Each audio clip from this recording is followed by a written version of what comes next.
just noticed the dimensions flipped. That's not. It's sort of fine. Okay. So 1, 2, 3. All right.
I had an idea, it didn't work.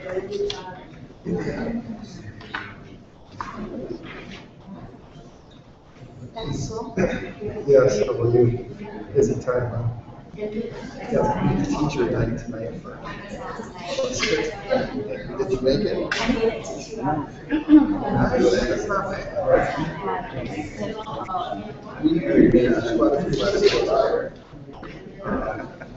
I've got my more than one tonight. I went one place and I'm gonna try to go to the I said, yeah. But I also said, when I went to the that's good. You want to get going? Absolutely. You got 3 hours. Oh, yeah, you can go home after this, huh? I'm like sitting for hours, but sitting for 3 more. Good on the news. He's coming. He's coming. We had a meeting at 10:15, but it got canceled, so now he's on his way here. So I think we'll be fine to start. We're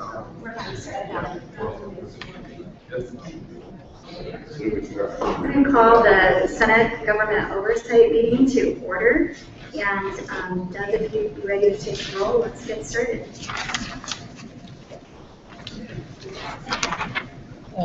Senator Peterson? Here. Senator St. John? Here. Senator Garrett? Here. Senator McCoy? Here. Senator Schneider? And if you'd excuse him until he arrives, he'll Okay. be joining us momentarily. Yesterday we adjourned before having Joan Benson, the ALJ clerk, join us. So Joan is with us this morning. Joan, if you Senator, could I have a minute? yes. You'll recall at the end of yesterday's meeting, we had agreed that Judge Lewis and Hillary would be allowed to submit a statement. And I'd like to ask if they'd be allowed to do that at this point. You're asking them to pass out an exhibit Yes. for committee members? Yes. That would be fine. Deb, would you mind taking that email today Sure. so that we have a copy of it? I'm sorry to interrupt, Madam Chair. I got an email last night asking me to bring some ranking information. It's from Deb, and I can't remember her last name. Coast, was it from you? I didn't say anything. Somebody asked me to bring it with me today. Deb Coast. Deb Cozella is from Legislative Services Agency. If you have something to submit to, for the oversight website, you may leave it with Deb. She asked me to bring it with today, the ranking information, and I just want to be forthcoming. I brought 10 copies and my statements. Can I have my statement? You could just give it to Deb and she'll take care of it for you. Because the request said it's confidential, and I want to make sure that it is, I mean, the request is confidential, maybe that is me, but the information is coming from. So, If it's confidential, Legislative Services Agency will not probably handle it. I just wanted to let you know that I was providing information. Senator, do you have any further comments? I guess I'm a little unclear on Judge Hillary's statement now. So where are we on that? She's concerned about confidentiality of some of it? No, I'm not. I just want to make sure that the request that came to me in two emails, the first one asking me Sir, for. I'm sorry, but we're in committee right now. Legislative Services Agency has the documents. We'll make sure that they follow proper procedure in getting them to committee members, noting whether or not they're confidential. Well, I want to make sure that my statement. I'm sorry, but we're in committee right now. What you give me is right here. I'm also confused right now. Is there one statement or are there two? There's two. There are two documents. I passed out first statement. LSA has. Point of order. Yes. I think that we need order and the chaos in the room needs to stop. So I would ask that the chair ask members of the audience to refrain from talking right now until we get this issue resolved. We are in committee. Committee members are allowed to speak. Madam Chair, I see we have a statement from Judge Lewis. I had understood that we were going to get one from Judge Hillary, and that's what. We'll be breaking for lunch. Would that work for you to verify at lunch Well, that there are additional documents? Is her statement not available now? I'm not clear on where we are in regard to her statement that she was to be submitting to us. Is it not available now?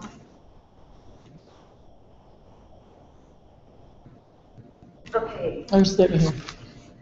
Deb, would you like to comment on what has been passed out to committee members this morning? The first person statement, that's what I passed out. I just received this document and this document from the second person. And one is 30-day unemployment timeliness rankings.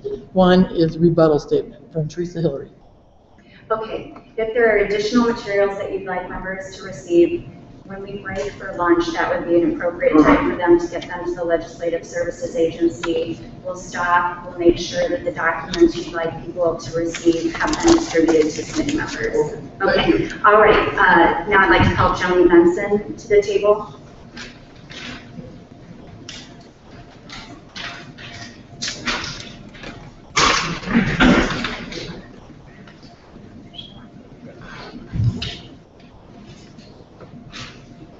I should be going to understand here.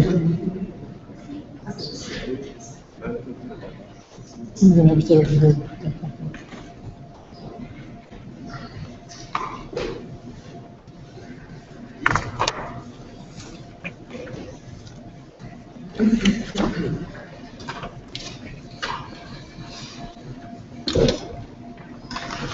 Ms. Benson, thank you for being here today. First, we'll have Legislative Services Agency issue your oath, and then we can begin questions. If you want to make an opening statement after you take the oath, you're more than welcome to make an opening statement. Please raise your right hand. Do you swear or affirm the testimony you are about to give will be the truth, the whole truth, and nothing but the truth? Yes, Thank you. Thank you. Do you wish to make an opening statement? only that my name is Joni Benson. I would thrive in workforce development and UI appeals.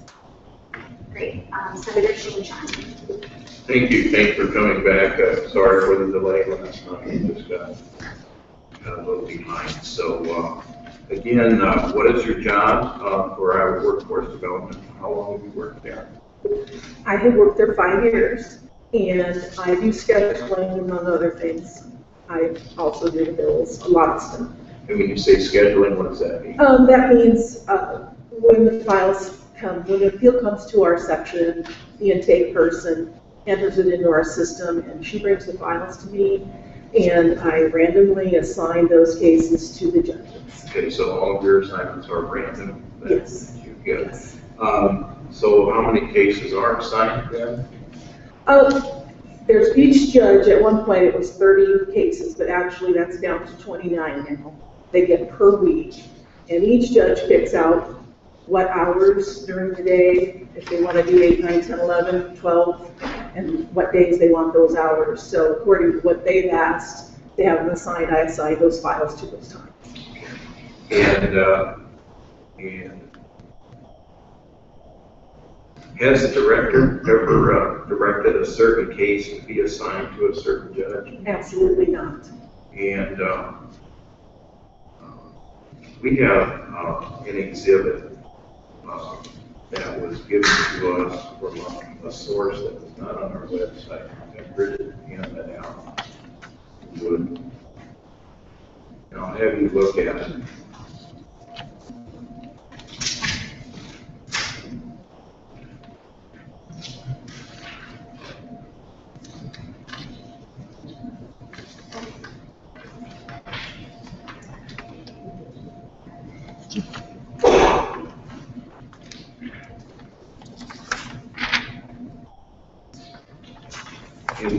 In part it says, and this is from you to a Blair Bennett.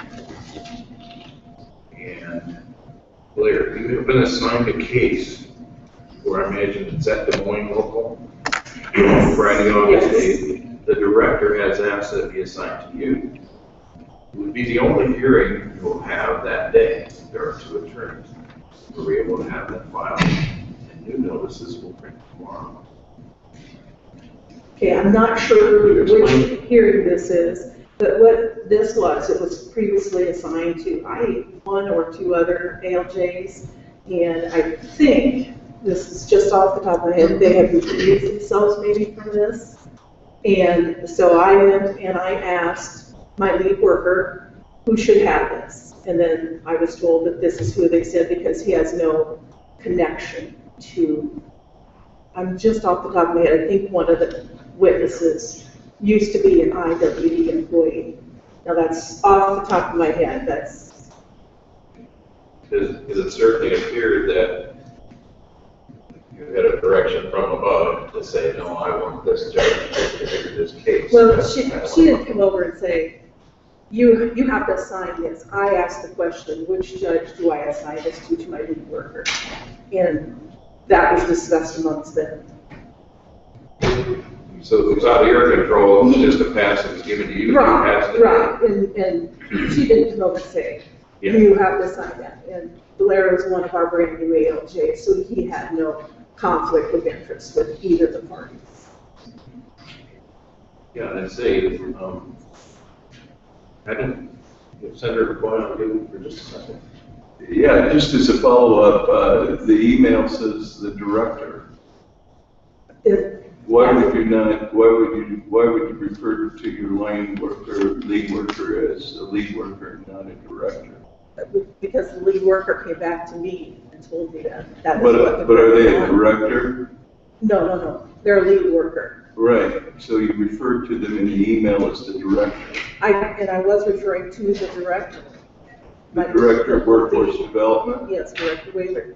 Because my lead worker, I went to my lead worker, following the process I'm to follow, and she went and had a discussion of what do we do with this case. We have an option to send them across the street to another place, but we have a judge that has no conflict of interest, so he was able to do that. I don't make managerial decisions in my position.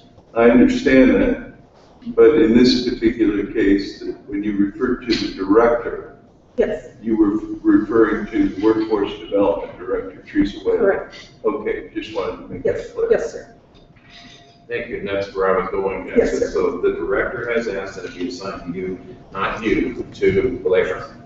Right. Okay.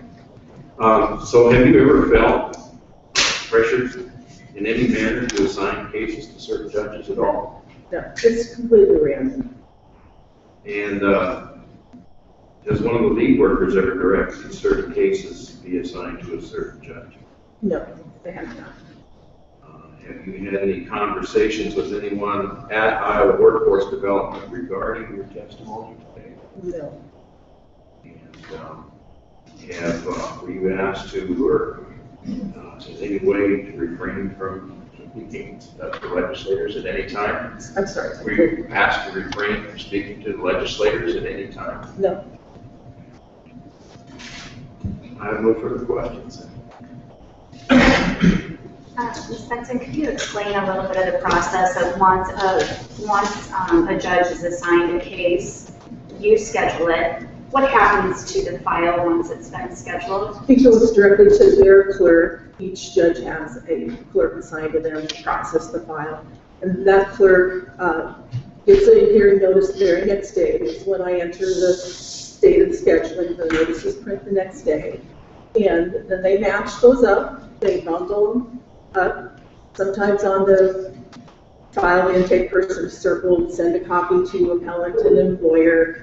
They will do those exhibits, get them mailed out, and then the file's ready, and they place it in a box for the judge to pick up for when they want to pick them up for their hearings. And once the files are in a judge's possession, are those files left alone? Or would there be any reason for a lead worker or a scheduler to take those files? No, not at all. Each judge has their own thing. I don't know what they do with their clerks, but lead workers wouldn't go into anybody else's files. I never touch files once they leave my desk. I give any information that I would get to their clerk, and the clerk is the one that deals with their files.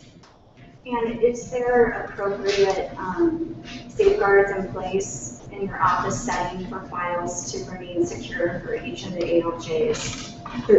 I'm not sure what your question, what do you mean? I'm wanting to make sure that the files have secure locations where there would be no way for someone to review a file that's in process with the ALJ. Those files are kept in an ALJ room once the clerk has processed it. Otherwise, they would be on their desk. And that's why when I get a file, the day it comes in, except for these last 2 days, the day it comes in, it gets off my desk and to the clerk right away. I do not want anything left on my desk. What does an ALJ room mean? What does that mean? There is a room past where our clerks sit, and they have their mail slots in there. They have an inbox and an outbox for where they return, the outbox is where the out is where the ones they're going to take for hearing are, and then the inbox is when they bring it back for their clerk to match decisions and then get it locked, put in locked files. Okay, that's my question. It was my understanding that they did not have access to secure location for their files. You are saying that every ALJ has access to secure any of their cases so that they can, any and all their cases. They can leave their files in that file room until they decide on their own to remove them from there. And every ALJ does their own thing with that. And excuse me, I need to get a drink here.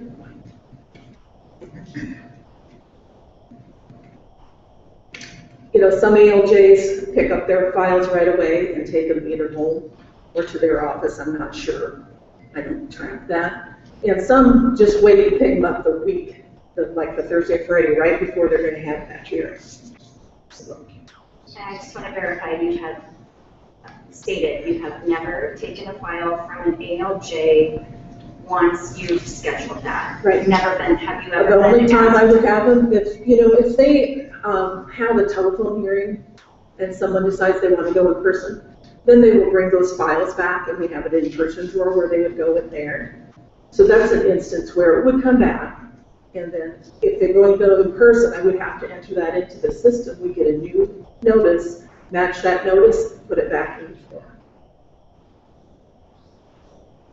Are there further questions? Senator Garrett.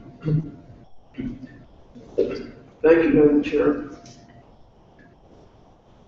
I want to be entirely clear in my own mind. You said that you had not been asked to assign cases to a particular judge, and would that be true when Judge Walsh was in charge of the ALJs, as well as when Director Wahlert was in charge? That would be true. So all during your career, you've never been asked or pressured to assign a particular case to a particular judge. You've explained the one that concerned the senators here, that on the surface looked like that might have happened, but you explained that was changing the judge because there were some issues there. But No, I work for Dan Anderson, Joe Walls, and the current administration, and no one has. That would just not be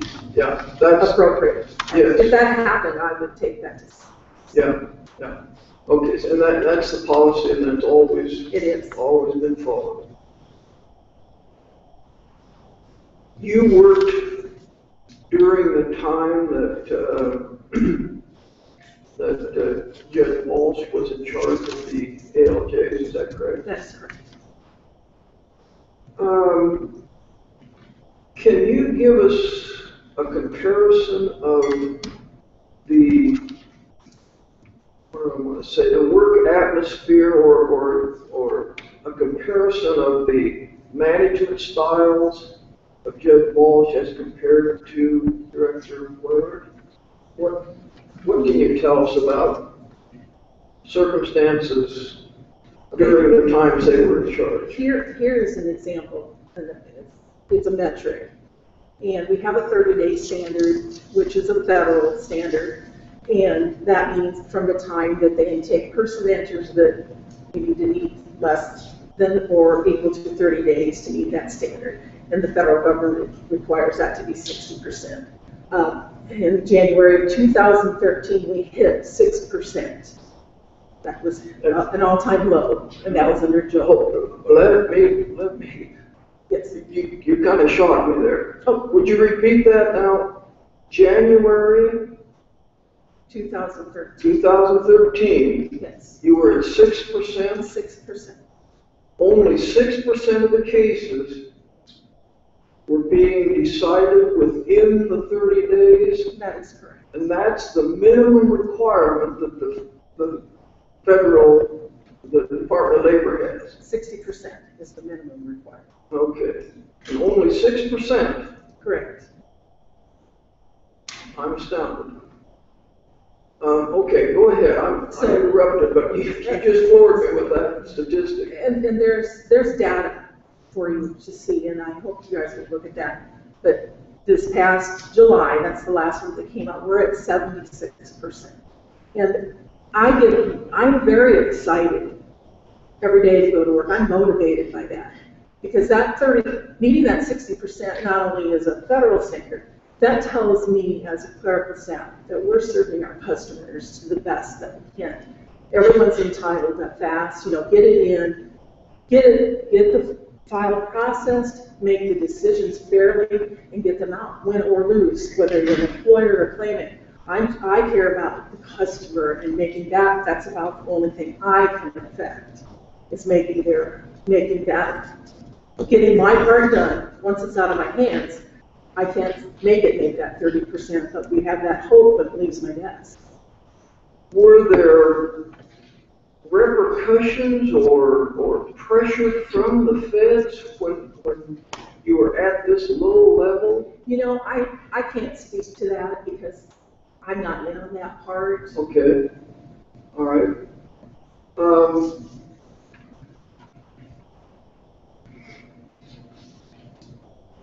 What do you think made the difference?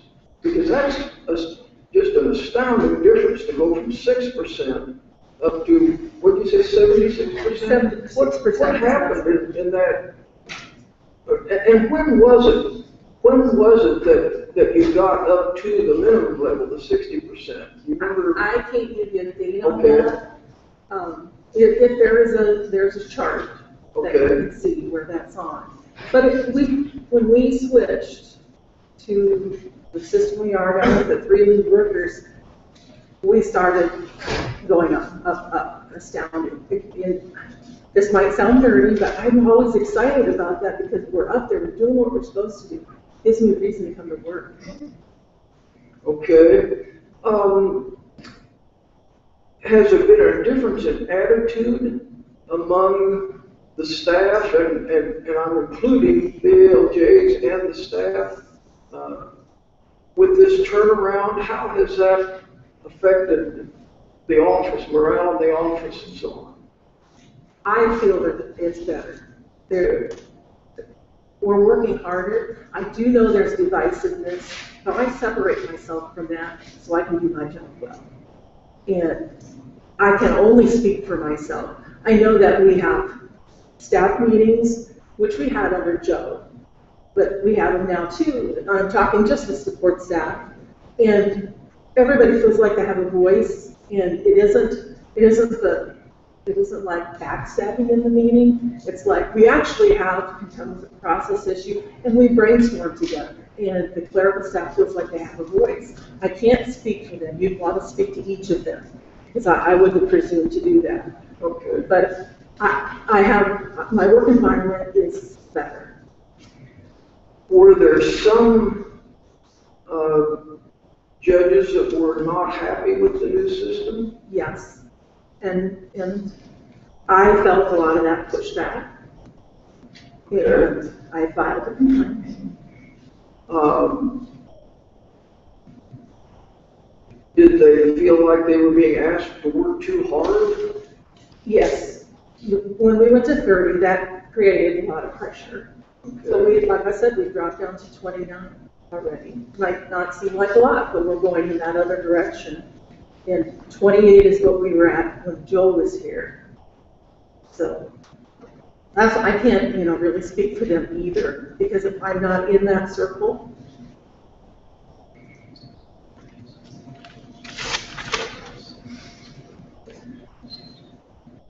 Have things,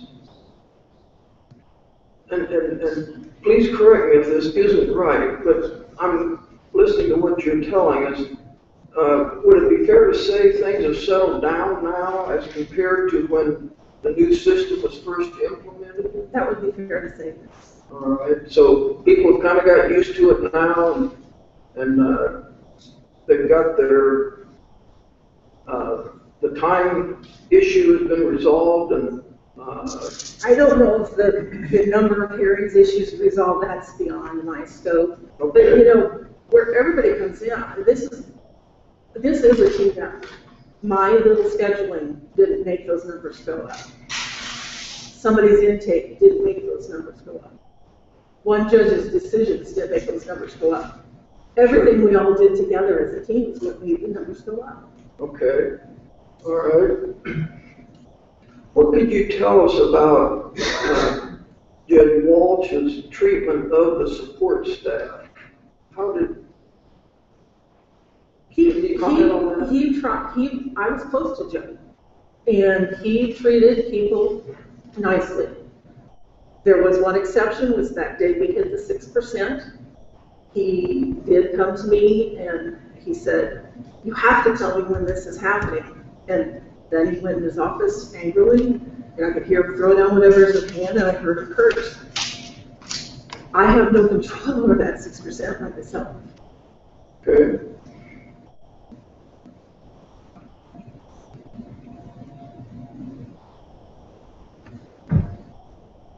Maybe you can't answer this, I don't know, but you were 6% January of 13. Do you know what that level was when Judge Walsh left? No, I don't know that number. All right.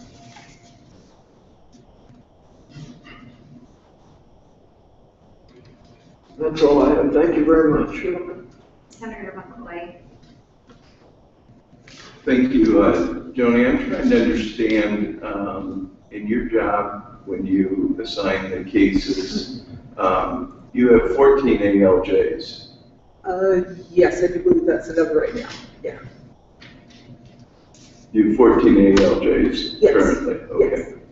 Yes. And what we heard from the ALJs yesterday is that 9 of them are being assigned 30 cases, or have been assigned 30 cases. What did the others do? Whatever hours they were supposed to work, they did the same as the other ALJs. They tell me what days and times they wanted to work, but their number was less.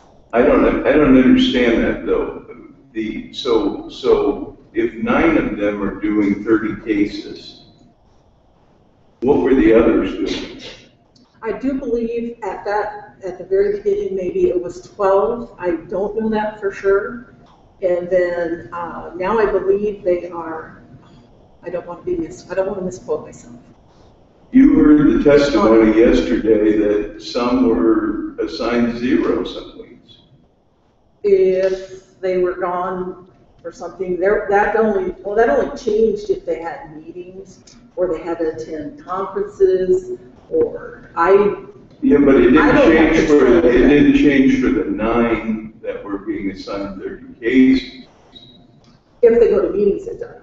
The line workers, though, the lead workers, the 3 lead workers, how was that communicated, how many cases they were to be assigned? That came from the same place where, like the 30 came, that was decided, we talked about those at meetings, and then I was told, I do believe, I don't know if it was the line workers or the director, that this is how many cases they have to live up to. I do believe that she tells them, and then they come and say, we have to have this many this week. When you say she, you mean the director? Yeah, Director Wahlert. I think that's how it works. I'm not in on that. So in essence, the lead workers might have 12 cases. Right. They might have 3 cases. Right. They might have 5 cases. Right. But that's all determined by the director. When they set how many hearings per week they're supposed to hear at that point. But you talked about, you volunteered that morale in the office was improving.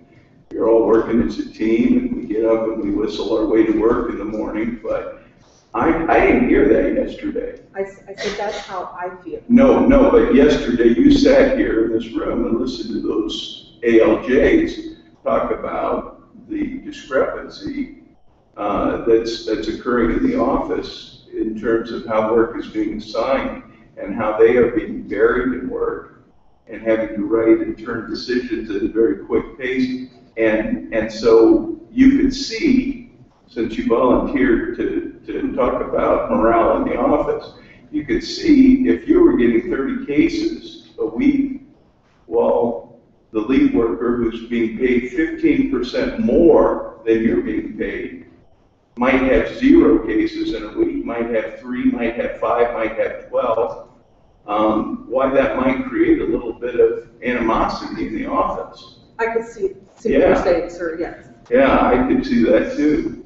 I just think we gotta be careful when we start painting pictures here that you know, things are grand back at the office, because I did not hear that yesterday. And ultimately, I see the director as having a major role in the decision-making of how these 5 workers outside of the 9, how these 5 workers are treated, and the favoritism shown to them in terms of workload. And I could see that being a real issue morale in the office, and that's the point that I wanted to make. Thank you. Senator Schneider. Thank you, Madam Chair. Bonnie, I just have a couple of questions about Joni, about this email that was passed out as Exhibit A. Is, to your recollection, to your knowledge, is everything in this email accurate? Does it look like anything has been altered or changed?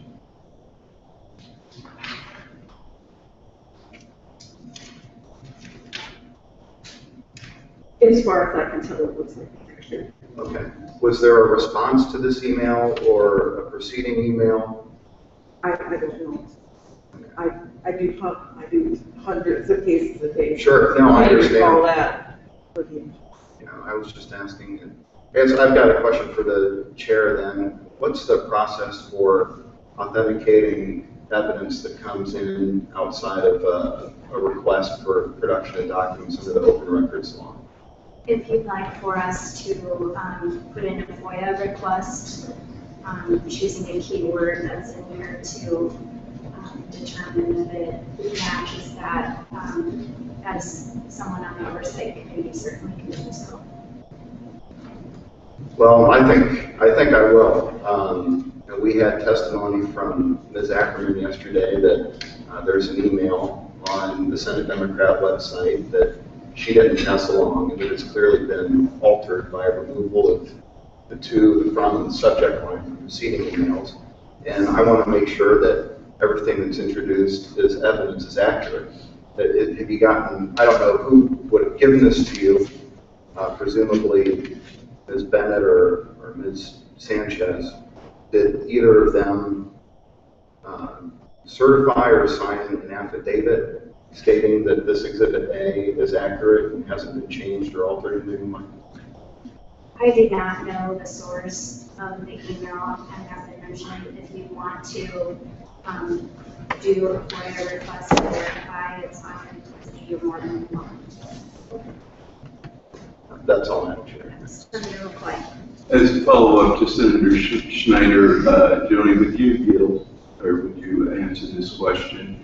The email that's been put in front of you, Exhibit A, do you recognize this email? Yes, I do. Did you receive this email, or did you send this email? Yes, I did. Okay. To me, Senator Schneider, I think that we have a state worker who is sitting before us who said that she sent this email. And I would say that the vast majority of emails that we've received, I would say 99.9% of them have come through FOIA requests. This one did not happen to come through a FOIA request, but you have the sender sitting in front of you who's authenticated the status of this email. So she did send this email, and that was the subject of this. I will tell you that we've struggled with getting some of the key emails that we've wanted to get. This happened to be one that was presented to us by a concerned employee that forwarded to us. And you know, I'm happy to. I mean, if we think that something is false or something is made up, I'm happy to go through any process to authenticate it. But I think when you have a state employee who is sitting in front of you who said, I sent the email, that ought to be good enough. To be clear, I'm not making it, oh, thank you, sorry. To be clear, I'm not making any allegation or an accusation that this is in any way inaccurate. Just as in the course of this body's proceedings, I think it's appropriate that we authenticate every piece of evidence that's submitted, just like it's done in court of law in the trial. We have people who are swearing oaths to tell the whole truth when they're in front of us, and I just want to make sure that everything that we see has been authenticated, and that's my only concern.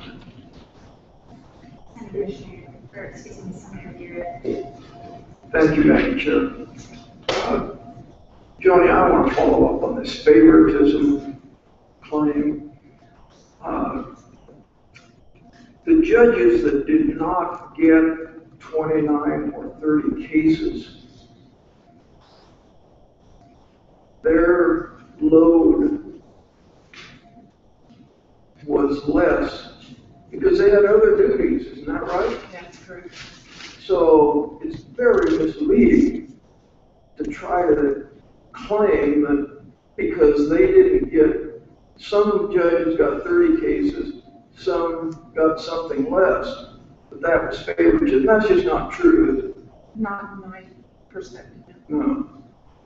So when it's determined that this judge gets 30 cases, this one gets 30, this one gets 15, whatever it is, that is because the person making that determination knows that some judges have other duties, and I gather from what you said that those other duties fluctuate, and from time to time, the judges who do not always get the 30 or 29 cases, the number of cases they do get fluctuates based on whatever else they're doing, whatever their other duties are. So there's no favoritism, it's just an obvious, efficient way of distributing the cases, and to take into account that some judges have other work they're doing. Thank you.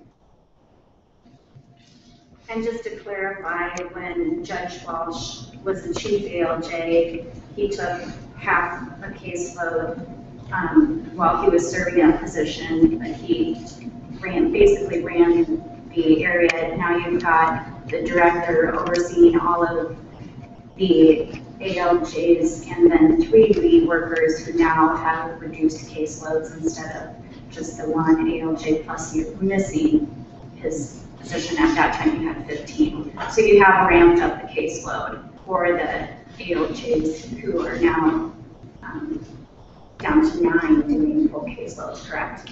I'm not sure what Judge Walsh's case load was then, I can't remember that figure. Oh, he told us yesterday, so we have that data. So yes. Yes. Thank you. Are there additional questions for Ms. Benson? Senator McCoy. Thank you. Just as a follow-up to Senator Garrett's question, do you supervise the other ALJs? Oh, no. Do you assign them other responsibilities and work? Are you aware of projects that have been assigned to them in addition to the cases that are assigned to them? If I have come in the staff meeting, so I know if they've been assigned to a committee or they volunteer to do something, I know of that. But you're not responsible for supervising them or assigning them that other work? No, I'm not a supervisor. So do you feel qualified to state that for the record that they have other duties that they're doing that require them to have a lower caseload? I'm just saying what I've seen. I'm not sure what you're asking me. I'm asking you, are you their supervisor? No. Do you assign their work? I do not assign Thank anything to you. the office. Thank you, that's all I need. All right. Thank you for being here today. Thank you for your testimony. We are now going to move into the Iowa Workforce Development Managers, David Eklund and Mike Wilkinson. Please approach the table.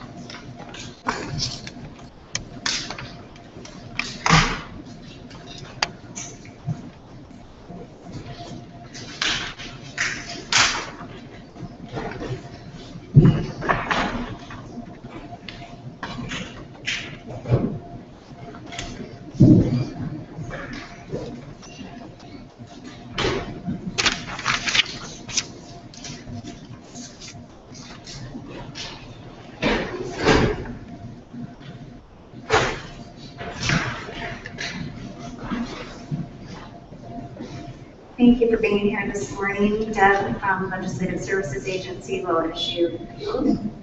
Please raise your right hand. Do you swear or affirm the testimony you're about to give will be the truth, the whole truth, and nothing but the truth? I do. Thank you. Thank you. Mr. Eklund, do you wish to make a statement? Just an introduction, if you would. My name is David Eklund, and I am the manager of the Investigation and Recovery Unit for Iowa Workforce Development, a position that I have held for over 10 years. I began my service to the state of Iowa in 1999 when I joined Iowa Workforce Development. Prior to that, I was a federal compliance officer for TMC here in Des Moines, Iowa for 3 years, and before that I was with United Parcel Service for 12 years. The last 5 of those years were spent as a loss prevention supervisor for the Iowa district. I assumed my first management role in 1986 with UPS, and I have been in a supervisory capacity most of my working life since. Have all the decisions that I've made been popular? Most certainly not. But all of my decisions have been based on data available at the time and at the law and based on the law. And my main role with IWD, how I earn my salary is to be a protector of the trust. Thank you. Mr. Wilkinson, do you have an opening statement for the committee? No, just a brief introduction. To the committee, thank you very much for allowing me to comment and answer your questions regarding recent allegations against Director Wahlert and the operations of Iowa Workforce Development. I've served the citizens of Iowa in the field of workforce development for 34 years in a variety of roles, but not very far away from unemployment insurance programs. I was promoted to the role of Division Administrator for Unemployment Insurance Services on June 25th, 2010, and given the mission of modernizing the unemployment insurance tax, unemployment insurance benefit systems, and changing the culture in the unemployment insurance division. Prior to that, I was the Executive Director under the 2080 agreement between Iowa Workforce Development and Moyne Area Community College to correct problems in the Central Iowa region following the CTEC scandal.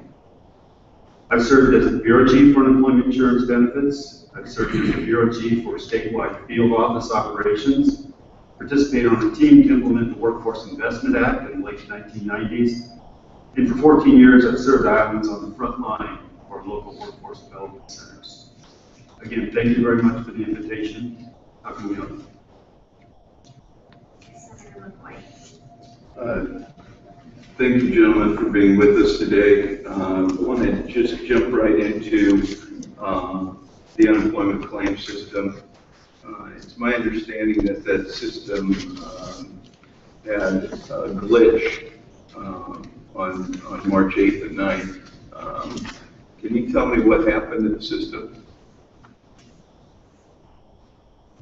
Before you put the question to Both of us? Yeah. I can tell you from the very beginning what happened. We didn't discover the ultimate problem in the system until after the fact, but I will start there.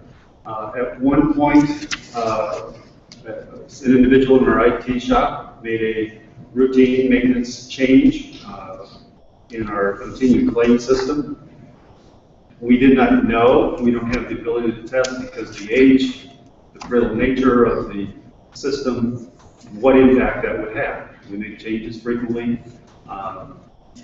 In this particular case, this particular change, unbeknownst to us, resulted in unemployment insurance continued claims, meaning weekly claims, not recording properly. In other words, when a person called in on Saturday, Sunday, or in this case Monday, the system might record and say, thank you very much, you've successfully done this, but it didn't actually record it. This is a direct result of the IT change that was made. We did discover, I alerted our folks, we started getting some complaints on Monday that things were going through. We immediately started to investigate at that point. On Tuesday, I get a record of payroll. I discovered the payroll was substantially lower than what it should have been, and immediately notified all the necessary parties, including the director, that we could have an issue.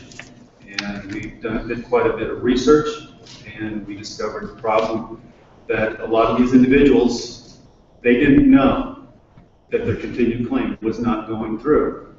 So we had tens of thousands of individuals who thought they were going to get paid that week, and they weren't going to. So let me just ask you, the basic question was, what caused the system to go down?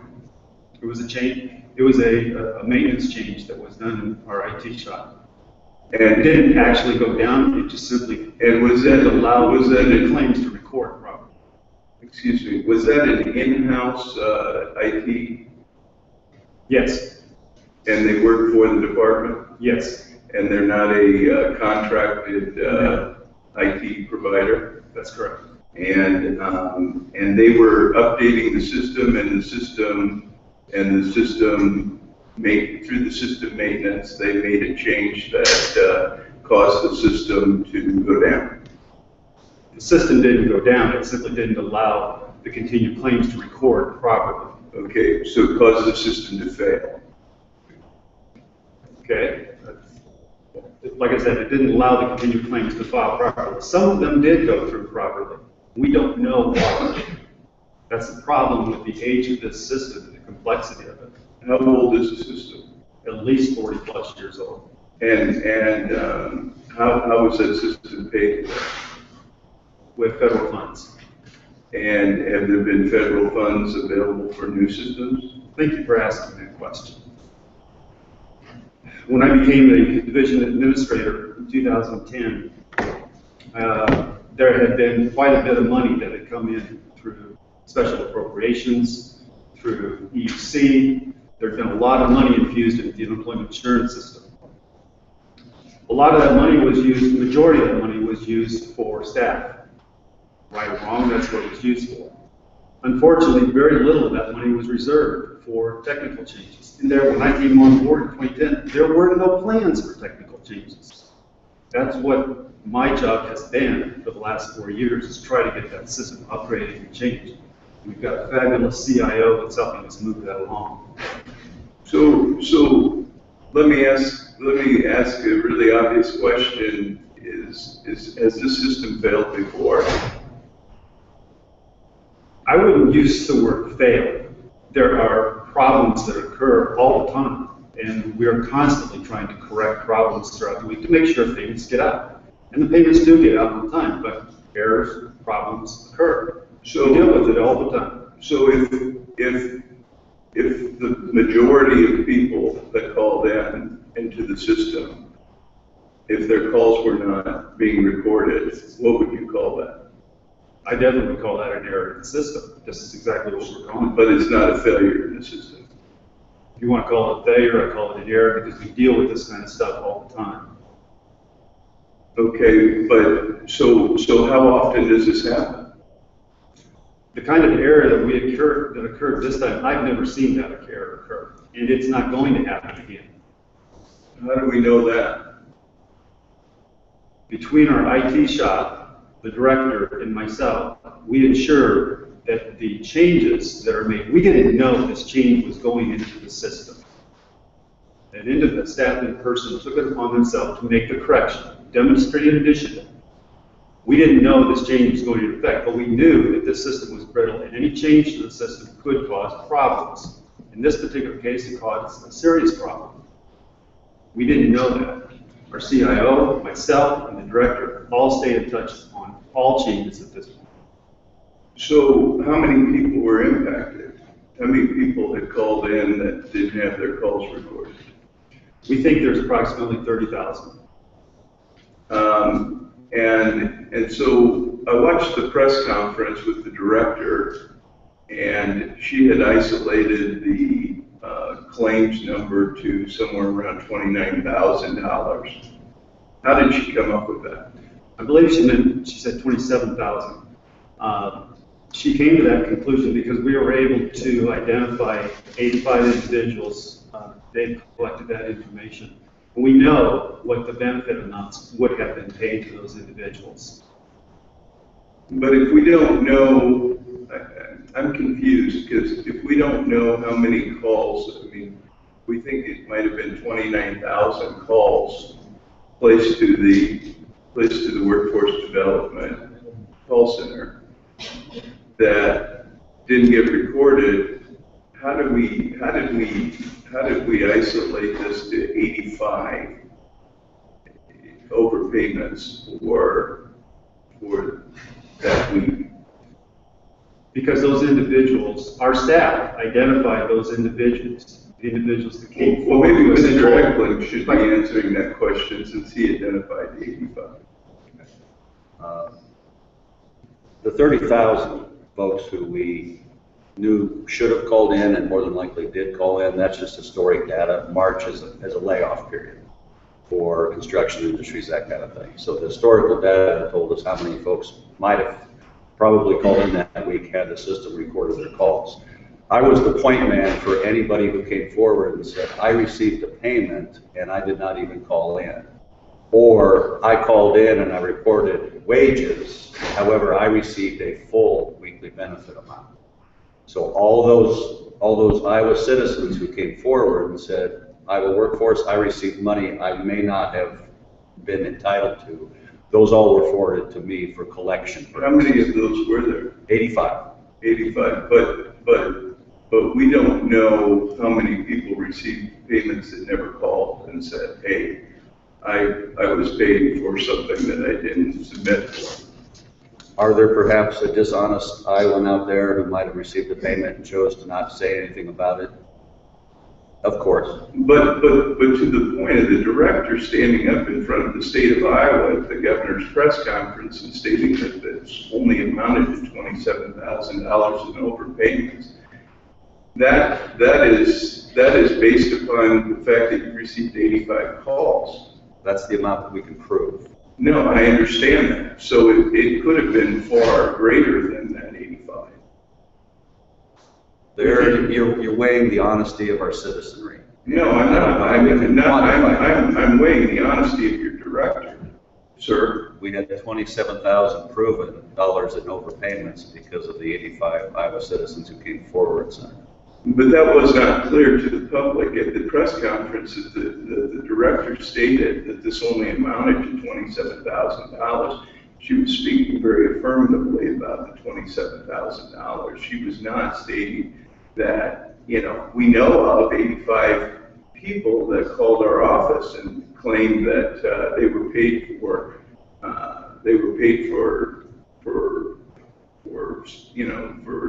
insurance benefits that they did not report. Had that been the claim, then we could have had a little better handle on it. I did not understand, and I still do not understand how the director could say this only amounted to $27,000. But I'd like to go ahead and move to your memo, Mr. Eklund, and I'm going to ask staff to put it in front of you. This was written, I guess, March 13th.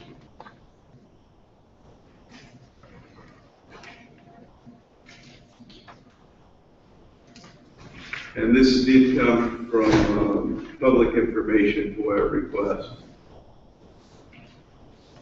Who was this memo addressed to, Mr. Eklund? It was addressed to my fraud investigating staff.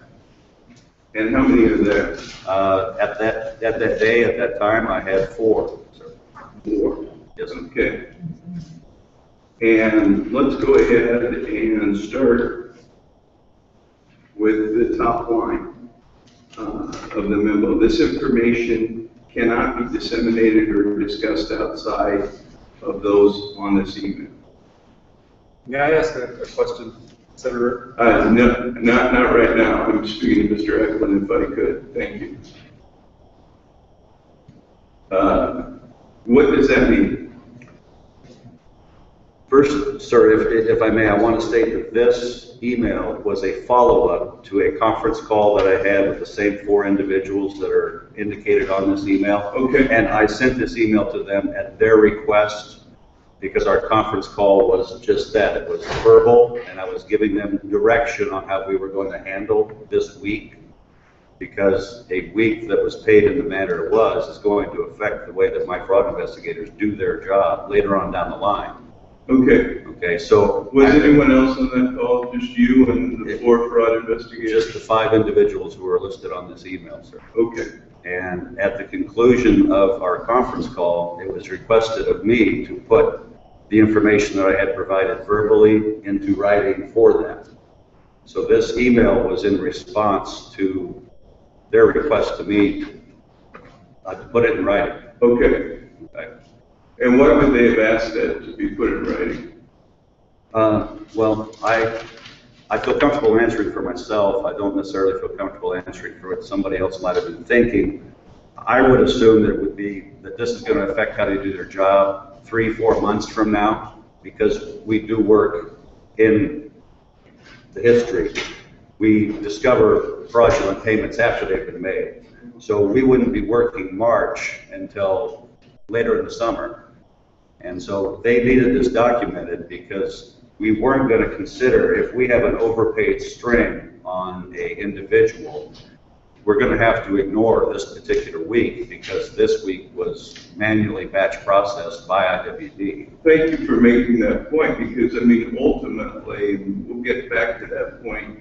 What was being asked of them was first first of all, for their compliance, their confidentiality. The next line says, you will hear chattering from your local offices, and you will be probably asked or pumped for information.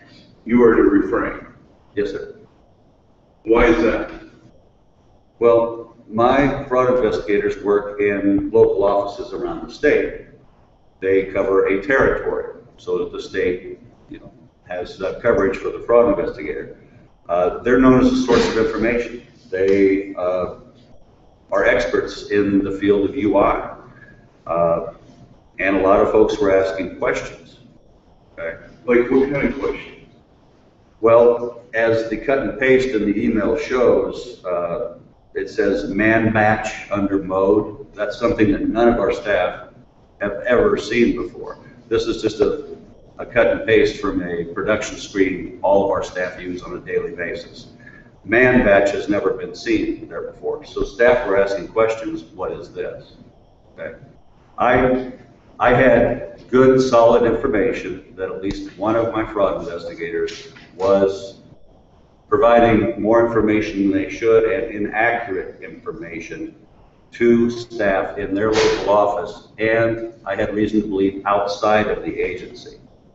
And that is not in their job description. That is not in their role as a fraud investigator. So as their manager, I had to curtail that activity. So when the employees at Iowa Workforce Development saw this new coding man batch that they'd never seen before, and they asked questions to the fraud investigators, hey, what is this? The fraud investigators were to say nothing. They were charged with secrecy. Well, not secrecy. Silence. Later on down in the email, I provide them what an appropriate explanation would be. It's later on down in the email. Well, let's again, I'm on this line, and the line says you are to refrain. That means say nothing. Going forward, we will have to ignore any OP for, what's OP? Overpayment. Overpayment for 3814, where it shows. Where it shows man batch. Okay. Manual batch processing, what that stands for. Okay. And the claimant indicates that they did not file for week ending 3/8/14 themselves. Correct. Because they did not. If a claimant states that they did not file and reported wages, we have to believe them because they probably did. I'm sorry, sir, you added a not in there? That is not in my copy. Because they did not. If a claimant states that they did file and reported wages. And the claimant indicates that they did not Yes. file for week ending 3/8/14 themselves because they did not. Right. I apologize again, but when you read if a claimant states that they did file, you inserted a not in between Okay. did and file. I apologize. All right? We have to believe them because they probably did. Correct. There will be those who will offer to pay the money back if they did not intend to report, or they reported wages. We can gladly accept their offers to return their benefits with a thank you, but we cannot force an overpayment on anyone who claims they did not report. Correct. We will not give any explanation other than we had a technical difficulty stemming from routine maintenance as a reason for this occurring. Correct. The decision to manually enter this manual batch processing was made at the highest level of the organization and has been made extremely clear to me that they are not to question the decision. Again, I caution you, do not discuss this with other staff. Correct. Who is the highest level of the organization? That would be Director Wahlert. Okay. And who made it very clear to you, extremely clear to me, that they are not to question the decision?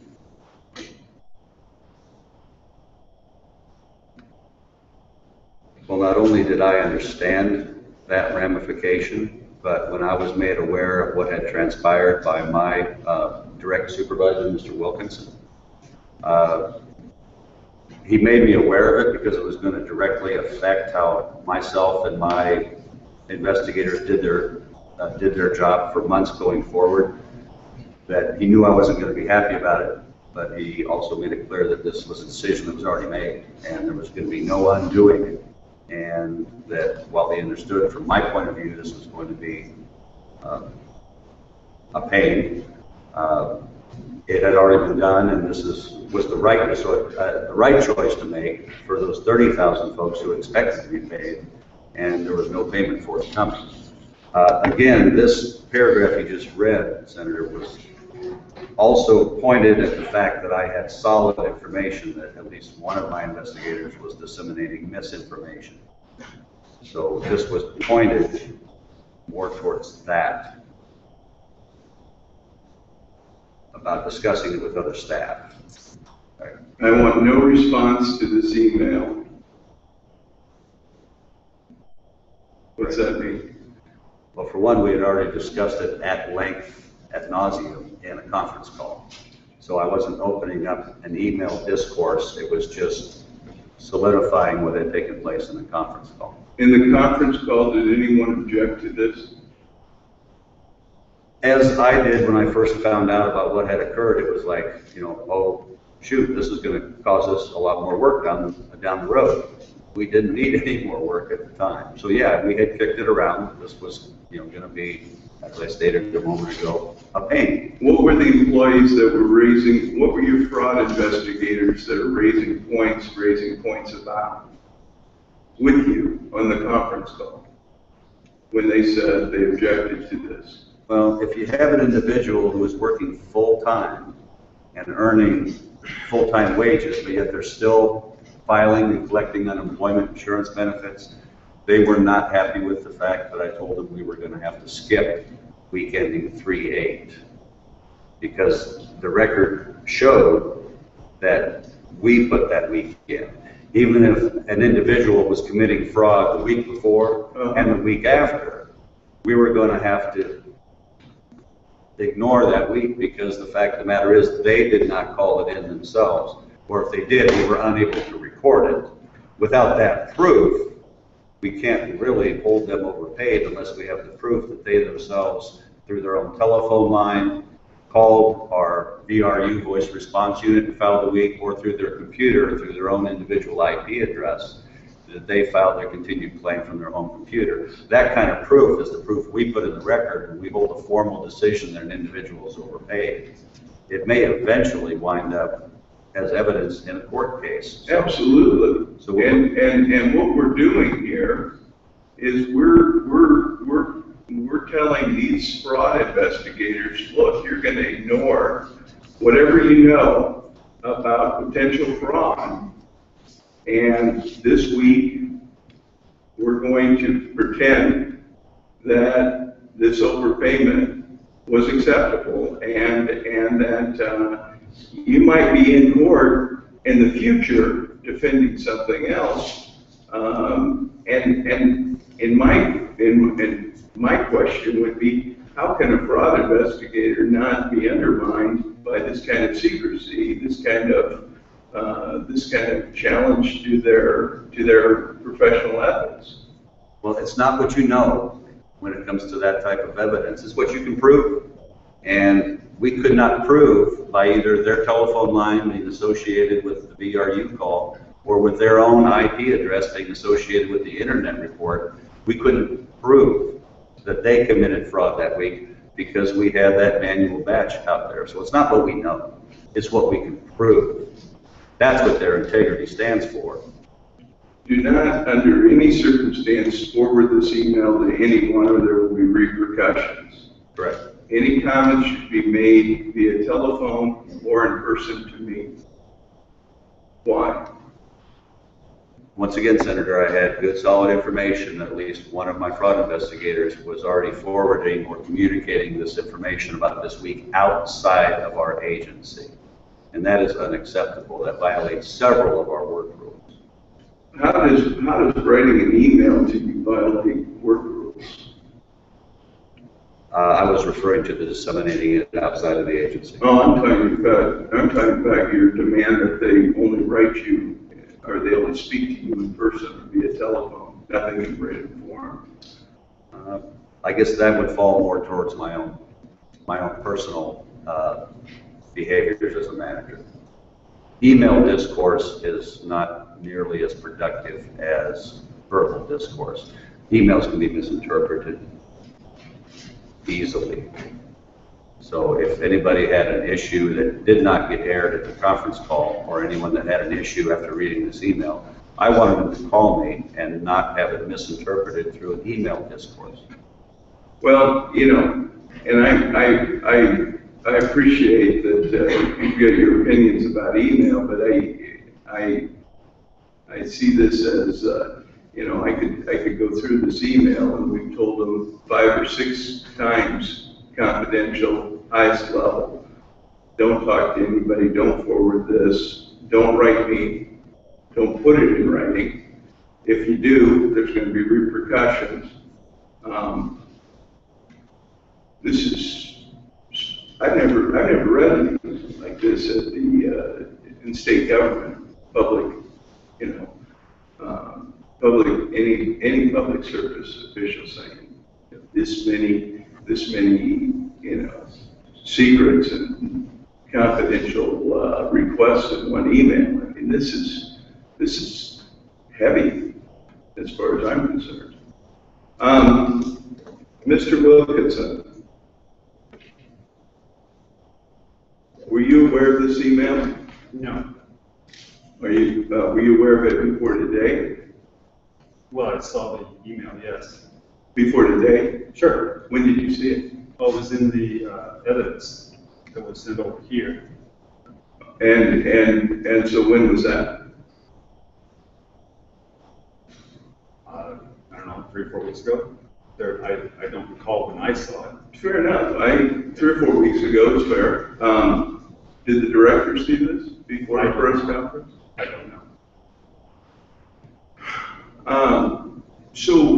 So the director prepared for this press conference with the governor. She was going to address these issues of overpayment. Did you help prepare the director for that press conference? No, I don't. No, I don't. Who working for unemployment prepared the director, I guess? Who gave the director the information that there were? The communications manager works with the director on those kinds of communications. The data came from Dave and myself to the director as to what has happened. We had to keep the director informed. We knew what the facts were. How did you communicate the data to the director?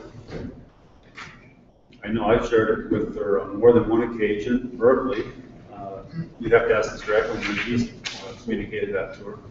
Mr. Eklund, how did you communicate with the director? I collected since I was the point of anybody who came forward. We had folks coming forward for several weeks after this incident occurred. So by the end of March, I had a pretty good feel of everybody who was going to come forward to say, I got a payment I shouldn't have. And knowing that this was going to be a question of me, I totaled it up. I kept a running total. So I can't exactly remember the date. It was probably in early April when I was contacted by our communications director, Ms. Kuntz, and asked if I had a figure of how many folks had come forward and said they had been overpaid, and I provided her that figure at that time. In April? It would have been early April. Of course, I'm sorry, I don't remember the exact date, but it would have been not too long after this incident occurred. And that was the end of that? Yeah, I was contacted 3, maybe 4 weeks ago, asked if that number had shifted any since April, and it really hadn't. The folks who came forward within the first week and a half after these payments were issued. Nobody really came forward beyond maybe 10 days after the occurrence. So when the director at the press conference stated that this amounted to $27,000 in overpayments, she was only accounting for that 85 that you had specifically identified. It was the 85 that we could prove that were overpaid. Once again, it's what we can prove, not what we think. I'm well aware of that, so I just want to make clear that when the director, stood in front of the governor and lieutenant governor and said to the state of Iowa, this only amounted to $27,000 and we don't want to penalize Iowans. She was in essence talking about the honest Iowans that came forward and said they were paid for work that they, in essence, they were paid for they were involved in an overpayment situation. Did they receive a refund?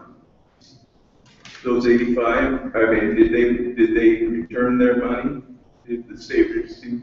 If they insisted on returning the funds, we, as my email states, we would accept the money with a thank you.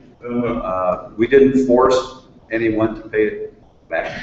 So the 85 that you talked to on the phone, what you said when they called you? Well, for one, I thanked them for coming forward, and then each one was an individual situation. A lot of them had been reporting wages because they were on what we call a reduced work week. They were on partial unemployment. Instead of working 5 days a week, perhaps they were working 2. In that situation, you report your earnings, and there's an equation that lowers your weekly benefit amount, but you still get partial unemployment benefits. And they had been receiving partial unemployment benefits, and then boom, this full check showed up, and they knew it was wrong, and they didn't want to get in trouble for that. So they came forward, and we made adjustments for those folks who came forward and said, I thought I reported $150 in earnings. Evidently, I didn't. And then we explained to them that, no, you probably did. It was an error on our side, a technical difficulty, and we'll be happy to make the adjustment on your behalf if you wish us to. So how many repayments were accepted? I did not total that amount, Senator. I sincerely apologize, and being under oath, I really don't want to just take a stab at it.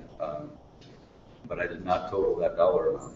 I'd like that back in writing to us, to the committee. How many repayments, were some repayments rejected? If an individual honestly asked me, do I have to pay this back? I was equally honest, and I said, we are not requiring it. My fear, in essence, was that we would be penalizing the honest and rewarding the dishonest who did not come forward. And to my own personal compass of fairness, that did not seem right. Well, there's a lot that doesn't seem really right about the situation. I'm interested in the rest of the story about your fraud investigator that's been disseminating information to workforce development offices and involving himself in sharing information that's confidential out in the field. Is that person still working for you? No, sir. As a matter of fact, she does not. She retired. She retired? Yes. Dodged a bullet there. Well, I was curious about it because I wondered, did you take any disciplinary action with that employee? No, I did not. And had you raised the issue with that employee about confidentiality involving any particular situation?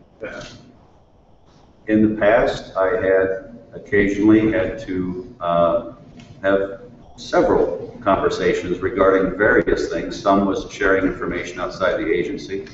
Other was making threats to claimants that we are not allowed to do.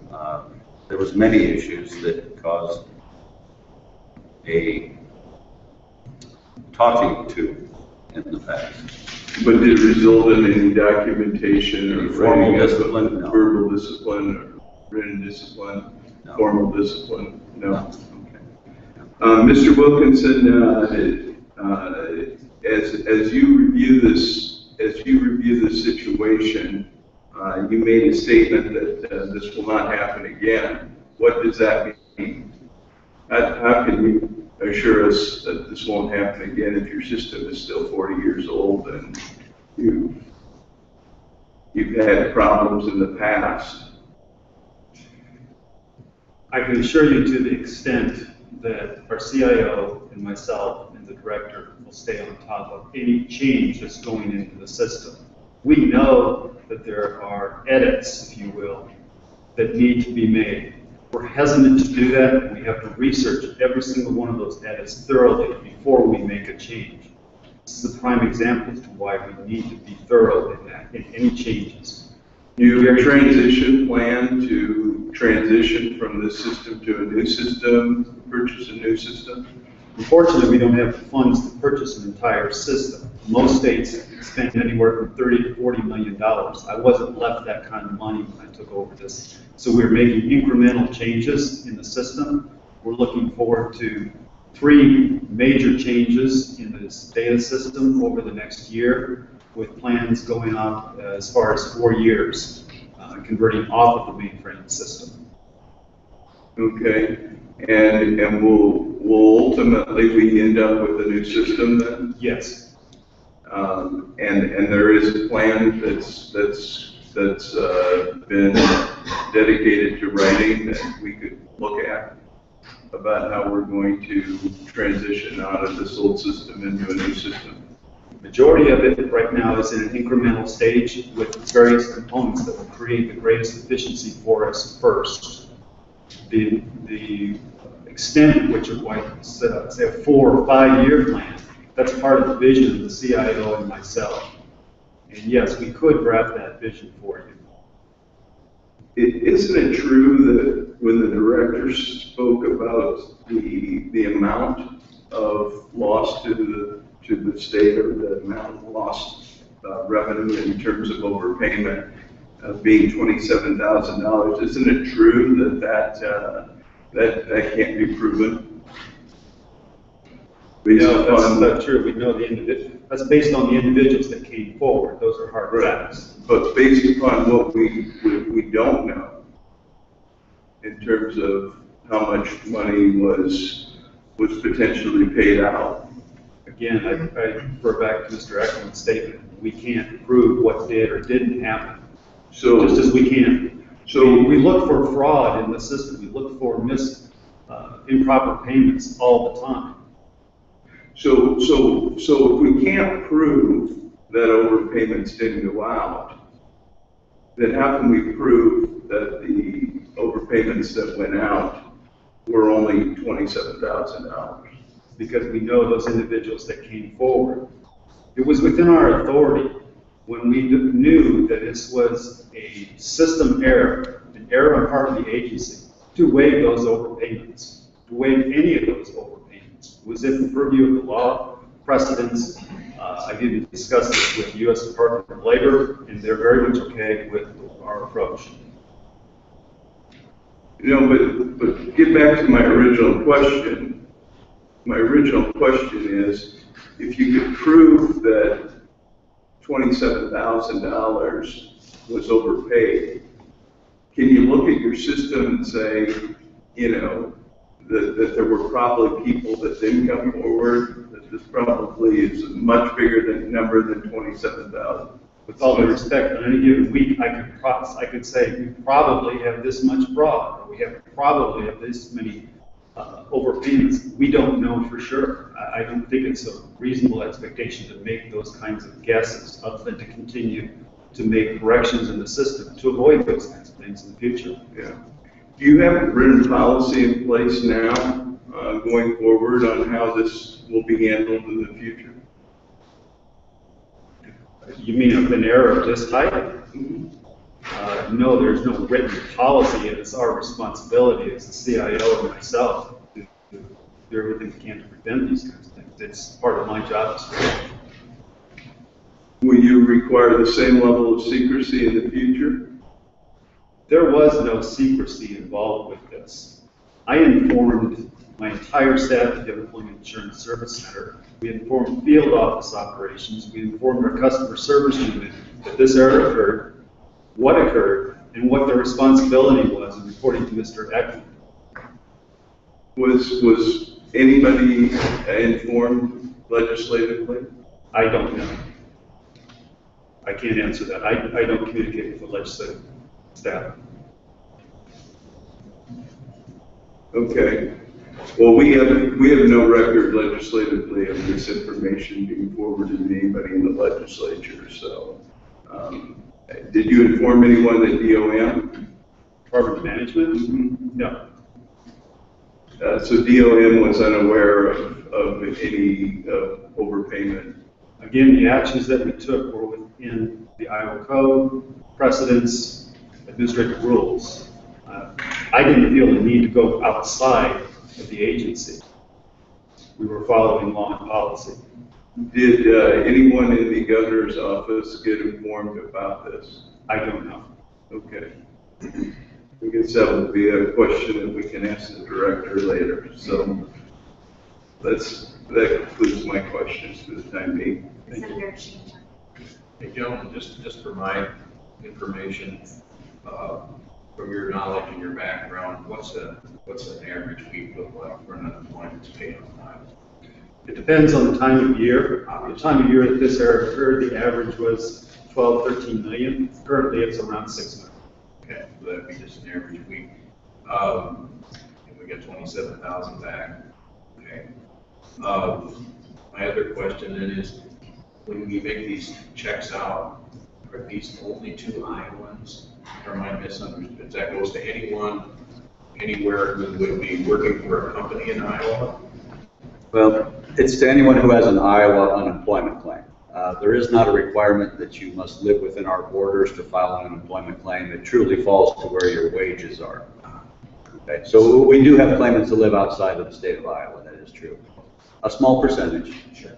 And these could be anyone, they might be just people working here with a green card, right?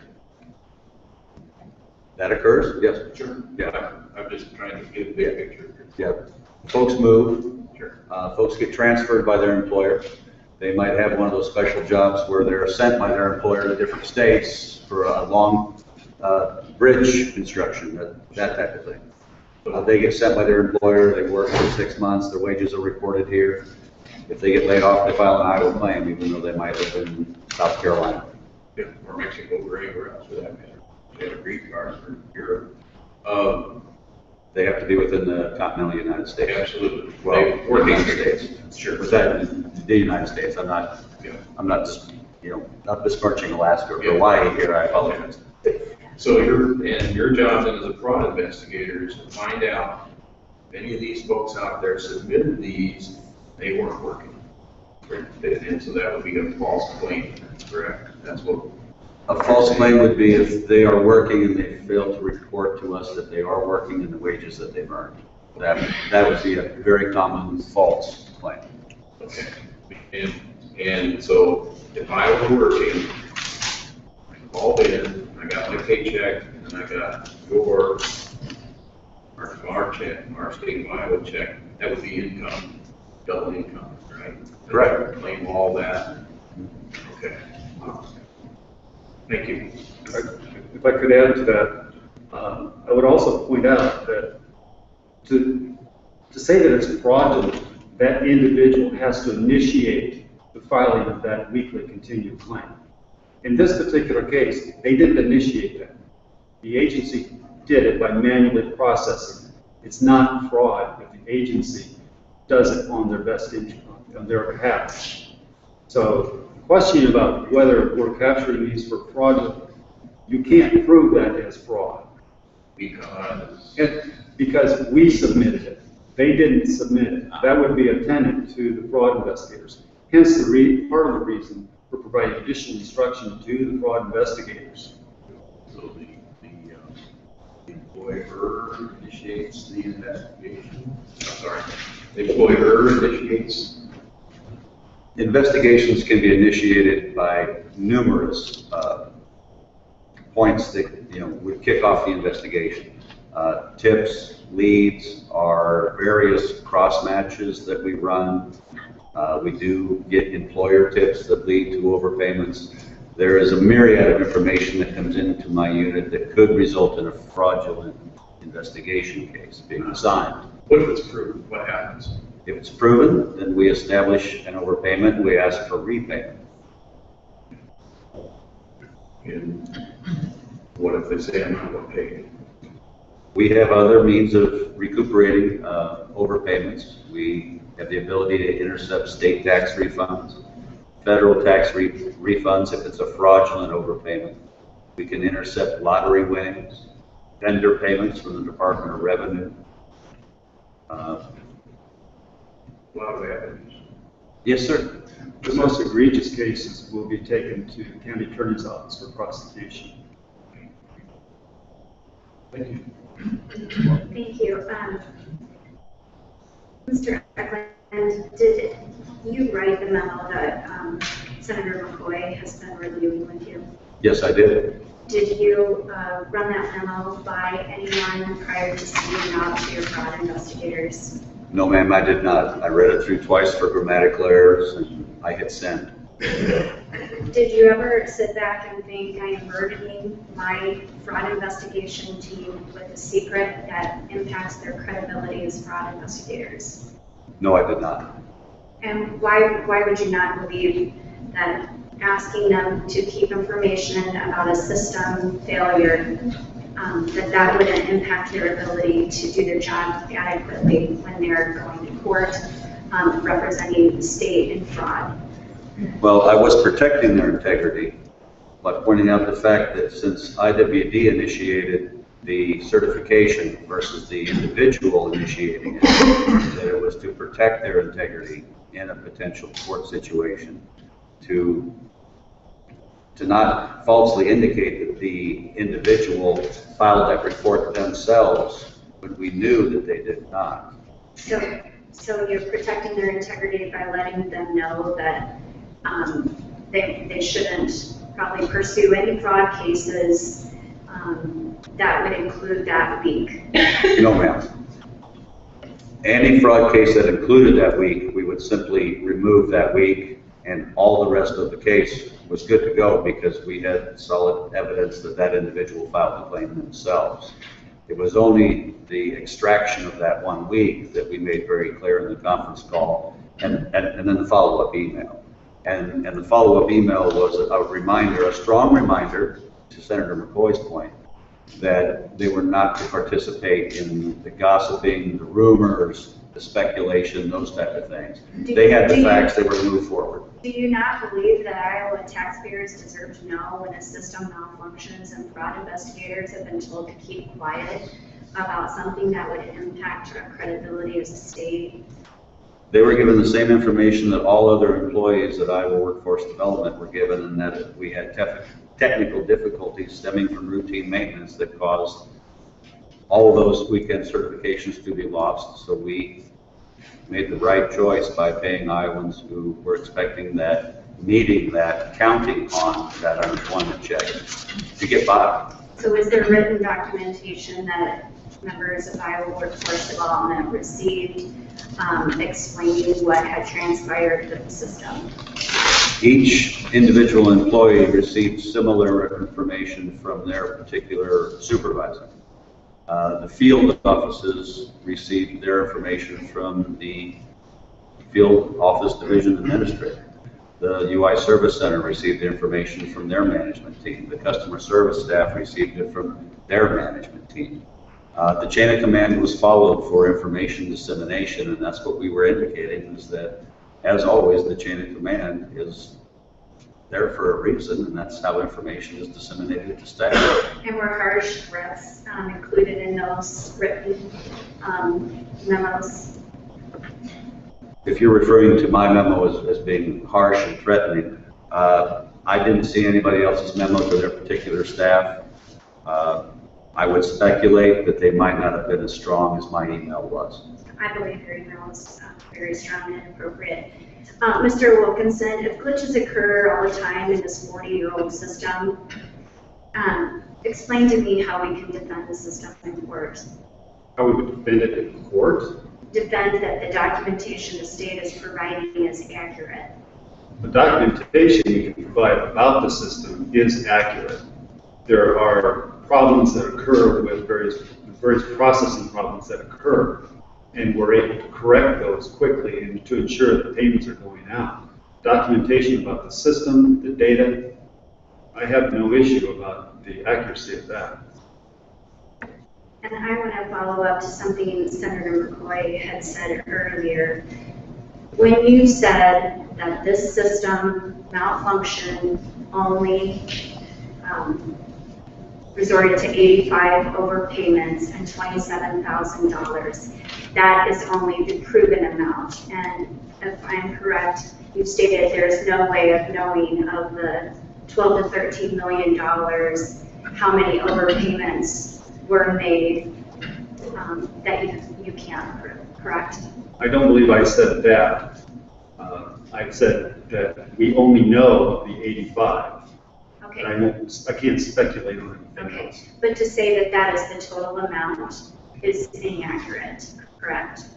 The total amount of overpayments, that's only the total amount of proven overpayments. Again, Senator, I can't prove whether anything else did or did not occur. We can prove about those 85, and I'm not going to speculate under oath. Let me rephrase my question. The amount that the Iowa Department of Workforce Development gave out, the director gave out last week, saying this only impacted 85 cases and $27,000, is not accurate. It's only the proven amount, correct? You're saying two things, Senator. 85 is accurate. I can't verify this other part of your question or statement. You cannot verify that there weren't more than 85 overpayments. I can't verify your statement, Senator. Okay. Can you verify that there were not more than 85 overpayments? Of course not. That's just like any other one. Could you verify that there was not more than $27,000 in overpayments? Again, you're asking me to speculate. I'm asking you if you could verify it. You can verify something that we don't know exists? No, I can't verify something I don't know exists. So for the director to say that it was only $27,000 in overpayments and 85, that's only the known amount based on the calls that Mr. We can tell the citizens of Iowa that we knew of 85 at approximately $27,000. That's what we knew. That's what you knew. There's no way of knowing the full ramifications of the breakdown, correct? Again, you're asking me to speculate under oath. Well, I think I have my answer here. I want to move on to a different area, a question for both of you. When was the first time that the Department of Labor told you that you would need more fraud investigators? The U.S. Department of Labor never told us we had to hire more fraud investigators. It was an issue that we've discussed with them on numerous occasions. Because we did have a backlog, it would help to add fraud investigators. However, we didn't have the money to do that, and I explained that to the U.S. Department of Labor on numerous occasions. If they could generate more revenue for us, we'd be more than happy to hire more fraud investigators, as we have recently. Until recently, we didn't have those funds.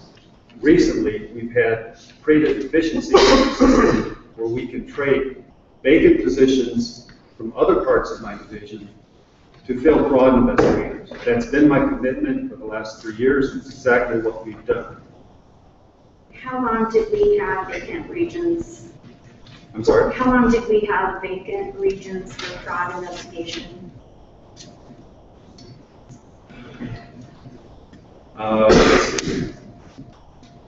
Following the Sarah retirement in 2010, I believe we had four investigators. didn't have the funds to replace those investigators until we were able to solidify our budget earlier this year.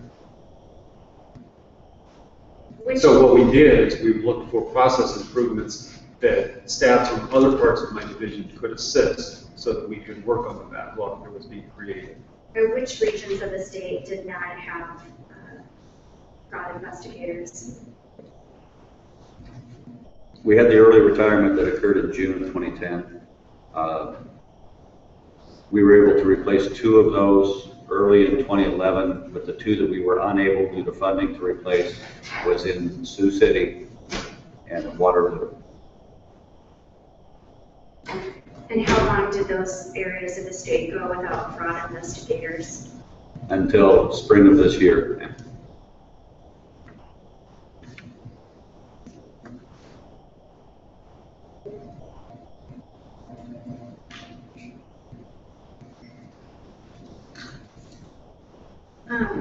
In the Department of Labor report from September of 2013, the Department of Labor required Iowa Workforce Department to verify every new claim of alien registration. So why, in an email from you and Mr. Wilkinson dated May 2nd, 2014, you state we previously verified every non-citizen through the SAFE verification program, or SAFE program with the Department of Homeland Security. We currently only verify by exception. When and why did you not follow the Department of Labor's requirements and switch from verifying every non-citizen to only by exception? When I lost staff and I had to make a tough decision on where to allocate the resources I had available to me, and verifying status of non-citizens who file for unemployment benefits reaped a extremely small percentage of positive outcome, in other words, a disqualification of a claim. There are certain things about alien claims that the committee may not be aware. When an individual files an unemployment claim, we're able to ask each individual filing that claim one time and one time only, are you a U.S. citizen?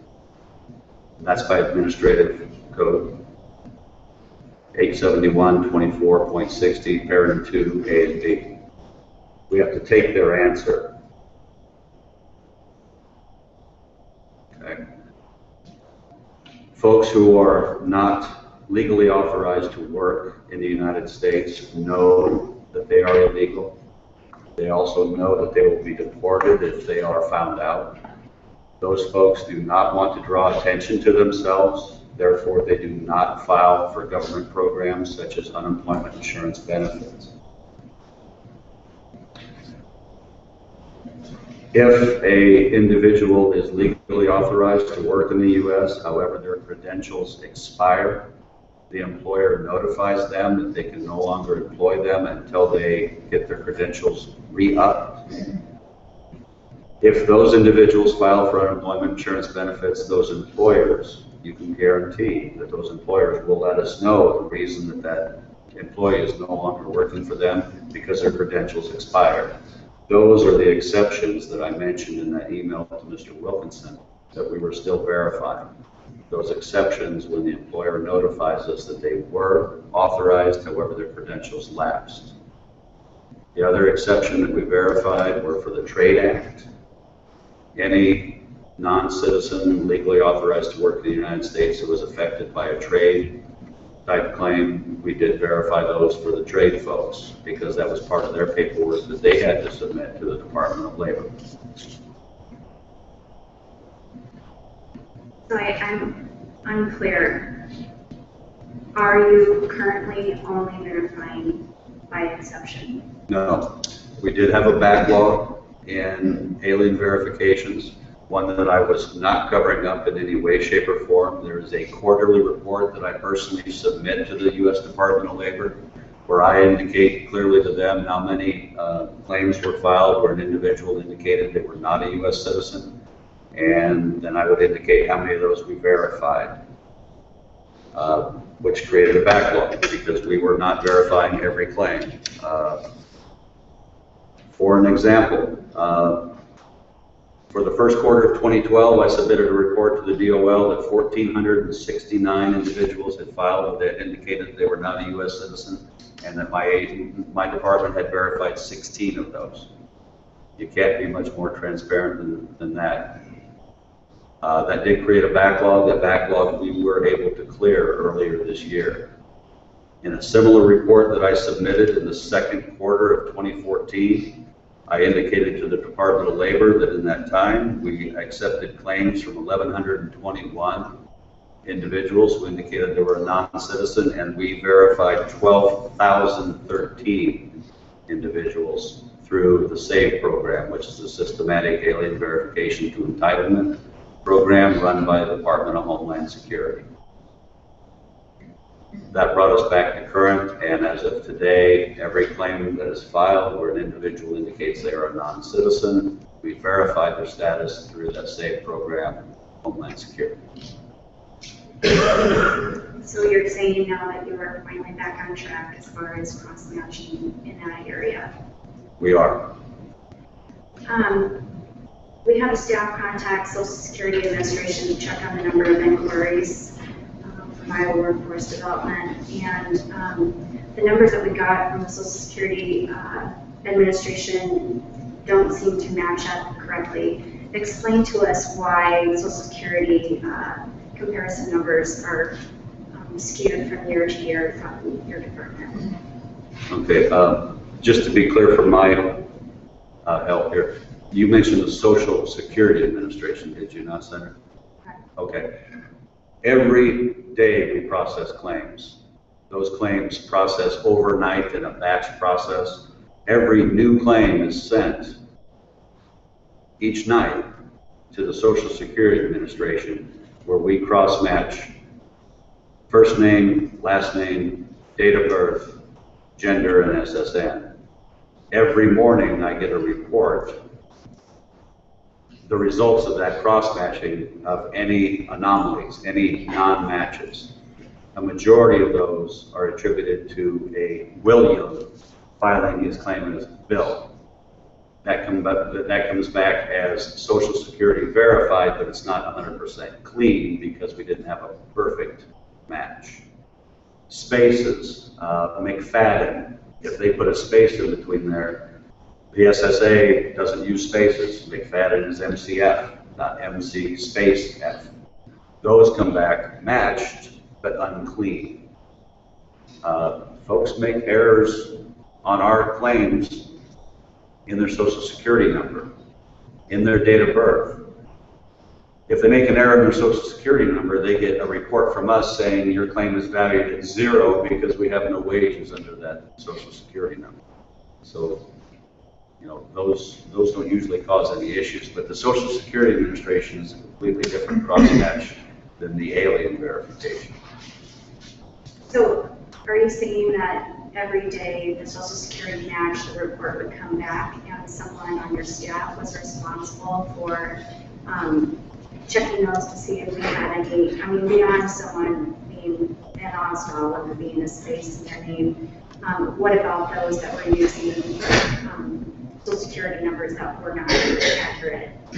Yeah, that report, those rejects, if you will, is a daily report that comes to me. It varies between 0, and I think the highest I've seen it in recent years has been 7 hits, and those come to me, and I work those. When we first started our cross-match on the Social Security Administration, excuse me, back in 2008 was when we got access to match our data against the Social Security Administration. We had quite a few good hits. Most of them were males who deliberately worked under a transposition of the last 2 of their Social Security number to avoid child support intercepts. Every fail-safe that we put into our system, the bad guys, the bad actors, they figure out we now have this, and they find another way and means. The folks who were trying to file fraudulent claims when nationwide states went on to this Social Security cross-match, the bad guys realized, oh, okay, I can no longer just steal an SSN. I got to have the date of birth, name, and SSN all match, because otherwise states pick up on it. Since its inception, the value of that cross match has gone way down because the bad guys now know we do it. That report takes between 2 and 5 minutes to work every day, and I've been doing it since 2010, and the fraud investigator who was doing that chose to retire. So you're responsible for the Social Security, and you're doing it on a daily basis? The Social Security cross match, yes, I am. Cross-match. And if I take a week of vacation, it might take me 20 minutes to catch up the week I was gone. Do you know how much money we've received in child support benefits by doing that cross-match? I'm sorry, how much money we have received in child support? Well, child support recovery for Iowa families from that cross-match program. The only individuals I caught who were avoiding child support was at the inception of our cross-matching, and that was back in 2008. And when I discovered it, of course, I passed that intelligence along to DHS because we made the employer correct all their employment records, reflect the true and accurate SSN. And then, of course, DHS was notified for intercept, and before they filed their unemployment claim under the right SSN, we ensured that the intercept was in place, at least to intercept the unemployment benefits going forward. According to the Department of Human Services, in fiscal year 2013, DHS recovered $9.7 million for child support from unemployment benefits. It's a large number. Yes. So it's very important that we keep that Social Security checks being done. I would like more information from you to ensure that we are getting that done on a daily basis. Were there additional questions, Senator? If I could, Senator Peterson, just to clarify, there's a distinction there. We, on a routine basis, work with the Department of Human Services to recover unemployment insurance benefits for those individuals that owe child support payments. And that's an automated and routine process, and one that we value and that DHS values, and that will continue, obviously. Cross-match that you're referring to here, I don't believe we've found one like that in quite some time where they've attempted to fraud the child support system, but we certainly will continue to monitor that. Thank you.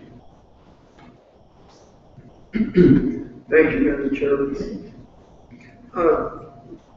Listening to your answers to all these questions, a couple of things occurred to me.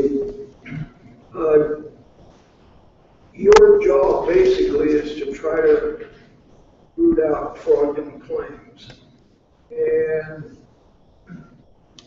can you give me a rough figure on, I don't know, weekly or monthly basis? What does that come to? What be turned up? Is that something figure you could give out? I apologize that I did not come prepared with those type of figures. Senator, I do submit a Department of Labor report every quarter, known as the 227 report, that does outline the number of fraudulent overpayments as well as the non-fraud overpayments that we establish every 3 months. Okay. It is in the millions on a yearly basis, just in case you want to know the magnitude. It's in the millions on a yearly basis, did you say? Yes. Okay. Millions being 5 million, 10 million? If you're looking at the fraud only, sir, again, I don't have those figures. So if you're asking me to take like 4 million? Okay. Okay. Several $1 million.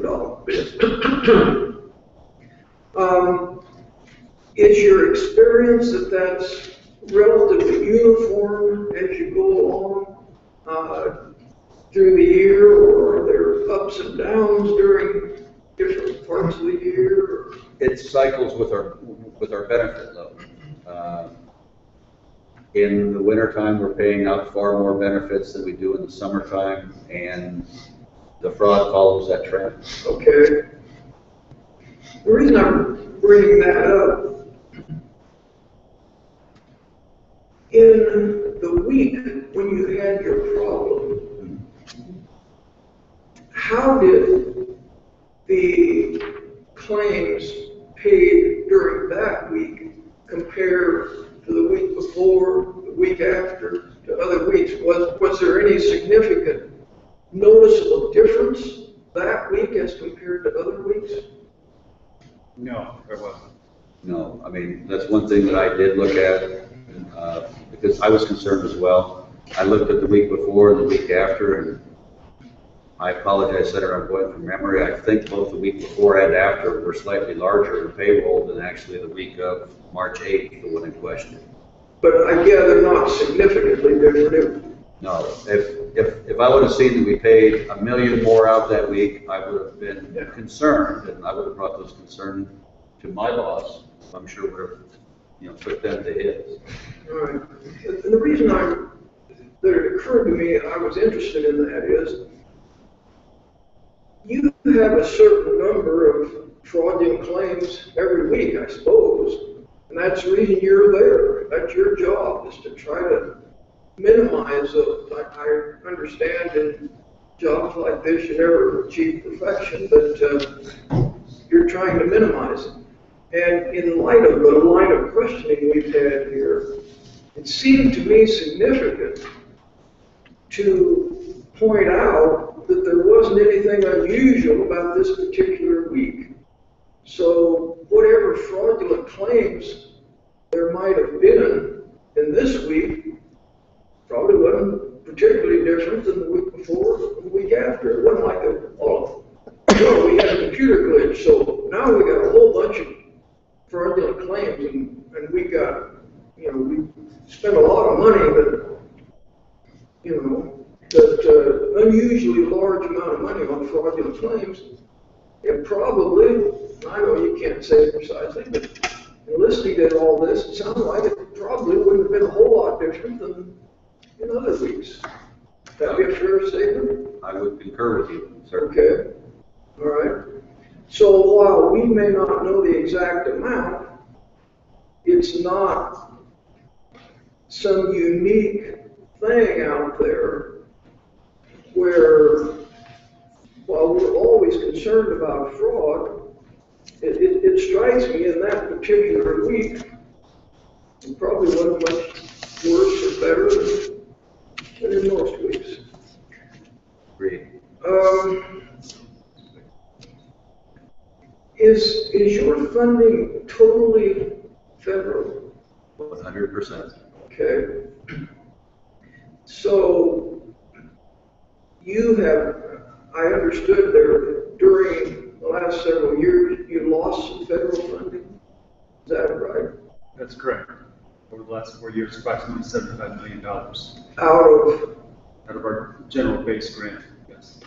and how significant is that 75 million? What is It's very significant. Excuse me? It's very, very significant. Well, what is your total? On an annual basis, the UI grant, I believe, receives about 26 million. I mean, we could get you the precise figures on a year-to-year basis. Financial management would have that for you. So the 75 million is a total aggregate? Yeah, over several years, yes. Okay. During my administration. Over 7 years? No, during my administration. Oh, okay, okay. And yet, the reason I brought that up, it seems kind of remarkable that you've lost a substantial amount of funding, and yet, from what you've told us here, you are actually have gained ground as far as backlogs and so on. You've actually, I heard you say, eliminated backlogs. That is true. We've eliminated all the backlogs in our benefit overpayments, daily verification, in all areas of our benefits program, as well as the appeals program. So it strikes me that's quite an accomplishment to eliminate your backlog in spite of the fact that you lost funding. That's a great tribute to our managers and to our staff who have worked very, very hard over the last 3-4 years during this recession. They've been very innovative in process changes. As I said before, we didn't have a lot of money to work with. And Director Wahlert has been very adamant about our management team being innovative and creative and look at all challenging us on our processes. And to the credit of Dave and his co-managers, they've done exactly that and found new ways of getting the work done in very non-traditional manners. I'm impressed anyway. Now, you lost staff like what, 4 or 5 years ago when you had the early retirement program? The agency lost 15% during, as a result of the SERP. The UI division lost 20%. Following that, the SERP reduction, due to budget cuts, retirements, fortunately layoffs, our UI division has actually reduced an additional 20% beyond that. However, we are performing at levels far above where we were in 2009 in terms of federal performance measures. Do you have a figure of what your unit or your department, however you describe it, what you've recovered in fraudulent and erroneous payments, maybe on an annual basis? Have you got a figure like that you can give us? The report that Mr. Eklund referred to, the ETA 227, it tracks that as well. So we can provide that to the community. Have a rough idea of what it would be?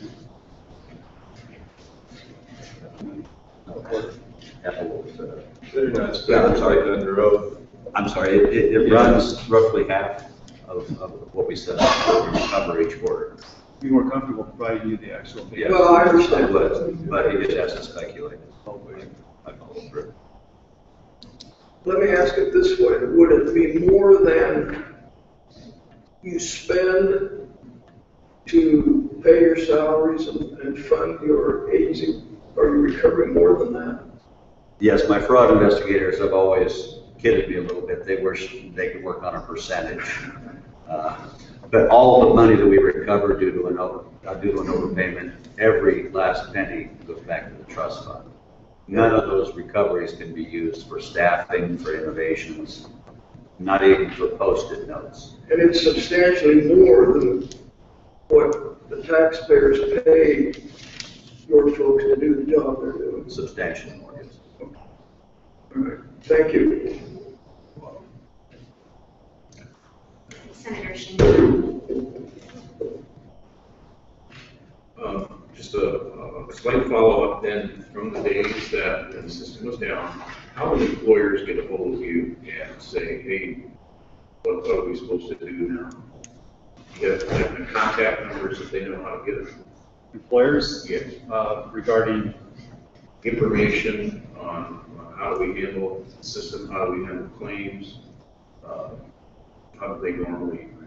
how do employers normally reach out to us? We've had a separate 800 number and a separate unit for unemployment insurance tax. It's busy all the time with questions and assisting with their tax preparation.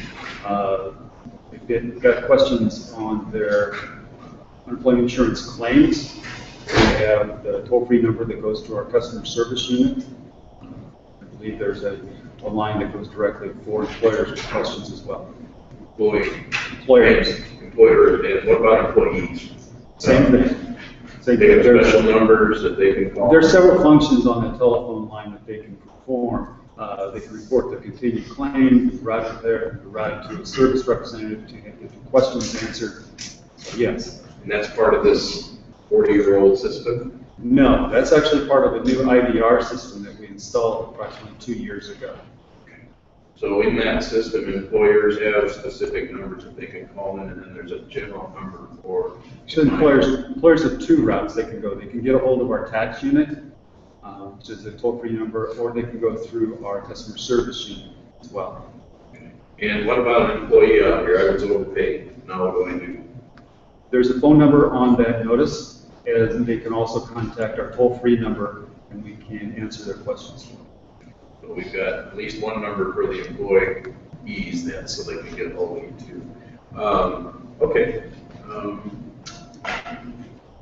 I think that's it. I guess we'll end up with our our standard questions. Have either of you had any discussions with anyone else from Workforce Development, Management, or Governor's Office regarding your testimony today? No. And have either of you had any discussions with any of your subordinates regarding your testimony today? No. And have either of you, any of you been directed not to talk to the legislators? No. Thank you. I have no further questions. Senator Schneider. Thank you, Madam Chair. Just a couple of quick follow-up questions. Mr. Eklund, you mentioned that some misinformation had been spread by, you suspected one of the fraud investigators. What type of misinformation and to whom was it being distributed? What was the potential harm? Well, the potential harm was I was hearing from local office staff that the proportion, the magnitude of what had transpired was far greater than what it had. The misinformation that I was made privy to was that that they basically paid everybody who had ever filed an unemployment claim before, which wasn't true. We went off those claimants who had filed the week previous only. Big difference, huge difference there. Was the choice then between making the payment and not making a payment to anybody? I mean, making a payment to people knowing that you might be paying some people who weren't entitled to benefits versus not paying anyone at all. What made this situation so untenable was that the ones who actually called in or went on the internet and filed a claim, to them, to the claimants, the citizens of Iowa, it appeared that the system worked as it normally did. It did not give them any indication that their claim had not been filed. So if we had taken no action come Thursday or Friday when they were expecting their deposit and it didn't show up, that would be their first alert that they had not been paid. A lot of the folks who are on unemployment benefits live check to check. Sometimes, they can even borrow against that by writing a check the day before. They make promises to their landlord when the payment's going to be. And none of these folks would have been aware that that check wasn't coming, and they would have been at least a full week without that benefit payment. That option was not an option that the agency was willing to explore. How many people would that have affected? About 30,000. And is there any, I have a hard time understanding why not just get in front of the issue a press release, state what happened, and avoid being put in a situation like you're in now. I don't know if you were a part of the decision-making process, but what is there any particular reason or potential harm or negative outcome for just issuing a press release or something like that? Mike probably has a better answer, but I know that wouldn't have reached everyone who was affected. Not everyone watches the news, not everyone reads the newspaper. I mean, go ahead and make the payment, but also explain. Oh, okay. Yeah, that would have been more to Mr. Wilkins' purview than my own. I didn't explore that option. I view this as a problem. This is an issue in the system. We deal with problems every week. We found a viable solution, fortunately, minimal impact. And we just simply move forward. We ensured the following Monday or Tuesday that the system was continuing to work the way it should, and it was. We just continue to move forward. Okay. I don't have any other questions. I have a couple of questions on the man badge on the memo, Mr. Eklund. Who was responsible for entering data, the man badge? That was done through our IT department, through a special program that they put in place, basically mirroring anyone who had filed a claim for the week previous. Okay, and who in the IT department was asked to do that? Our CIO would have delegated to one of his employees to actually prepare that file and put it into the batch processing. I do not have a name for you, I apologize. Okay. So the CIO was responsible for putting in the data, saying the man batch data. Yeah, to So make that would it, have been a directive from probably the director informed the CIO that we're gonna need to enter in something here. That's not necessarily accurate information to make this go through. yes. And what date did the checks get sent? I'm really glad you asked that question. We have basically two methods of payment. One is direct deposit to a private account, and one is direct deposit to a state-issued debit card. I've been instrumental in the debit card process since we went to debit card. For our agency to make this happen, it was unprecedented the type of cooperation that we had to seek and get from not only DAS, the Department of Revenue, and the automated clearing houses that transfer these funds to the actual bank accounts of our Iowans. We made this happen in such a short amount of time. It was completely unprecedented and never happened before. It was a monumental effort that our director was able to pull off to get Iowans their paychecks through unemployment when they expected them. Direct deposits hit on Friday. Payments made to the state-issued debit card occur on Thursday following their certification on the previous week. For them to pull this off in a short period of 2 days was amazing. We had extraordinary cooperation between the Department of Administrative Services, Treasurer's Office, and Wells Fargo in ensuring that this did occur in a timely manner. Okay, so it was for a week ending March 8th. I'm not sure of the days of the week. So what day did you find out that the system glitch malfunction occurred? We discovered on Monday, What date would that be? 11. Monday the 11th? No, I'm sorry, you're right. 10. Thank you. The 10. That there could be a problem. At that point, it appeared to be a routine problem that we needed to be looking into. And we assigned it to our IT staff to start looking into it as we had some examples. And I believe your emails and notes would show that. By Tuesday, when the payroll was processed, I discovered that that payroll was much lower than what it should have been. And that's when I alerted IT, the director,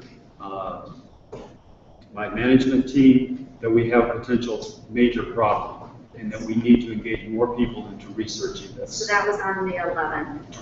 Correct. Okay, so that's when you discovered the problem. That's when I was convinced we had a serious problem. Okay, and then what happened? Then, so that was on the 11th? Yes. And what day would checks go out for this week for the deposit? Would it be Wednesday the 12th?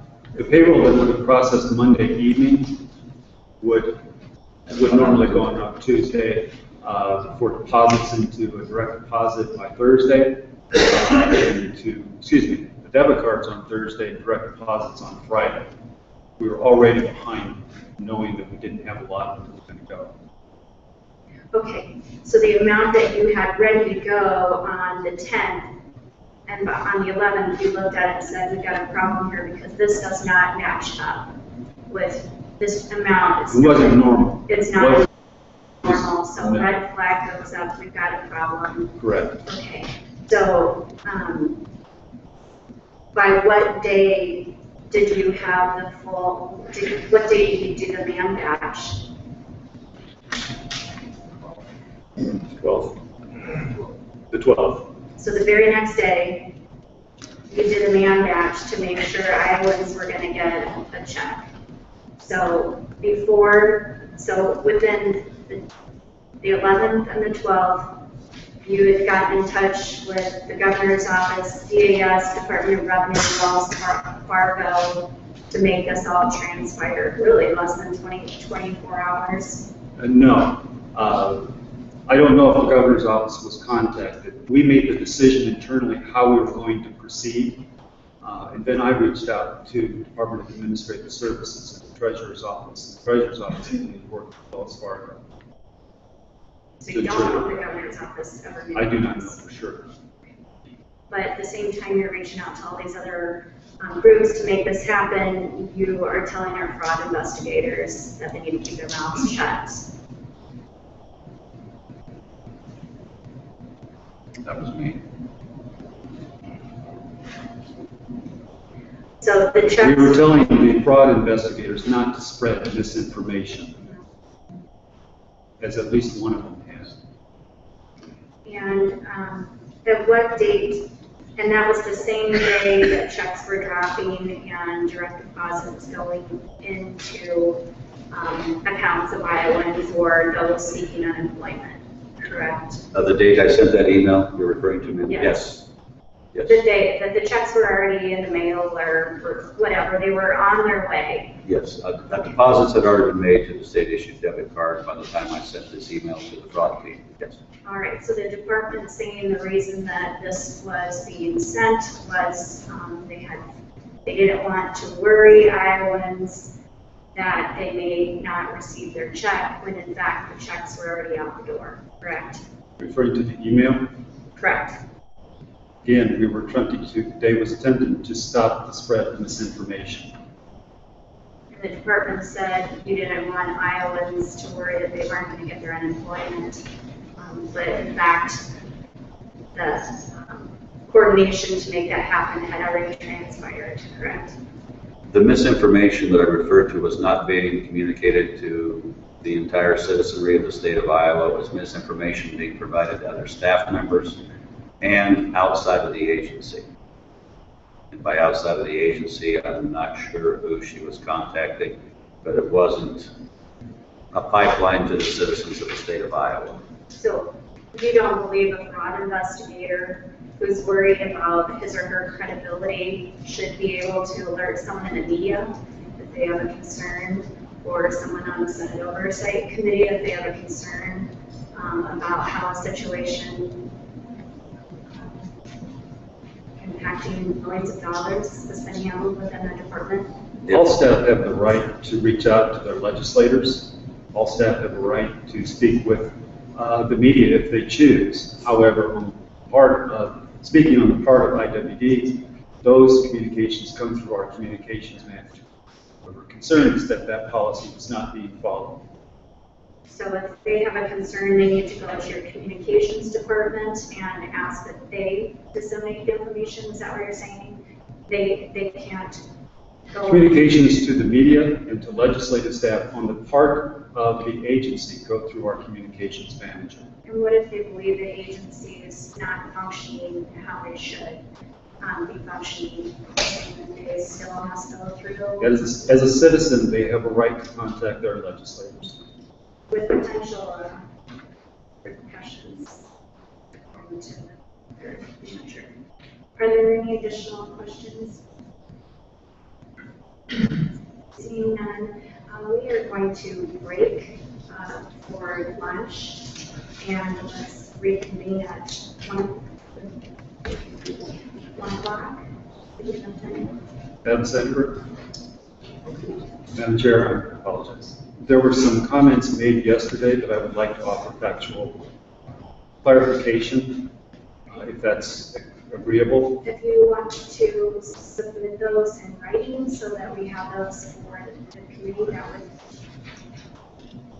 be acceptable. Okay, I prepared some notes, some comments for today. Okay. You know what, go ahead and make your comments while you're in front of the committee. Thank you very much.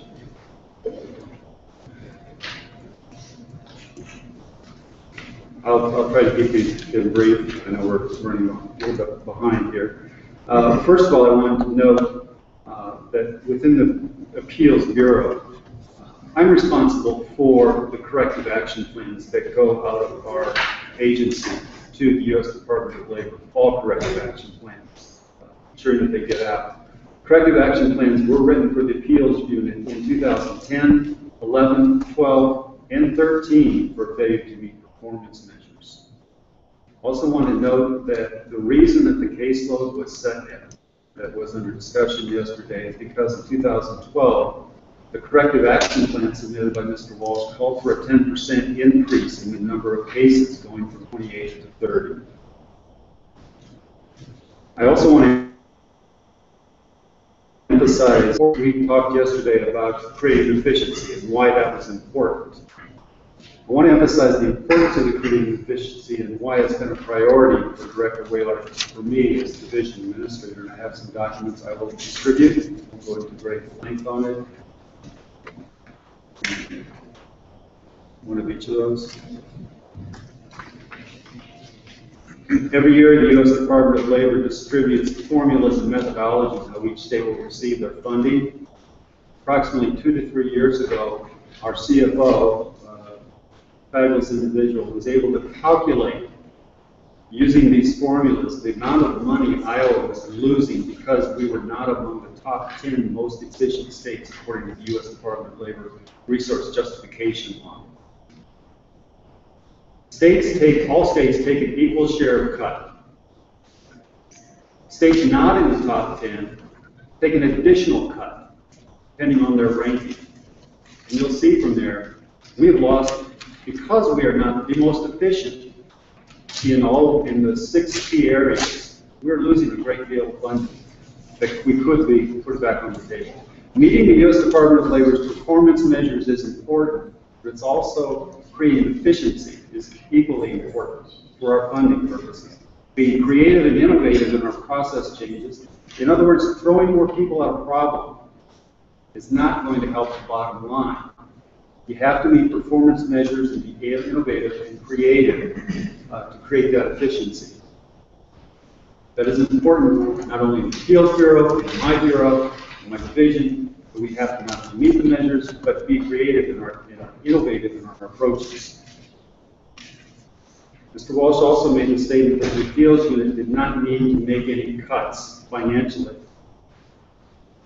What he failed to acknowledge is that the overall UI program-related funding was being reduced. And I already mentioned that the board lost approximately $75 million due to these cuts over the last 4 years.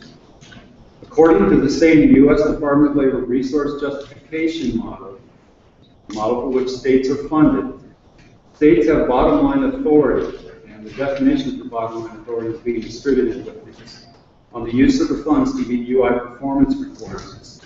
In other words, the agency has the authority to shift resources in the UI program categories as appropriate to meet our performance measures. Exactly what we were doing during that period where we were having to adjust resources to keep staff on board as best we could and to meet performance measures. Spikes occur every year in unemployment insurance and normally at the same times. So we're able to plan for workload shifts, just as we've done in the Benefits Bureau. We know that the wintertime is going to be heavy. The Appeals Bureau knows the wintertime is going to be heavy.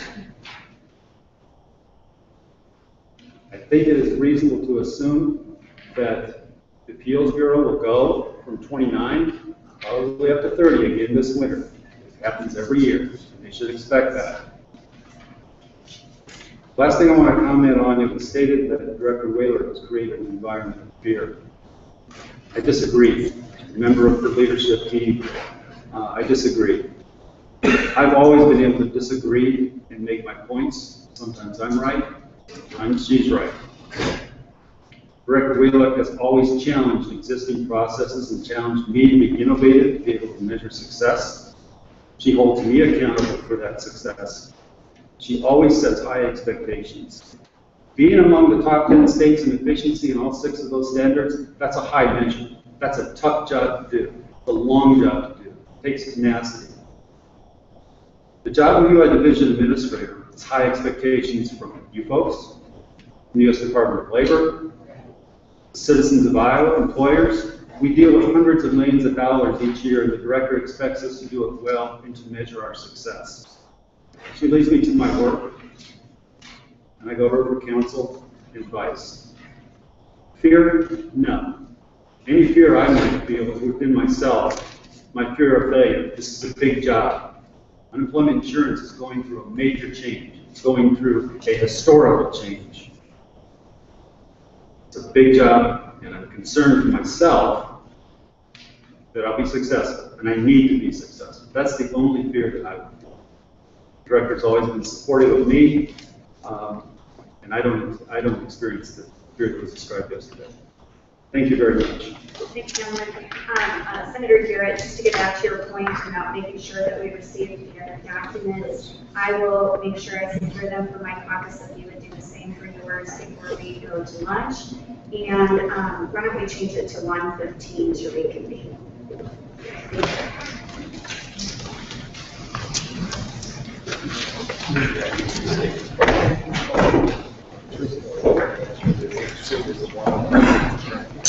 Sure.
People to come before the committee are Jane Connor and Karen Von Baron.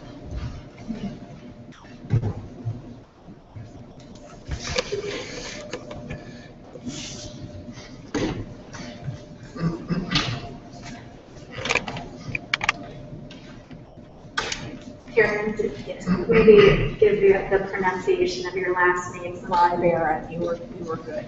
Von Baron, correct. We're going to begin by having Deb from Legislative Services Agency ask you to take an oath. Okay, please raise your right hand. Do you swear or affirm the testimony you're about to give will be the truth, the whole truth, and nothing but the truth? Yes. Thank you. Thank you for being here today. If you would each introduce yourself and tell what you do for the department, or if you wish to make an opening statement, you're more than welcome to do that. We ask that you use the microphone by pushing a large button in front and see the red light come on. And then we'll start. Ms. Connor. I'm Jane Connor. I'm an investigator with the Iowa Workforce Development. I'm Karen Von Baron. I also am an investigator with Iowa Workforce Development. I have worked for Iowa Workforce Development for 45 years, 27 years with the investigation unit. I cover 14 counties in southeast Iowa.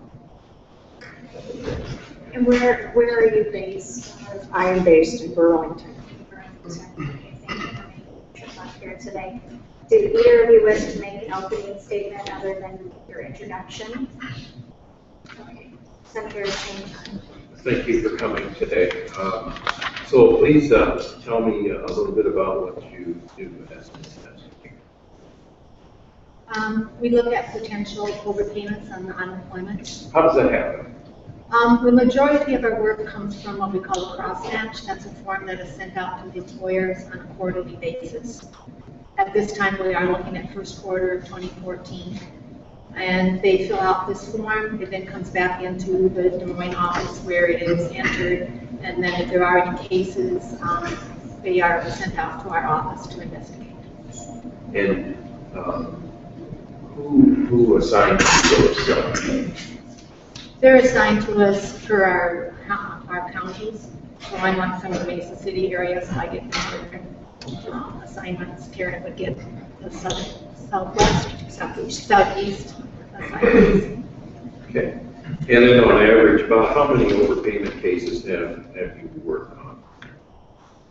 In a quarter? Or, yeah. Approximately, I would work on anywhere from, I'm going to say 200 to 350 per quarter, sometimes more, sometimes less. Karen? I probably maybe a little bit more than that sometimes.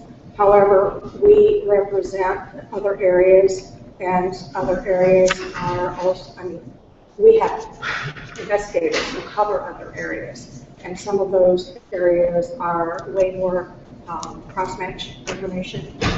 Davenport, and Davenport, Dubuque is one investigator, Cedar Rapids is another, the Des Moines area is another.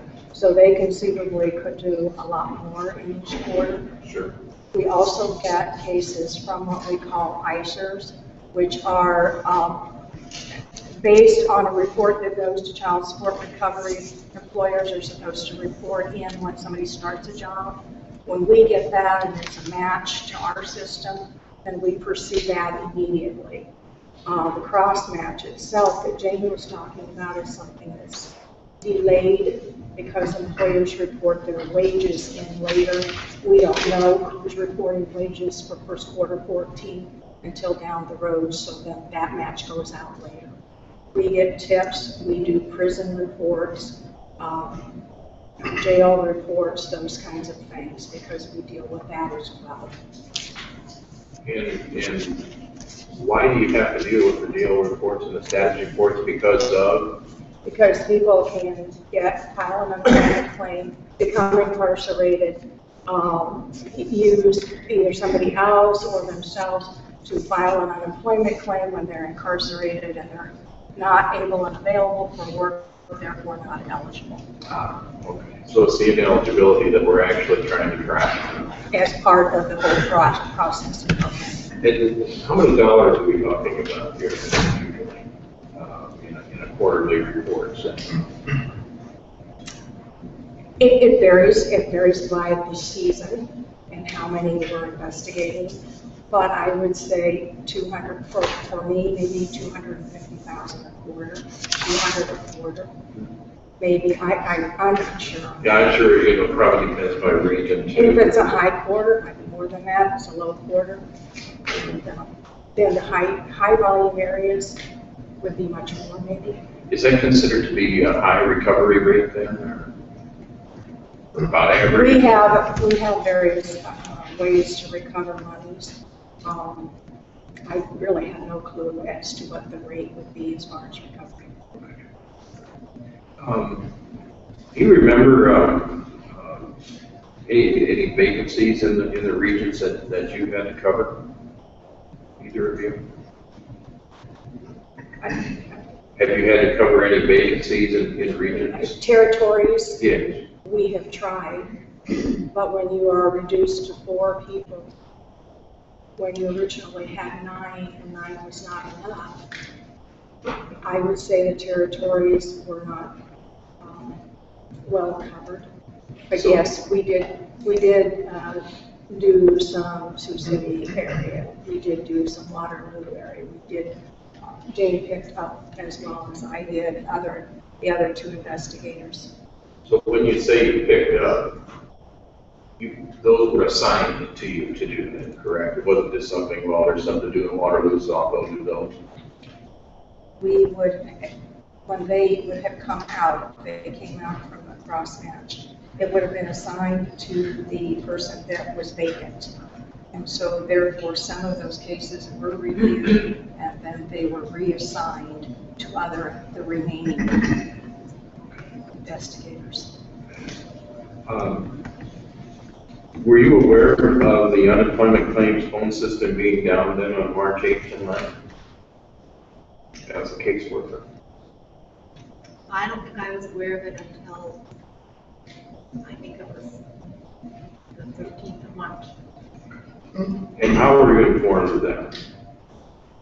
Personally, I saw it on that screen where it said man batch, and I had never seen man batch, so I had no idea what it was. Later that day, I think the investigator from Des Moines had seen several of those, and she had gotten some comments from claimants saying, I did not report for that week. I don't know why that's on there. And she had sent out an email to, I think, Dave and the investigators that, what is this? We don't know what this is. Somebody tell us what this is. And Karen, what was your experience that day? That day, the same experience, but I had heard from local office staff. I'm based in Burlington, and we still have an office there. And they had gotten an email earlier that told them how to handle this March 8th week. And their handling it was going to be that when people came in, yes, there was a glitch, and they would enter their claims correctly and do all of those kinds of things to try to get the situation repaired as fast as possible to get people their money. I had heard that. I didn't get that from Des Moines. I got the email from Dave Eklund. Dave Eklund. Correct. Okay, very good. And do you ever feel any uncomfortable with that conversation that, oh, we're just going to pay money? Hey, do you agree? If I go first, I felt very uncomfortable with it. I don't know if you're familiar with what our unit is charged to do, but our mission is to preserve the integrity of the unemployment insurance fund. And that fund is employer dollars. And our unit has always taken very high pride in doing the best that we can with the tools we have. And so doing a man batch then could do a negative impact on employer contributions? I don't know how they've handled them. My assumption, I don't want to even assume, but I don't know where that money would be taken out of except for the employer's account. Correct. And that's my concern too. I mean, we don't know, but we're going to charge employers anyway. I think that jeopardizes the integrity of the system. And I believe so do the investigators that were on staff at that time. All of them. So would that then jeopardize your finding too, because it was based on a false claim? Or a claim that we couldn't verify? If we were just looking at that 138 week. Yes. And I saw it, and I saw that it was being matched, I would close the case because we were ordered to do so.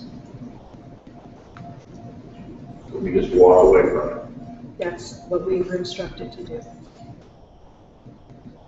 Were you ever directed to withhold information regarding the claims during that week, the week of March 8th? Well, Are you talking about that particular email? Yes. Yes, we received that email. And that was again from David. David.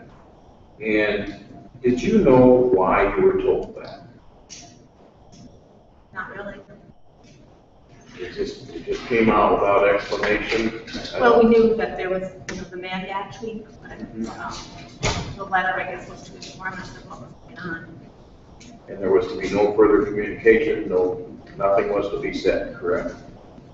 According to the email, if we wanted to respond to him, we could do that in person or by phone, but not to forward this to anybody. So, I mean, it comes back to a question that we had this morning, is why not just come clean? Why not just come out, do a press release, say, hey, we got a glitch in the system, it's messed up, we're going to pay this out and move on. Why?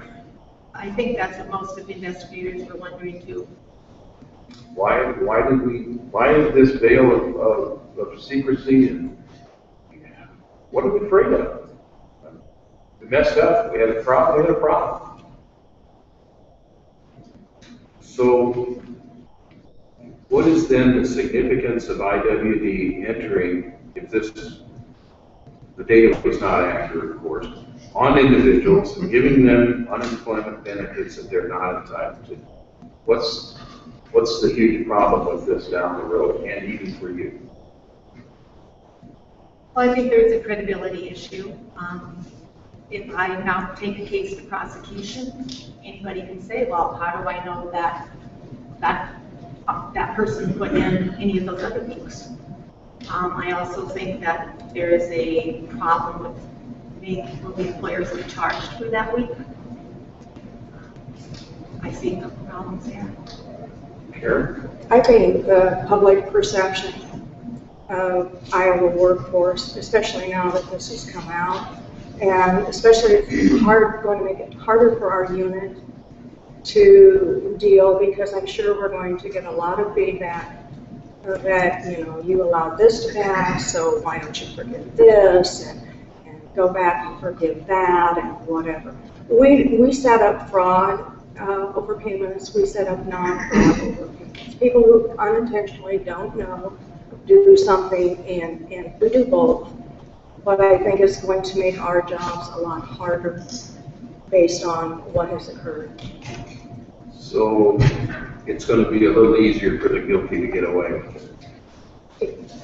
I don't know about that. Our system does show when somebody calls in, and they have to use a PIN number to do it if they call in, or a PIN and their social security number if they internet it. That definitely shows on our system. The man-batch showed on our system. And so I think we can identify that definitely was not put in by that claimant, and so therefore they shouldn't necessarily have the liability. However, the law does say if you get paid unintentionally, or if it's a non-fraud, we still are required to recoup that money. I do believe, I don't know this, but I think the director has the ability to waive that, so I don't know. So is the state exposure limited in any way? I'm Am I sorry. wrong? Or so is the state exposed because of this to a greater degree or lesser degree? Probably hard to say. Have you had any discussions with anyone at Workforce Development regarding your testimony today at all? Or have you expressed concerns of the latter when this came out? I did not. I have talked to another investigator about my concerns. I got this, I wasn't aware of what we were being called in for per se, but after the Government Oversight Committee, some of the information that came out, So this concern is still alive and well with all of you folks out there because the state could still see repercussions from this at some time, correct? Well, we are currently working on first quarter, which involves March 8th of 2014. So of the 200 cases I currently have in my office, and I'm still expecting to get more cases. We're not done yet. I did a quick count, and I think about 70 of those were March 8th, which I will have to leave out. And it was around $20,000, just what I counted in my counties. With 70 cases in just one region, one area. How many regions are there, by the way? Is it 9? 9 regions. So, again, it was a kind of a point we were trying to make this morning. We really don't know, how many.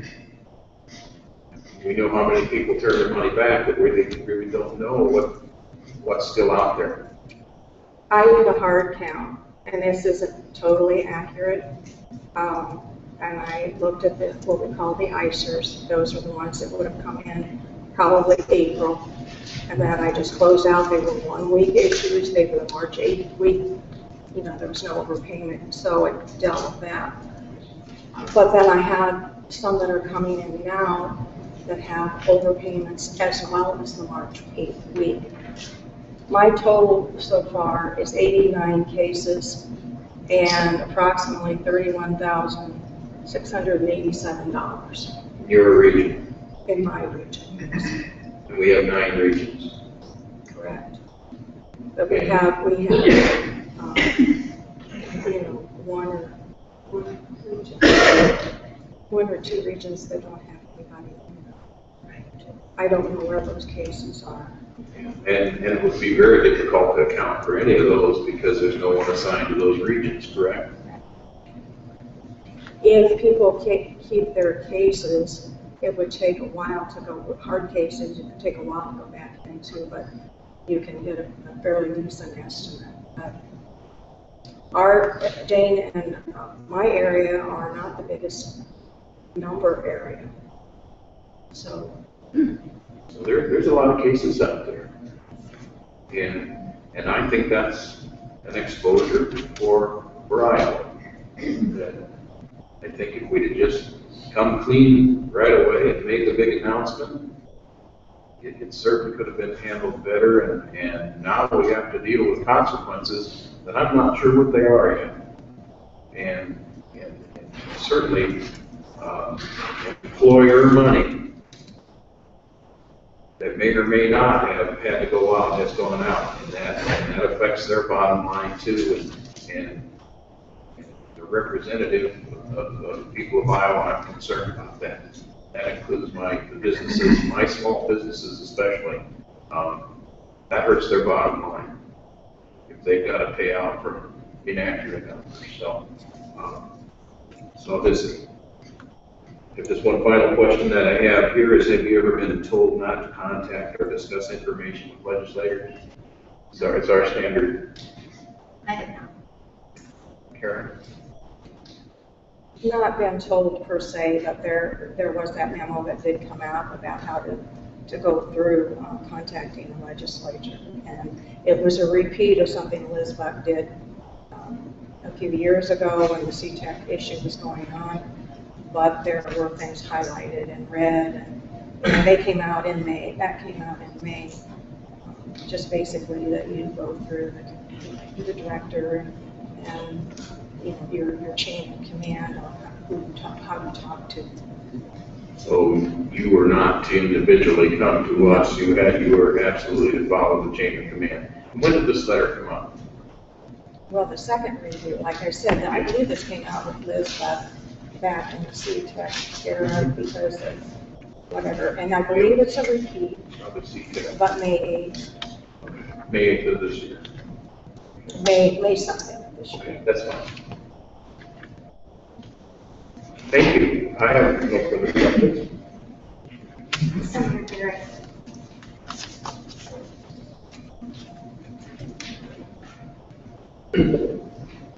Thank you, Madam Chair.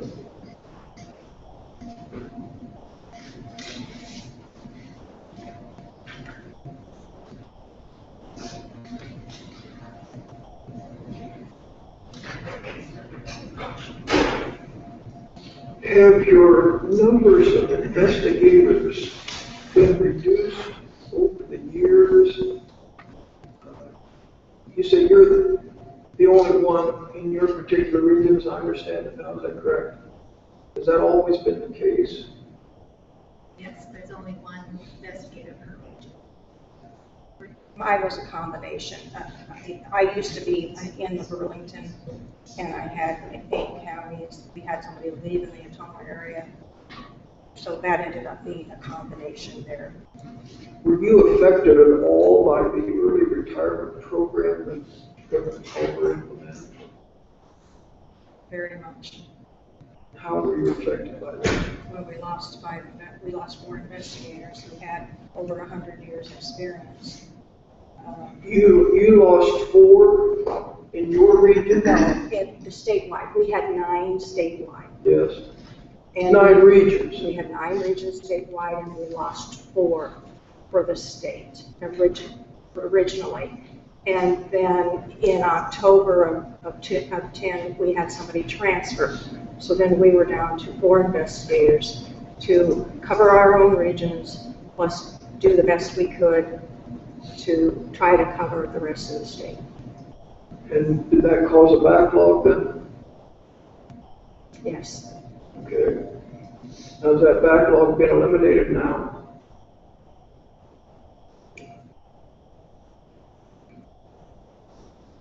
I can't speak to that. I don't know. Excuse me, I didn't. I don't really know if the backlog's eliminated. All right.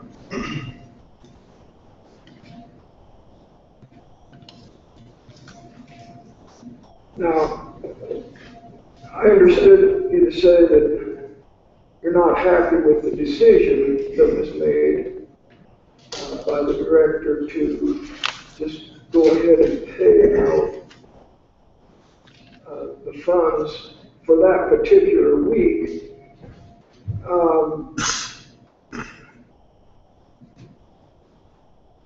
So what would you have done if you'd been the director, since you don't like that policy to the extent that you're coming here and telling us that you disagree? What would you have done? Both of you. I'll start. I guess I have a question as to why there wasn't something put out to the media about this week did not take, you need to call in again, or maybe individual letters to all of the claimants. I can understand that people do need the money as soon as possible, but to put that week in, it caused huge problems. I don't expect the people to pay that money back. I mean, I do agree with that decision. They were paid that money through no fault of their own. So if they didn't call it in and they got money, it really is not their responsibility to pay that back. But I have concerns about it just being entered, and like I said, it created a huge problem. I didn't really get what your alternative policy would have been in terms of these payouts. Senator, I don't think that's an appropriate question. You're not the director of the Department of Well, I thought that was, both of them testified that they weren't happy, they disagreed with that policy. That's what I thought the point of their testimony was. We haven't testified on how it impacted their position with the department. You want to ask them a hypothetical question, or Absolutely. I'll leave it up to them as to whether or not they feel comfortable answering your question. Well, I guess you can answer it or not, but you came here telling us you disagree with the policy, and given that, I wondered what you would have done. We came here as a subpoena. I didn't particularly come here to argue about what was right or wrong. We just came under subpoena. We're here to answer your question. No, I understand. I guess, you posed a question and how I would, and Jane talked about media, letting the media know. It's my understanding that the remaining local officers, as minimal staffed as they are, were geared up. Memos went out to staff to tell them how to handle the week, to enter the week for claimants, have them, they call or whatever, tell them to re-enter the week. There would have been a delay in payment, but they still would have been paid. To me, that seems to be a better alternative, but I'm not privy to all of the information. Well, can you at least understand why a person might make the opposite decision and not withhold the payments from thousands of Iowans while this issue is being worked out? Can you at least understand why a person might come to the opposite conclusion? Given my background in trying to maintain the integrity of the unemployment fund, basically we had a system that entered all of the questions, yes, unable, unavailable, yes, this, and this, and paid out that money. I have difficulty with that. Okay. All right.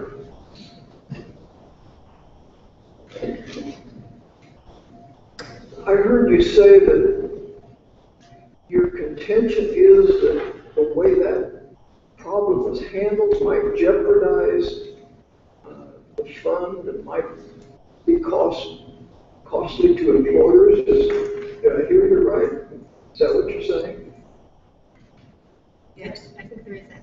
All right. If I've got $31,000 that went out and it was paid out for that particular week and we're not dealing with it, that $31,000 most likely comes out of the base period employer's account. Well, in light of that, let me ask you about the recent news that we've had that actually rates for Iowa employers are going to go down. As I understand, there are going to be savings. What was the figure? $100 million or something like that? And in that context, $30,000 doesn't sound like much money. It sounds like a lot of other factors are much more important than how this particular week was handled, and that overall Iowa employers are realizing tremendous benefits from the way the office has been run and the fact that their tax rates or their contributions are going to be going down substantially. Isn't that correct? I can't answer how those things are computed, Senator, and I don't know how the rates are manipulated. That part of it I don't know, but I do know that each of these employers who's being charged probably shouldn't, if they shouldn't have been charged, it shouldn't come out of their accounts. And I got $30,000. There are 9 areas in the state, 30,000 times 9, and I think that's probably a light number, is 270,000. So I don't know. You're aware of the new figures in the story about the employers' contributions going down. Right, You're aware I'm of that. aware of that. Isn't that great news? I think so. Yes. And that's what our unit is charged to do, is to make sure that that fund pays out correctly. Let me ask you this. any given week, we have a certain amount of claims that are paid that really shouldn't have been paid. That's just kind of the nature of a big system like that. And I know you're doing a wonderful job trying to combat that, but nobody's perfect. So isn't that true? In any given week, a certain amount of claims are paid that shouldn't have been? And have you looked at the figures comparing this week in March that we're focusing on with other weeks to see if the payments were any more in that week? I've never seen them. I've never You seen haven't the done figures that? week by week. Okay. Do we have any reason to think that there were more payments made that shouldn't have been that week than other weeks? Well, if you don't know what the amount was, I guess you're not in a position to understand. Okay.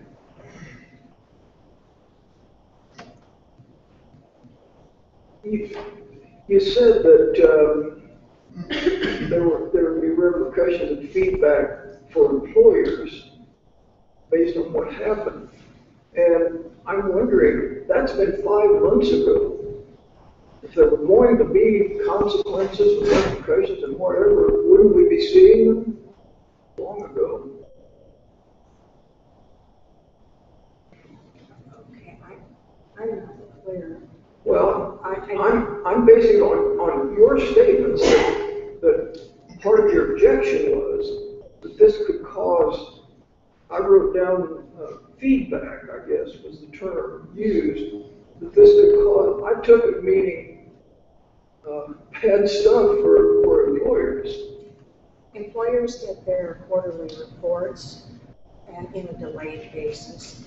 And some of them look at them very carefully because that's important for them to know how their charges are. Some don't look as much, but if somebody's filing in sequence, they may not realize that that week should have been paid out.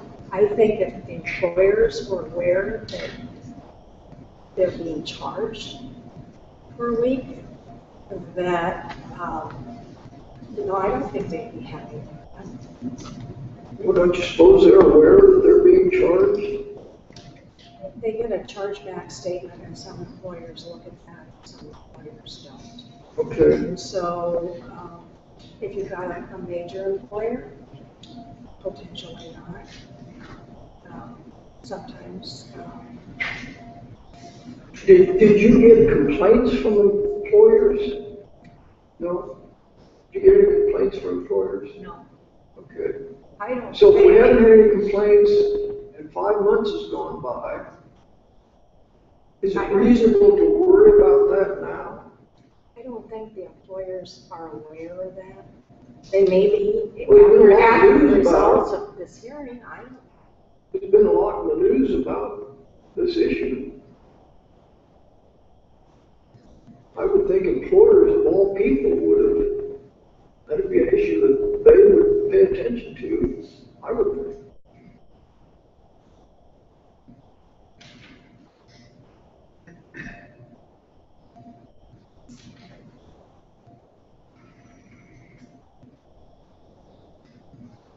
Your department is funded by federal money, is that correct?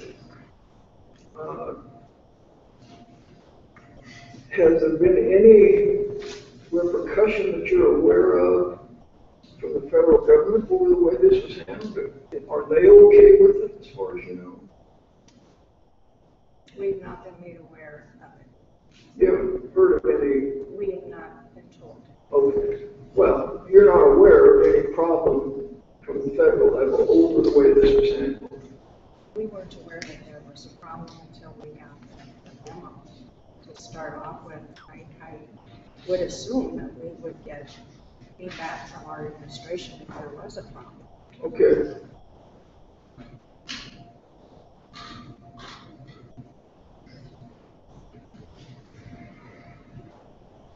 What kinds of cases, or what is the normal, or the majority ahead of time, what's the scenario for a fraudulent claim? What happens? Either one of you. I guess I don't understand your question. Well, if somebody's going to file a fraudulent claim, how do they do it, and what kind of person, in your experience, does that? The majority of it. What constitutes the majority of the cases that you investigate? Most of them are failure to report wages when they are working and they continue to draw unemployment benefits. Okay, and that's your experience too? Yes, that's a lot of what we do. We get information through tips, we get information through the cross-match, through the ICER.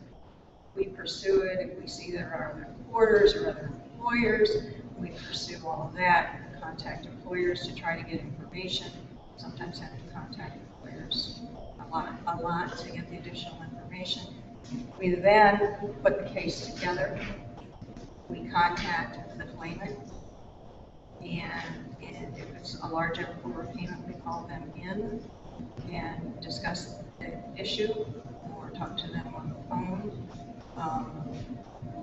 If they accept their responsibility or if they don't respond, we set it up as an overpayment.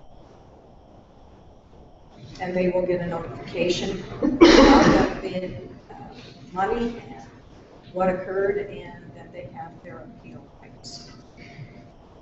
Well, okay, that's a little beyond what I was asking, but Sorry. What people who are drawing wages, filing for unemployment, that's the biggest category of complaint that you have. What is that, 80%, 85, 90? Don't know? It's a large percentage. Okay. It would just dwarf any other category, is that correct? It would be So if the you really majority wanted of what we do. if you really wanted to prioritize in this area, that would be the thing to look at. Would that be a proper statement? That is the majority of our work, yes. Okay.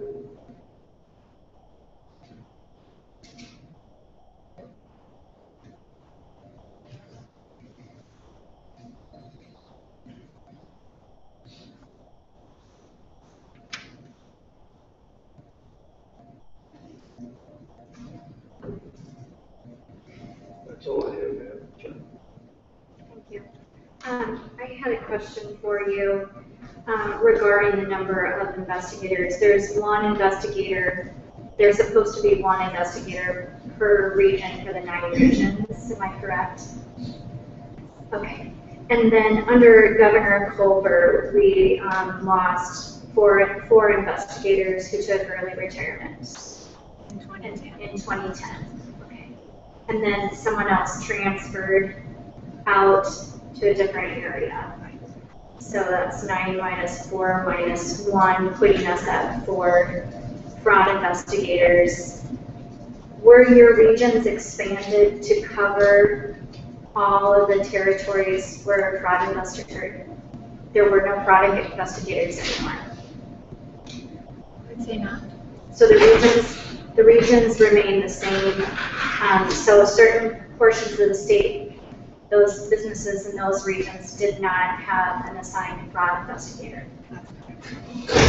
Were all of the potential cases of fraud distributed to the remaining 4 fraud investigators? I don't believe so.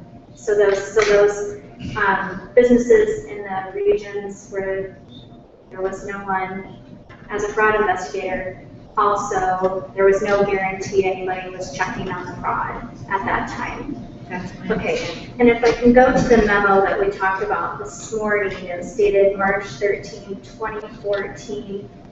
The memo from David Eklund went to Irma Lewis, Jonathan Linnebrink, Jane Connor, and Karen Von Maren.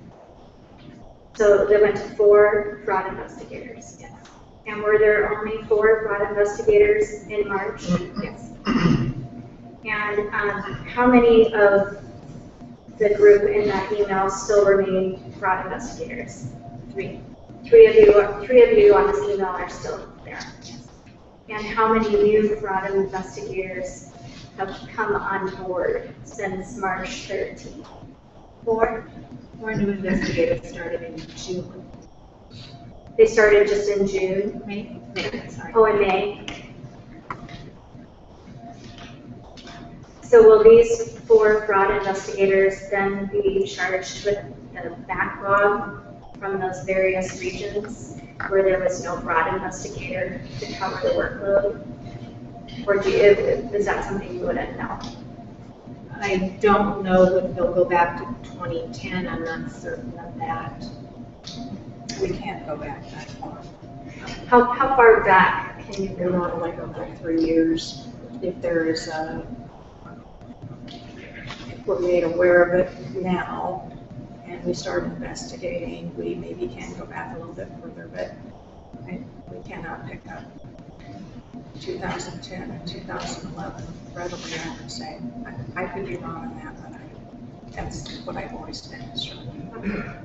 So vacancies that occurred in another administration has still been left open until almost the end of Governor Branstad's first term back in office.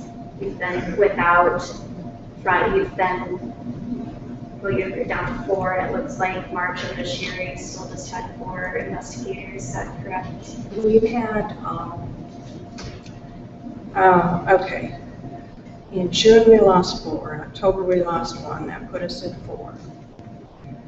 In February, we gained 2. 1 was totally brand new, and the other had some experience. But investigator position is, in my experience, at a minimum of 1 year to 2 years of training.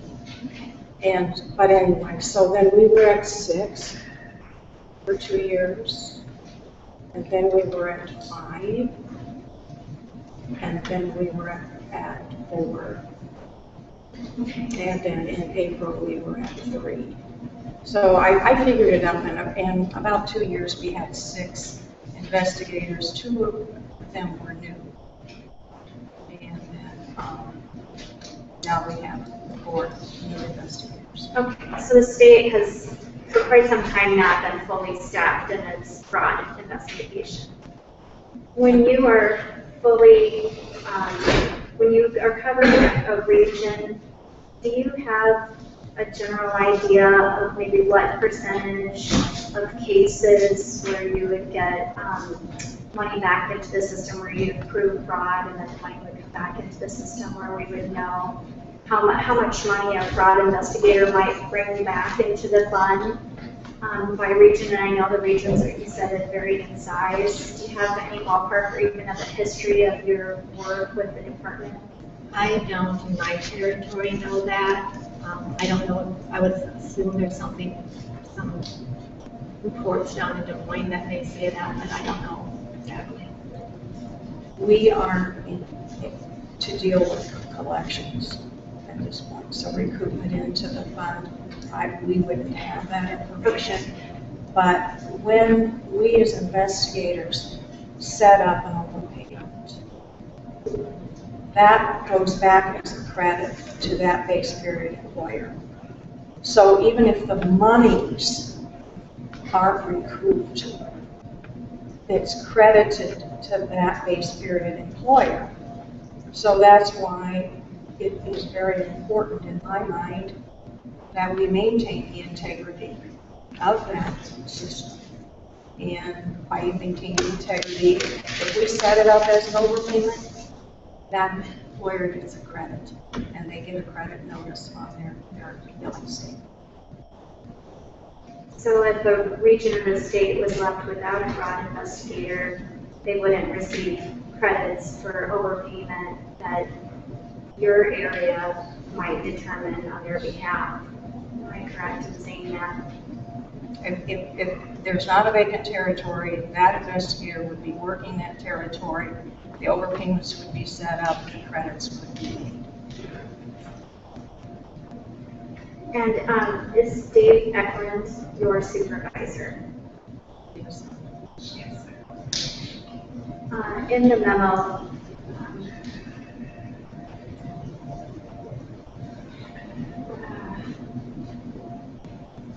he says, I want no response to this email. Do not, under any circumstance, forward this email to anyone, or there will be repercussions. Any comment should be made via the telephone or in person to me. What did that statement, what did you believe that statement to me?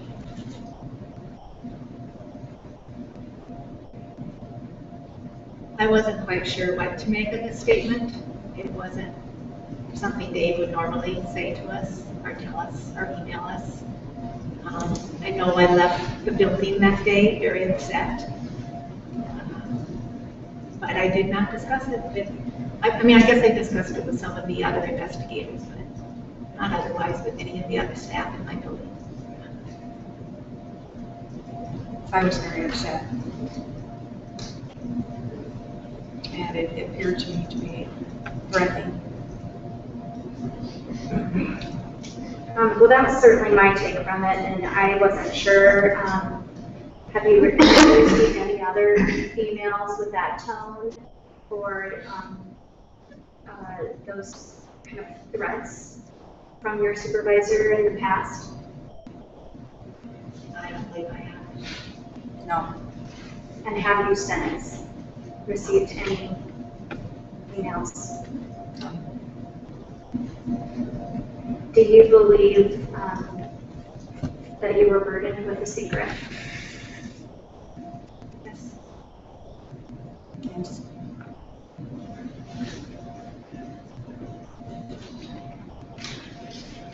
Senator Garrett.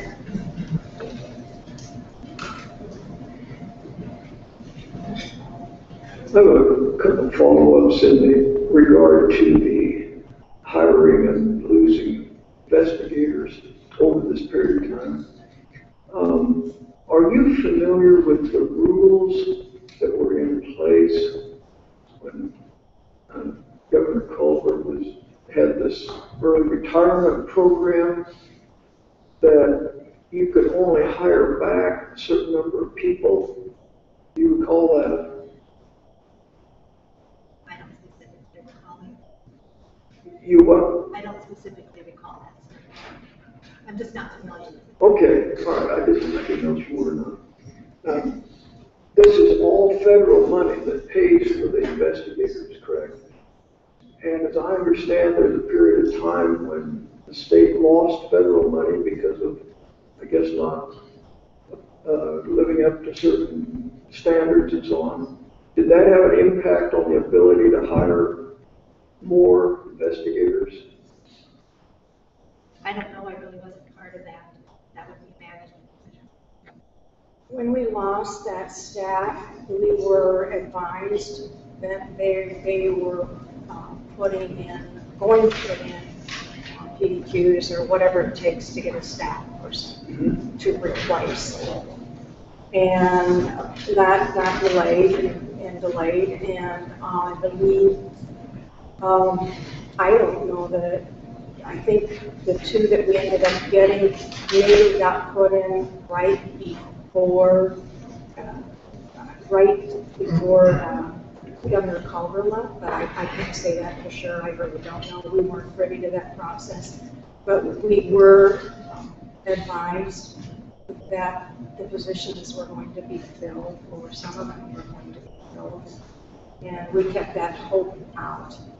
Because to be very honest with you, if you remember correctly, during that time period, 2008 was a disaster, 2009, 2010, 2011, high unemployment, extended benefits.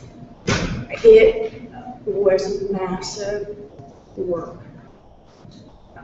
unbelievable, and our unit kept plugging away, trying to do the best that we could. But it was massive, and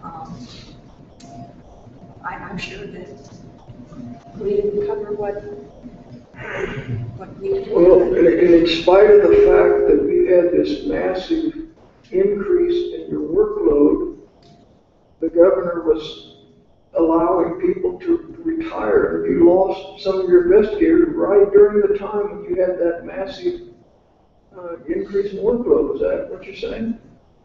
Well, it was an opportunity for some people who were of age and who were pretty burnt out to take advantage of an offer. And I don't blame those poor people for leaving. Okay, it just made it hard on the rest of you. Okay. All right, that's all. Thank you. Thank you, Madam Chair. Thank you for coming here today to testify. And incidentally, I'm just happy to hear Senator Shane John is such a champion for small business. Hopefully we can work together on something next session. You're a good man. Just a couple of follow-up questions. Yeah, it's my understanding that, and maybe you can't verify this, but it's my understanding that under Culver's early retirement program, the department couldn't rehire more than 50% of the people who had decided, of the positions who had taken advantage of really, but okay, you don't recall any of that. That's okay. And you mentioned that PDQs have been submitted for additional positions. What is a PDQ? I don't know for sure. It's a position request. Okay. And that's submitted with the federal government? Since we're talking about federal Goes to government. DABS. DABS, okay. And then what do they do with it? Do they send it on to? They approve it for critical need or something. At that point, I think it's a critical need thing. I can't address that. Okay. But we did end up in February of 2011 getting two people. Getting one, two. Two investigators. And just so I'm clear too, between alien investigations and fraud investigations, which of those is a better value for the taxpayer? Which returns more money to taxpayers? Well, alien investigations can be fraud investigations. Okay. They can. So there could be some. We used to do that. It's our understanding just recently, and I think it's been ongoing, that we don't deal with the alien issue at all, are you? But we be concentrating on the areas that we need to be concentrating on. Okay.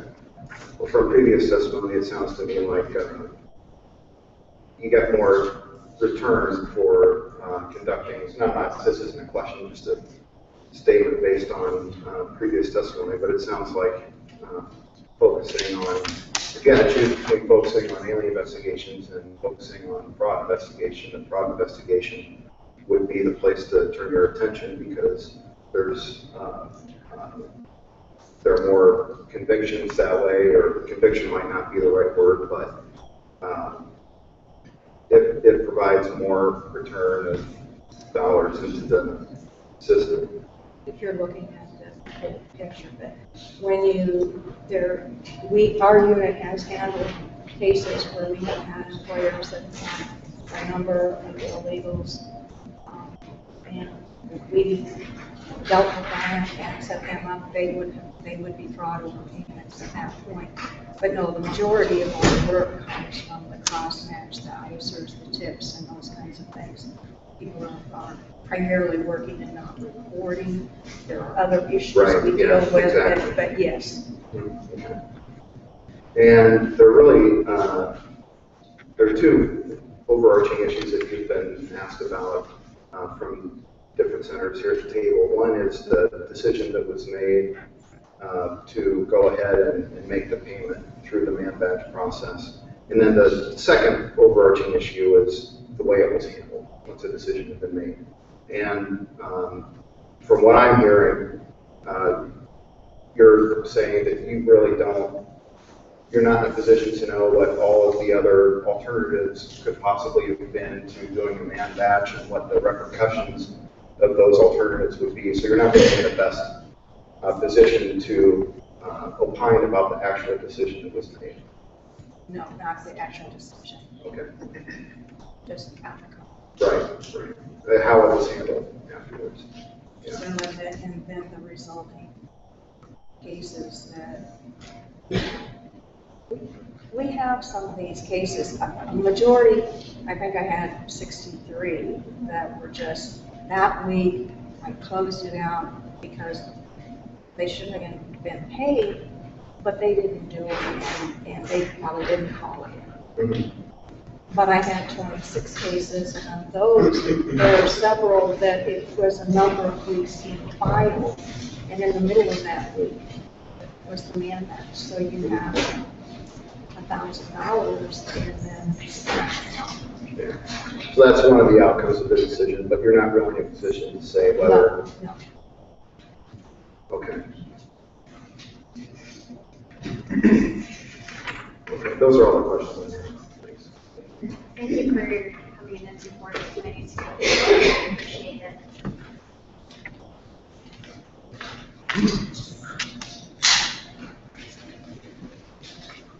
Next, we have two fact finders, Philip Pocock and Kim Rieger.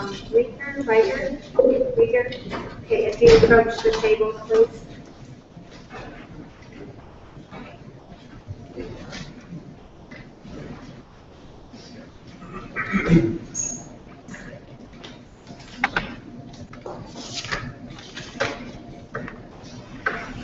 Thank you for coming before the committee today. Thank you, ma'am. You haven't had a choice, so thank you for that. Deb will issue the oath from our legislative services agency. Please raise your right hand. Do you swear or affirm the testimony you're about to give is the truth, the whole truth, and nothing but the truth?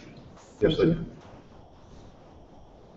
Thank you. If you would just take a minute to introduce yourselves to the committee and explain what your position is with the department, and if you care to make an opening statement, you may do that as well. Kim, we'll start with you. I'm Kim Rieger. I've been with the state for 35 years, and with this agency for 17, and workforce advisor. Oh no, I've been with this agency for 30. Workforce advisor for 17, and I'm at 151 Street. My name is Philip Peacock. I'm a workforce advisor. I've been with the force for 4 years currently. And right now I am a fact finder in 151 Street. Did either of you have an opening statement beyond just giving us that? No.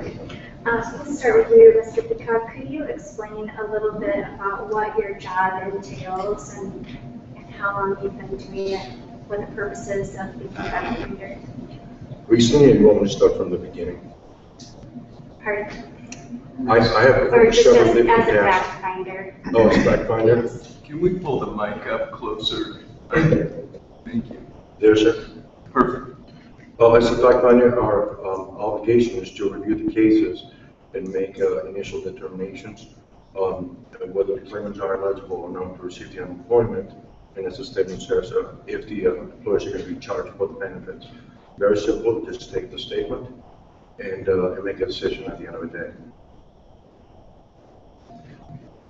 Do you have anything different or anything additional to add to his response on that? Okay, have you seen any changes in the fact-finding process during your tenure at Iowa Workforce Development? And if so, could you maybe explain those so we have a better understanding of how the fact-finding process works? I've been doing it for 17 years, so there's been changes. But, I mean, do you want every change? No. Maybe if you could just tell us if there's been any changes in how you decide a case over the past 3 years. Not at all. And maybe just for the sake of the committee, explain how fact-finding occurs. Is this over the telephone? Is it in person? Fact-finding levels over the phone. Anytime they file as a quit or discharge, it's automatically scheduled. And the employer has 10 days to protest if it's self-protest. And then if they timely protest, then there's going to be a fact-finding. It could be quit, discharge, job refusal, or able availability. And how are the cases assigned to you? Random. Random? We get our work in the morning. We get our work when we get there in the morning. We don't know what we're going to do until we get there.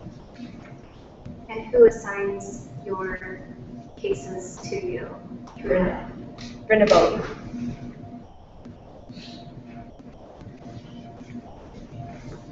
Have either of you ever been approached to make your determinations to lean one direction or the other? Never.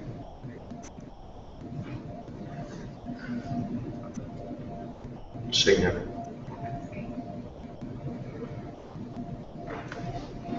Can you talk to us about the environment at Iowa Workforce Development? Do you feel like that people are comfortable in their positions at Iowa Workforce Development to do their job without harassment? I don't know about anybody else, but I'm fine. It's tense. The environment right now is tense. My personal impression. You can do your work, but we are under constant pressure. You can feel. I have personally seen my supervisors' faces, and it's, once again, it's tense.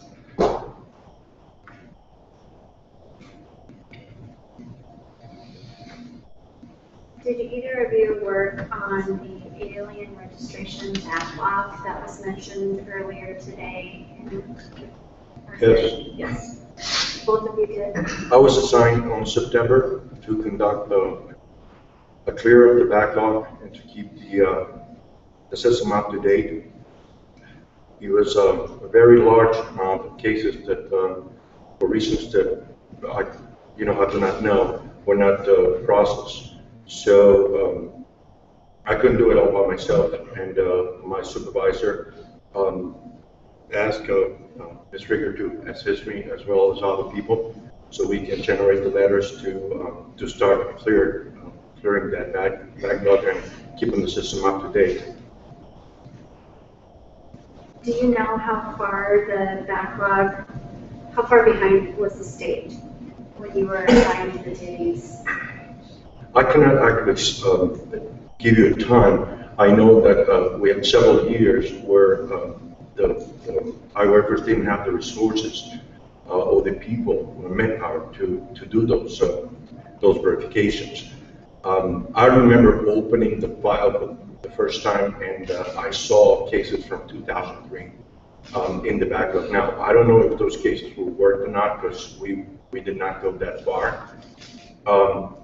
We were told to stop at it was March 2012, and we still had a lot of cases from 2011, 2010 ending, and I don't know what happened to that, because I was pulled out of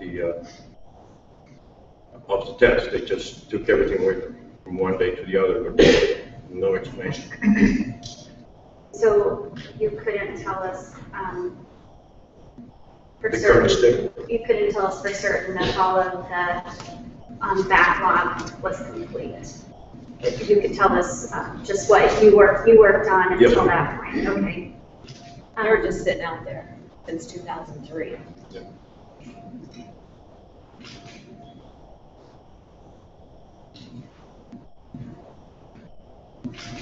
Did either of you have any conversations with your supervisors or anyone else at Iowa Workforce Development regarding your testimony today? Yes. Yes.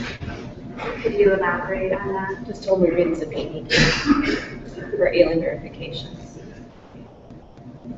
I was told that I told my supervisor I was being subpoenaed also, and I had some people approaching me making comments about it as well.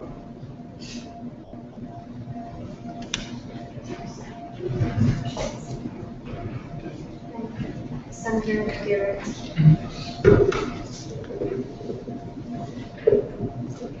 Thank you, Madam Chair. I want to follow up a little bit on this backlog that you were talking about. Yes, sir.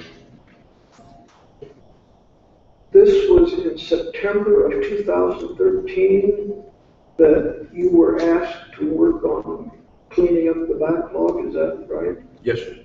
Okay, almost a year ago. And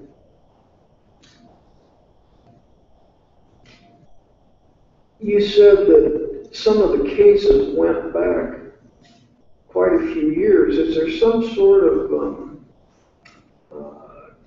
statute of limitations or time limit, did you say, you know, how far back you can go or not?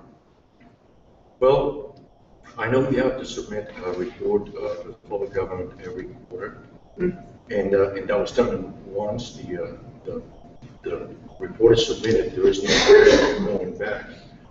Most of these cases, you have to understand that 99.9% of the people that is in that background, they haven't committed any crime. They just failed to produce the identification according to the rule. Every time they apply for the unemployment, they have to produce the documentation or list the right number. And like I said, in 99.9% of the cases, the people has either failed to enter the right number or to make the copy, or just simply they didn't answer the question properly. Are you a citizen, yes or no? They answered yes.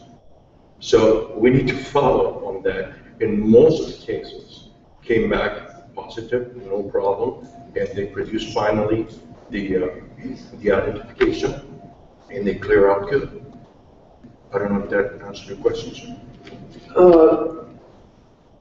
So what had been happening with these cases until September of 2013? Was anybody working on them, or were they just sitting in a file somewhere, or what was the situation? I'm not aware of what happened in 151 Street or in that area before September, because I was not involved. Okay. I can tell you from the point of view of the Iowa office, which is the one who was supposed to collect the information and send it to the unit, they're not doing it.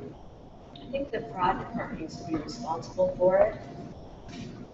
Tell me that again. Who is responsible for? When the claimant files a claim, Yes. we are supposed to let them know that it's their obligation to produce. Somebody within workforce development is supposed to let them know that they're deficient somewhere, they need some more information or something. Is that? Unfortunately, that is unclear, sir, because when they apply, if they read all the instructions in the application, most people unfortunately don't do, they are told there that they're supposed to provide identification. They're supposed to be a copy of both sides of their alien card and give it to the personnel at the Iowa Workers Center. Well, we're not doing that up there. I was up there. We were not doing it. In some cases we did. In most of the cases, people just filed their own claims. We just had the computers there. They do it, whether they did it or not. Nobody paid attention on it. And then those cases were accumulating because people was not producing the IDs because we're not enforcing it. No, were payments being made to these people or not? In some cases, yes. Even though they hadn't filed the proper paperwork? Yes. Okay. And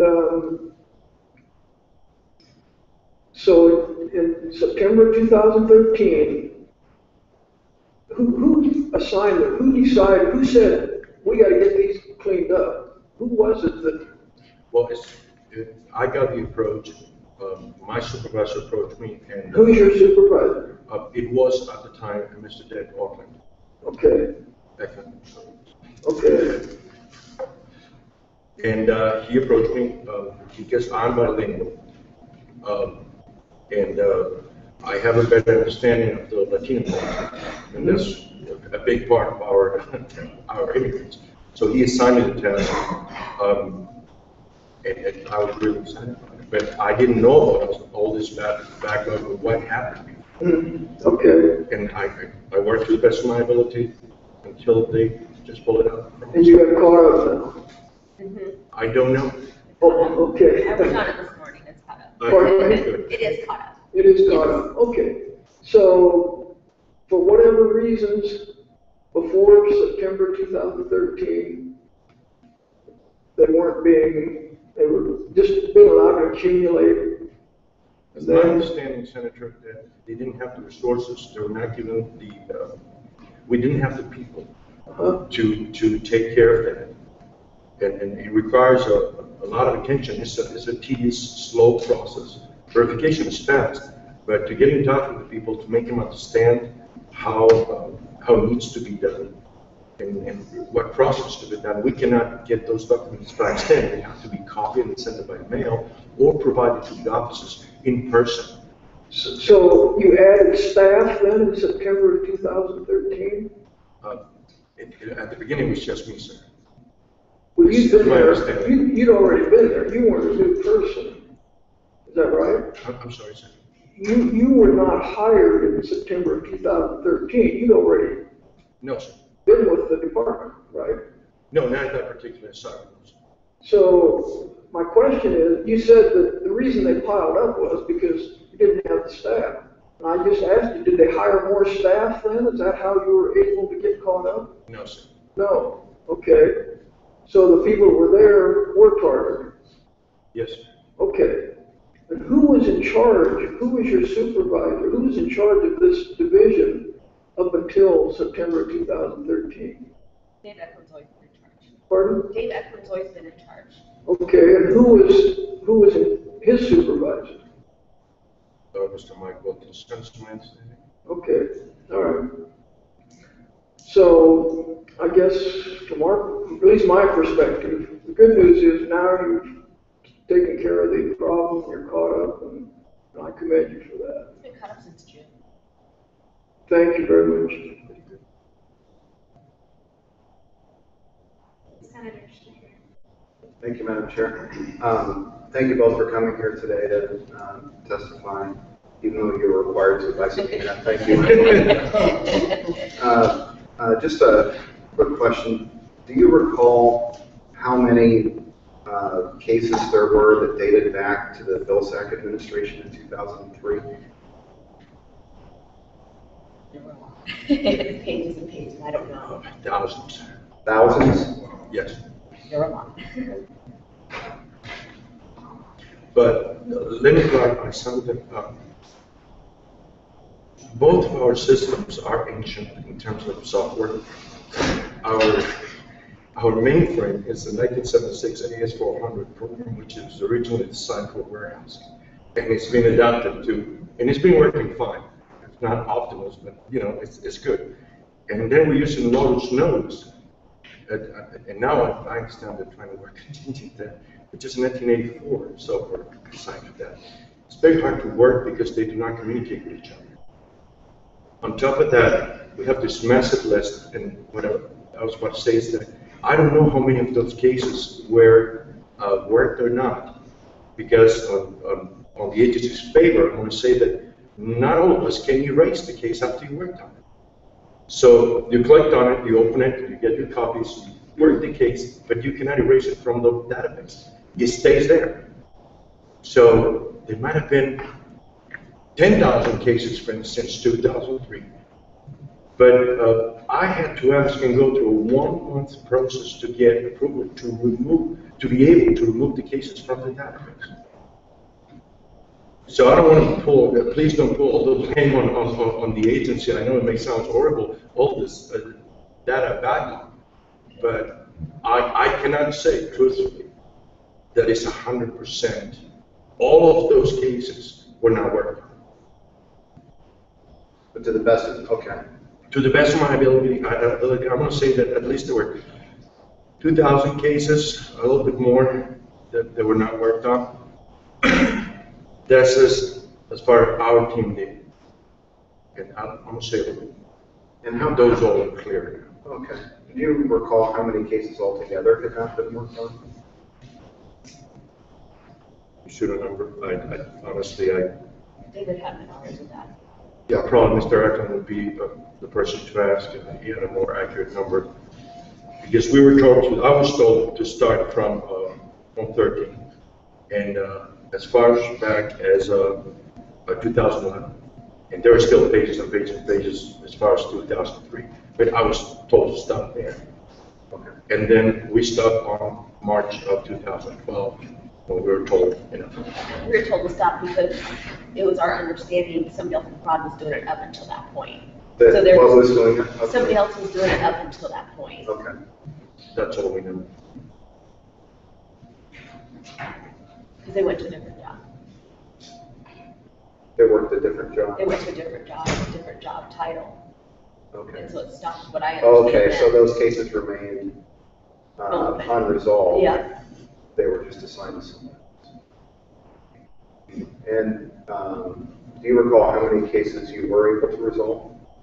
Or do you know what the number is of cases that you did get caught? I cannot give you an exact number, but I can tell you that from September 2013 until June, when did you? Finished June. Until June 2014, I only had one case that I couldn't verify, and I had to adjudicate not in favor to lock the claim. One, only one in all that time. And it was a political refugee that couldn't produce documentation because the Department of Homeland Security never issued an alien. But he failed to produce proper documentation, so we have to lock him. I don't have any other questions. Thanks again. Thank you, sir. Thank you for coming in and for your testimony today. Appreciate it. Thank you.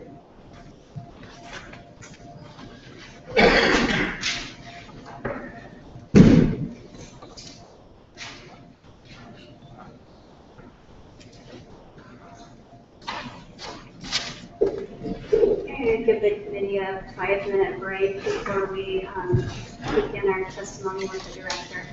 So 5 minutes, everyone.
Thank you for being here. Before we begin, Deb from the Legislative Services Agency will issue your oath. Hi, please raise your right hand. Sorry. Do you swear that or affirm the testimony you're about to give is the whole truth and nothing but the truth? I do. Thank you. Thank you for joining us today. If you wish to make an opening statement related to the subjects that have been before committee for the past 2 days. Good afternoon, and thank you for inviting me over. I have a number of items that I need to clarify the record on, but for my opening statement, I would just like to give you a bit of my background. I know you have a number of questions for me as well, so I thought perhaps it would be the easiest exchange for you to ask questions, and if that covers the points of clarification I have, then I don't need to bring them up. I'm very proud to bring my 40 years of business experience in technology, finance, policy, and law, plus my educational background, which includes an MBA from Creighton University and a master's from MIT in business technology, to transform Iowa's workforce system into one that serves Iowans and businesses now and successfully into the future. A system which helps Iowans increase family incomes, increase educational opportunities, helps grow the economy, and lowers the cost of government. I've been professionally trained to rely on facts and data, strategy development, and accountability. My 40 years of experience tells me that accountability works. Obviously, with accountability come measurements, or that awful word that people apparently dislike called metrics.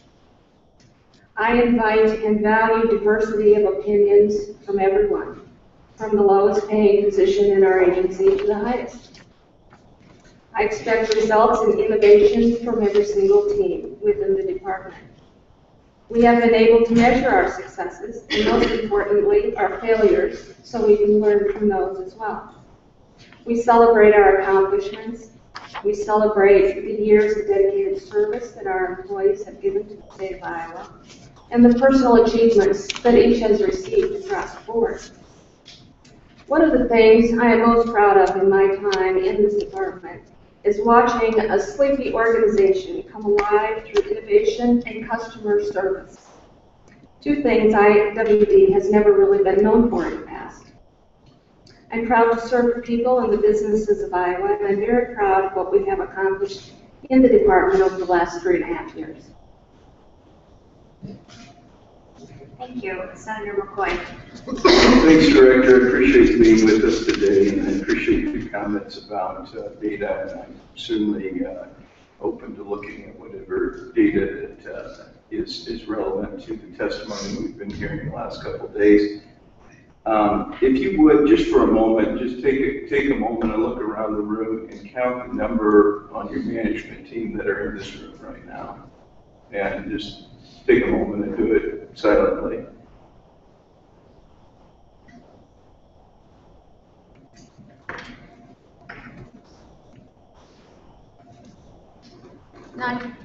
Nine? And the reason I asked that question is because I think what's happened over the past 2 days has been pretty extraordinary under the circumstances.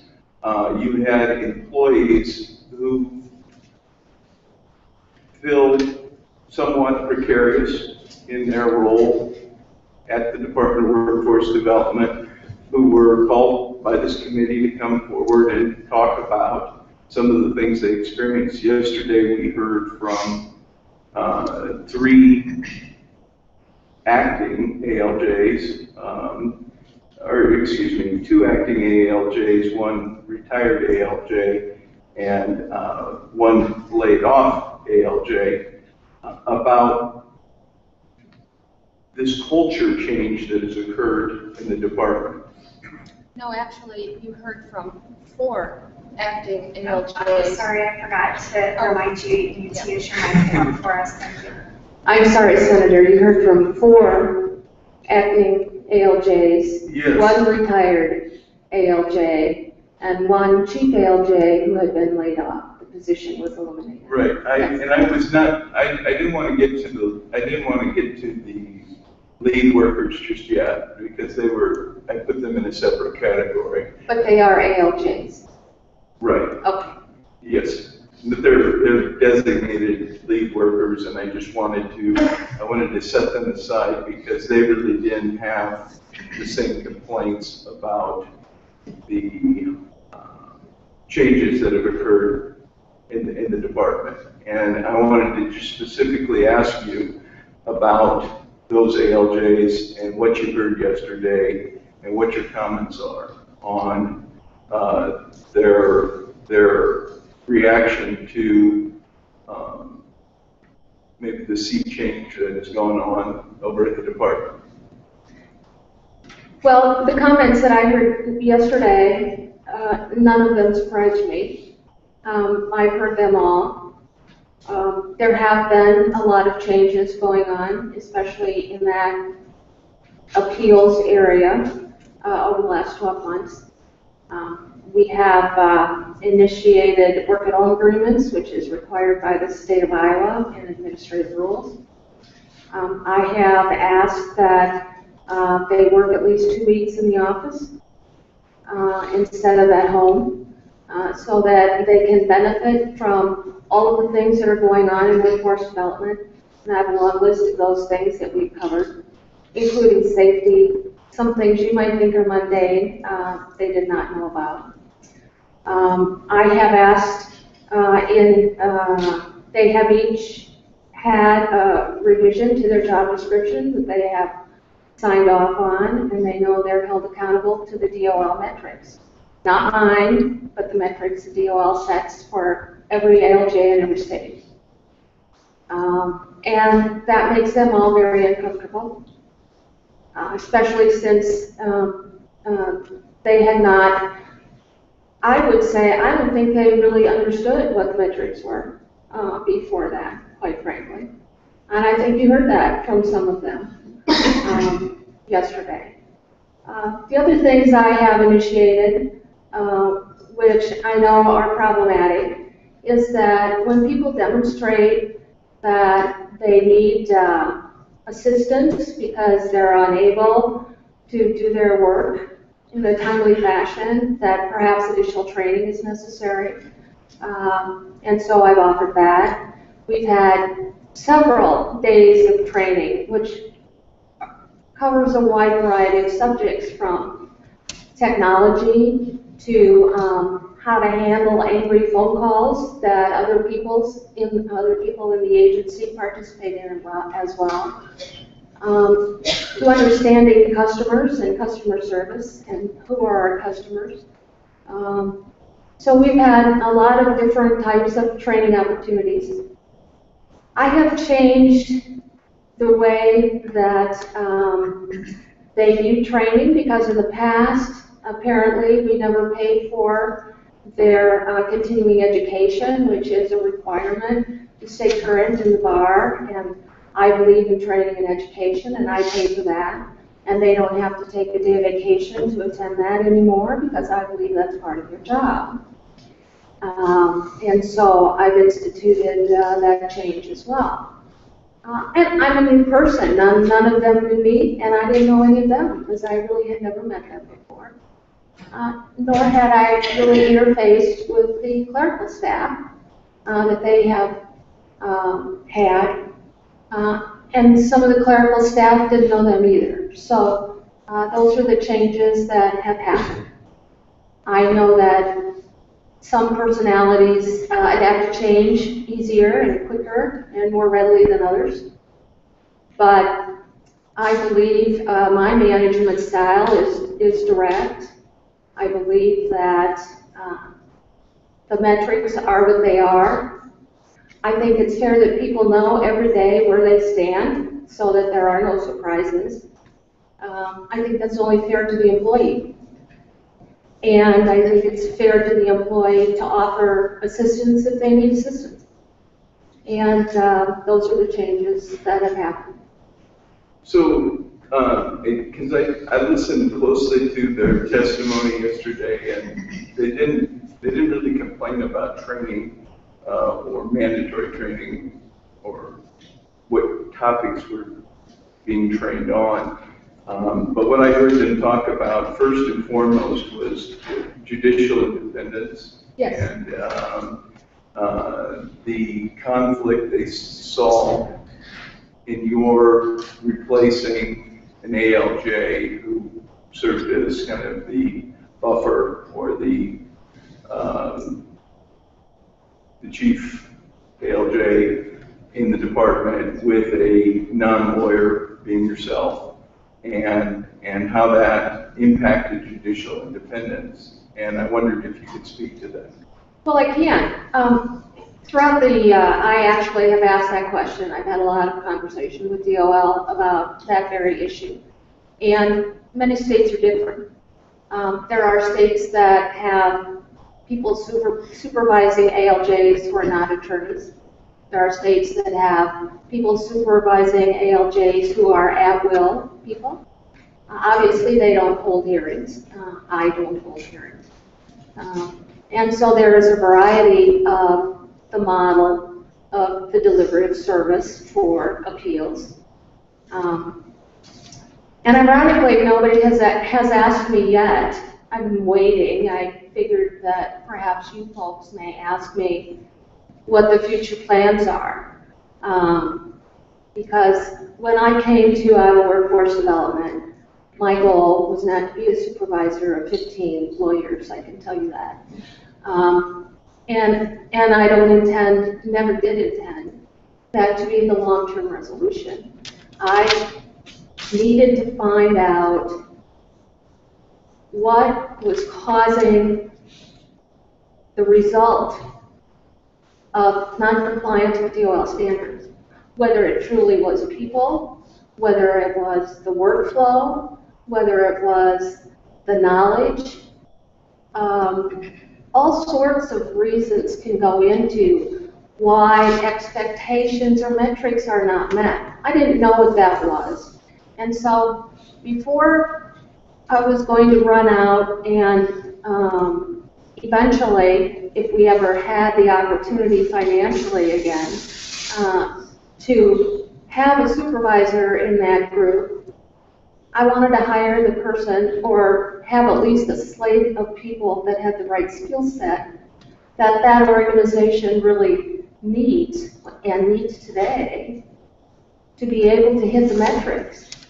Because, Senator, at the end of the day, like most things, it's about the money.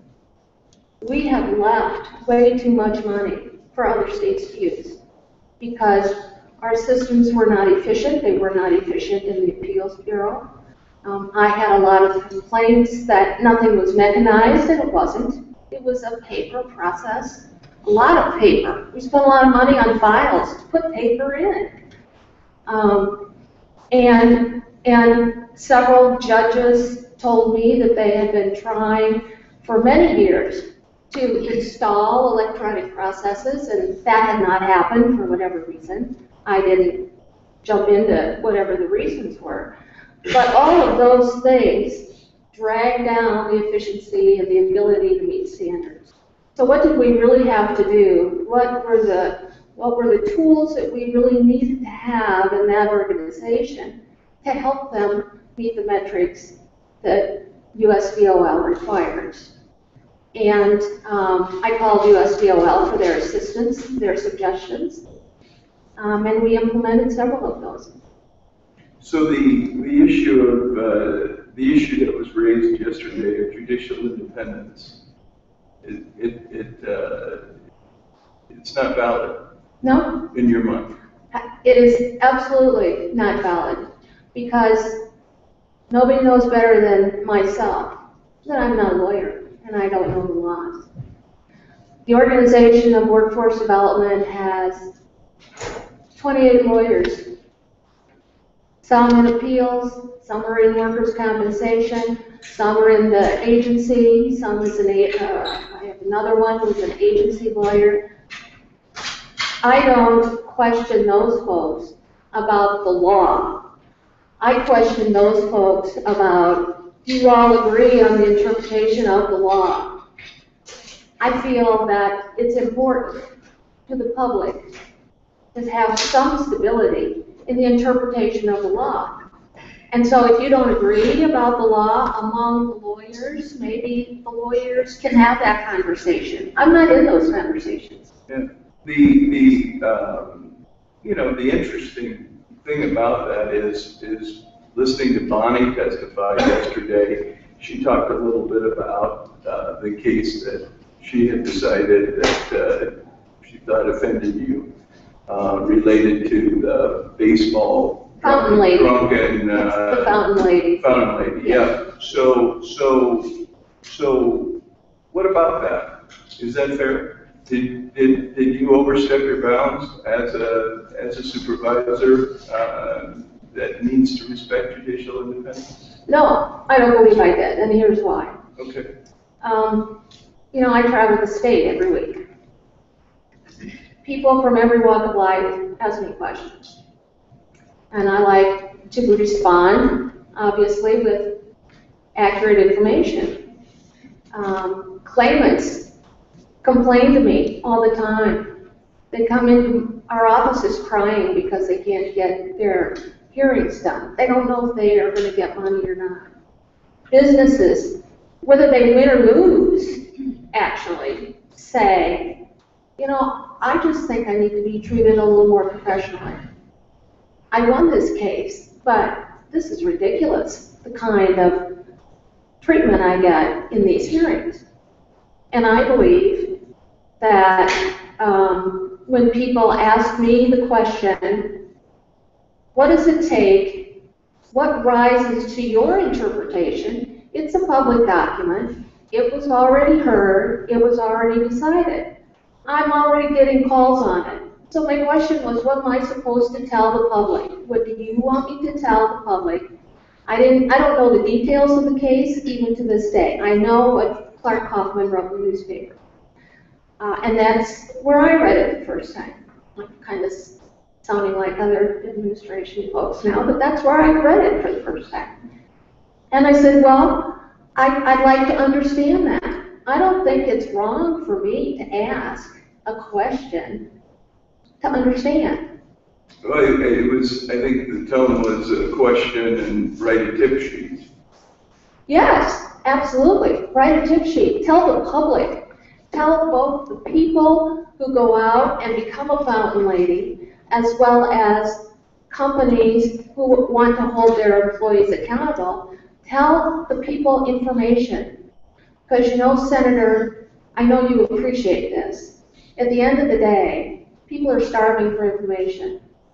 I believe everybody, I know we have some exceptions, but I believe everybody just wants to do it right. They just want to know, if we're playing football, what the rules of the game are. You might win, you might lose, it depends on what plays you run, so on and so forth.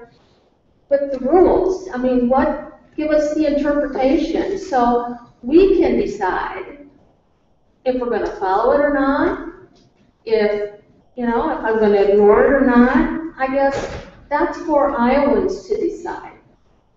I think in fairness, if you read those tip sheets like I know you have, yes, I think they're a good set of information for people. I have no problem. We have an employee manual. We have an employer manual. Mm-hmm. We have frequently asked questions. We have the tip sheets and the guidance. Yep. And I think that's all great information for people to have. I agree. I specifically wanted to talk about judicial independence because that was something that was raised, I think, very, very strongly yesterday by your ALJs, and I don't think they share your opinion about whether a non-lawyer should be in a supervisory role. I think they are all opposed to that train of thought, and I think that they view it as an appearance of a conflict of interest. They view you as a political appointee. that serves at the pleasure of the governor, and that you are a supervisory capacity as their supervisor, and that appearance of a conflict of interest is there. Long range, you had mentioned you had a long range goal of transforming the Iowa workforce. I think it's very difficult to transform the Iowa workforce while trying to manage 14 ALJs on a day-to-day basis. So I don't do it today, and I don't intend to do it. Yeah, and I think that one of the things that also came out of the hearing yesterday was the awareness that your line workers, your lead workers, the folks that you rely on, might not be the best morale boosters for the department. And I specifically want to talk about Ms. Hillary for a moment, because I shared an email yesterday related to an appeals process that occurred after a case that she had held. Yes. Talking about treating people professionally. Yes. And their findings were that she was disruptive, difficult, cut people off, hurt, and quite frankly, they thought that a fair hearing did not happen. Yes. And that was with a non-represented client, or non-represented Iowan that went into her court to seek justice. Correct. And this is a person that you're holding up as a lead worker in your department, and you're giving her a 15% salary adjustment range up for her skill set. And I think that does not reflect well upon what I would think would be a positive role model for the department. Well, I'd like to give a little context to that, if I may. I'd love to have some. In the last 12 months, we have had over 90 remands, modifications, and reversals from the Employment Appeal Board. Every single judge has them. So in fairness, Senator, if you'd like me to bring the dirt on all the judges, I'm happy to do that. I'm happy to give you what the comments are that Bonnie Hendricksmeyer had, that Marlon Mormon had, that Susan Ackerman had, that any of the judges had. It's public information. Sure. And many of them are similar to the only one you decided to read. I might also bring up that Susan Ackerman, who is over here in distress, has a finding from the U.S. Department of Labor on attitude, bias, and prejudice, and flunked a DOL review of one of her cases 8 months ago. And 3 months ago, again, did not pass a Department of Labor review of one of her cases because she did not give due process to the people involved in the case. So I think singling out any one judge is probably inappropriate. I think they all have bad days, just like you have bad days and I have bad days. So I don't think that my appointment of any one of those people as a lead worker is, they all know it's not long-term. They all know it's a short-term thing. If you look up what a lead worker is, it is a short-term thing. I pay them extra because they work extra.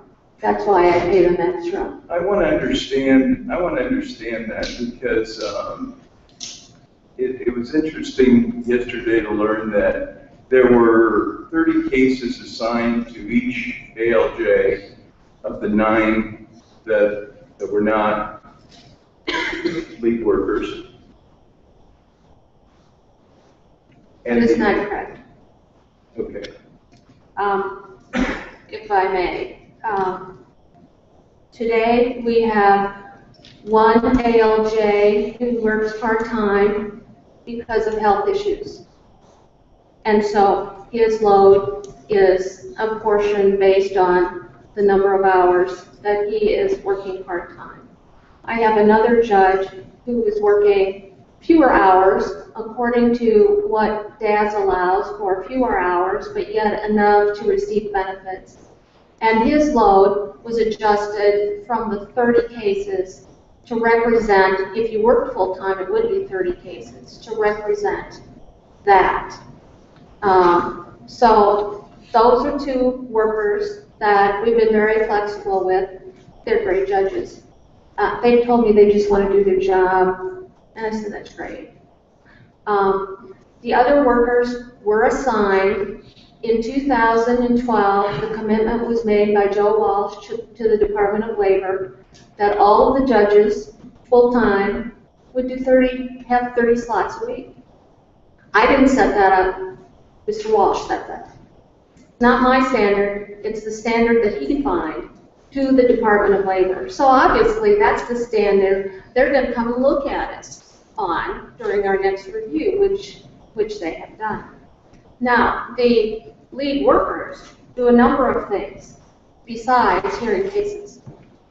And I will, can you pass out? I've made a list. Before we get into that, I'd like to go back to, okay, the 9 judges, I stated that there were 9 ALJs that were assigned up to 30 cases apiece. You're saying that is not correct? No, that's not correct. How many are they assigned? Your assignments are based on a commitment of 30 slots a week.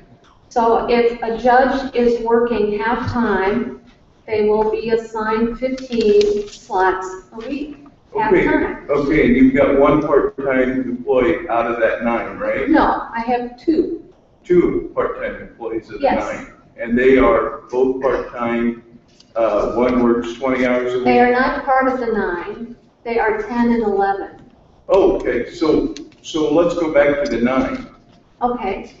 How many are the 9 assigned? All 90 slots. Well, right now they're assigned 29 slots a week because Okay. I've lowered the. It was 30 and it went down to Yes. 29. Yes, Joe Walsh made it 30. And So my statement, like 5 minutes ago. You were before correct. this I had my ago, numbers back. My I statement apologize. was that Yes. they were assigned 30 cases. Yes. And you said 30 it was slots. 30 slots, that I was not correct. And You're when right. we went You're correct. rope-a-dope and rope-a-dope and rope-a-dope, and I'm Senator. trying to get to my question, and you want to hand me data, you want to hand me information, I'm trying to get a yes or no. They were given 29 slots or 30 slots. I get that. So you've got 10 and 11 that are part-time. What does part-time mean? They were 10 hours a week, 15 hours a week, 20 hours a week, 30 Well, hours a week? for one person, it is half-time, 20 hours. And for the other person, I believe it's 32 or 33 hours. Okay.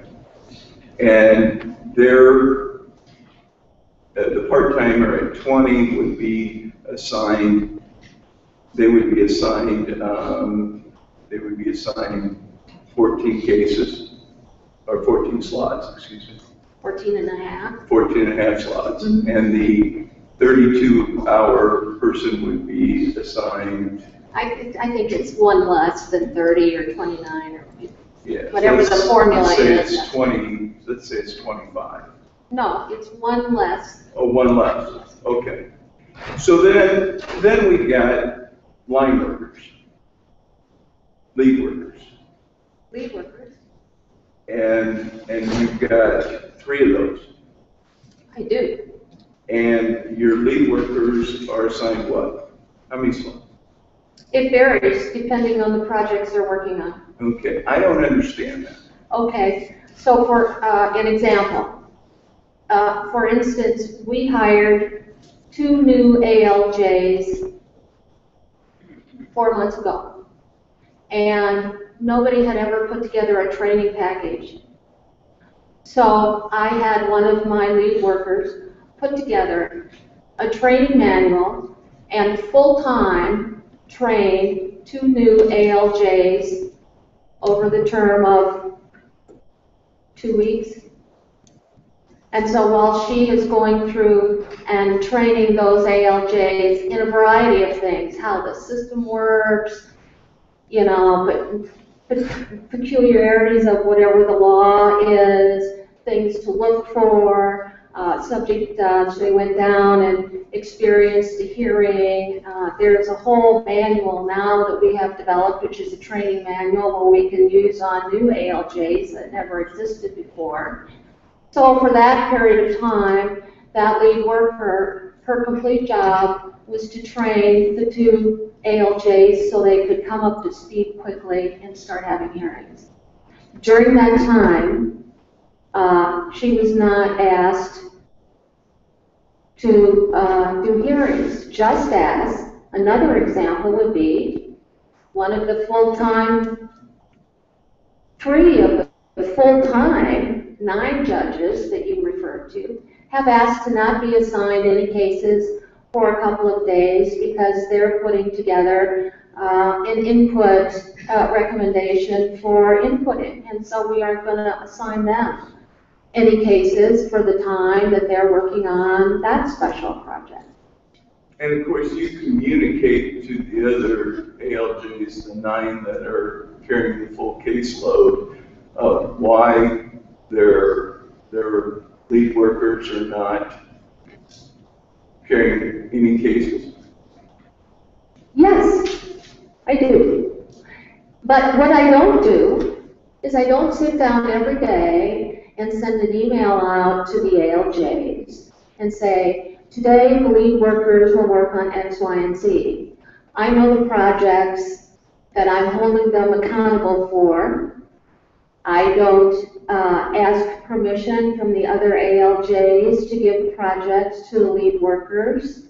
I assign them projects that are important. For instance, installing a new electronic phone system. That was the lead ALJ that primarily headed up that effort, coordinated it through 19 states, coordinated it with the vendor, coordinating the testing and trial with our IT department. So just like I don't share what I do every day with another department head director, I don't feel it's necessary for me to share what everybody's work assignment is for the day. So one of the statements that you made early on is that you asked me to agree with is that people are starving for information. Absolutely. Your ALJs that sat in this room yesterday and testified before your 9 management team members that are in this room are starving for information. They know all and if you these, don't see that, they know all these Director, projects. if you did not see that, you did not listen to what they were saying yesterday. I saw it. They were starving for information About what their lead workers are doing when they're not hearing cases. And these folks are getting 29 cases and they're being forced to write these decisions and turn them in time and not show up on a Monday morning report for being behind and being, shamed into getting their decisions out. So that's what they were saying yesterday. And I think that, I'm just listening to what they were saying, and I think they were starving for information. I don't think they know what the lead workers are doing. I don't think they understand what the part-time program is and who's doing what in the part-time program. And so, I guess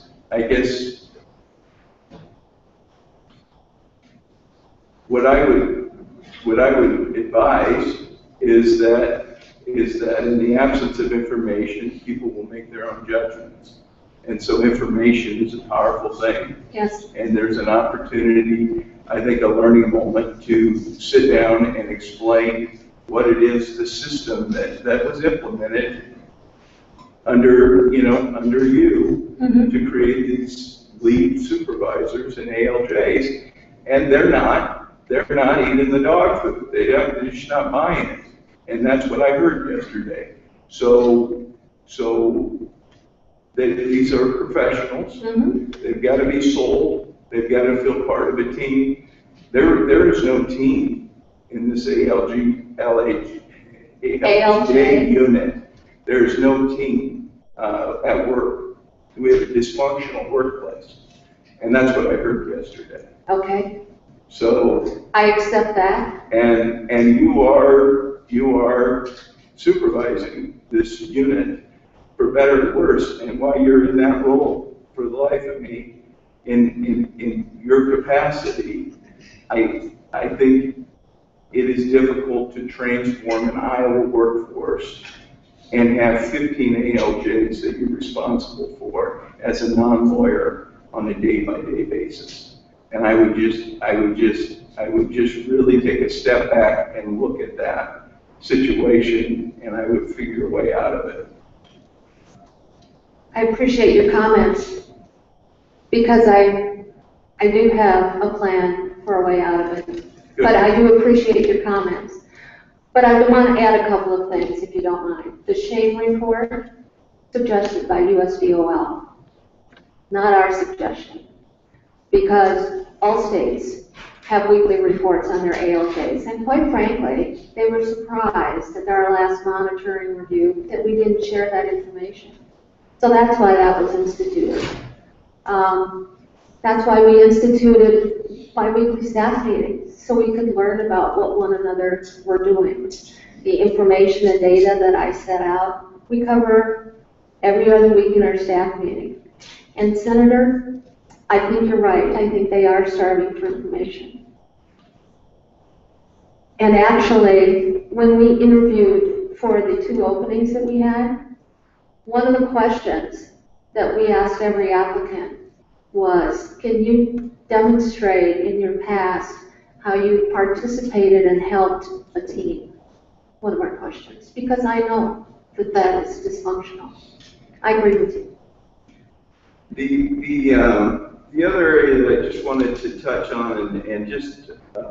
Did you get those, did you happen to get all of the duties that was handed out? Yes. Okay, thank you. The other area that I wanted to touch on related to the overpayment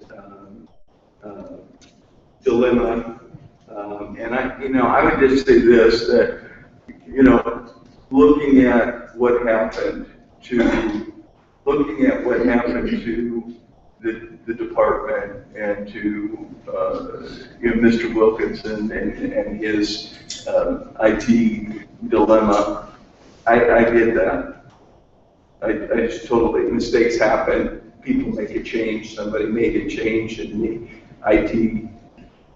IT formula, and gee, none of our calls are getting recorded, and I understand that.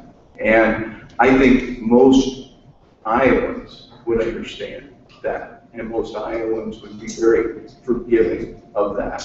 I really believe that.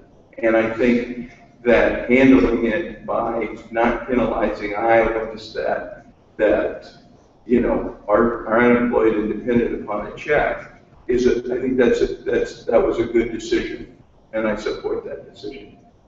What I don't support, and what I just absolutely despised, was sitting here and listening to Mr. Eckert talk about this memo that he wrote to his fraud investigators, which put them under the fear of, death penalty for disclosing any of this mistake, this error, this glitch with anybody from workforce development, their coworkers, employers, employees, anybody that would ask.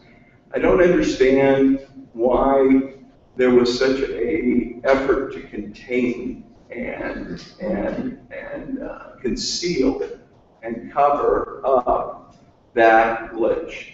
Maybe you can shed some light on that. Well, I disagree with your statement. Okay.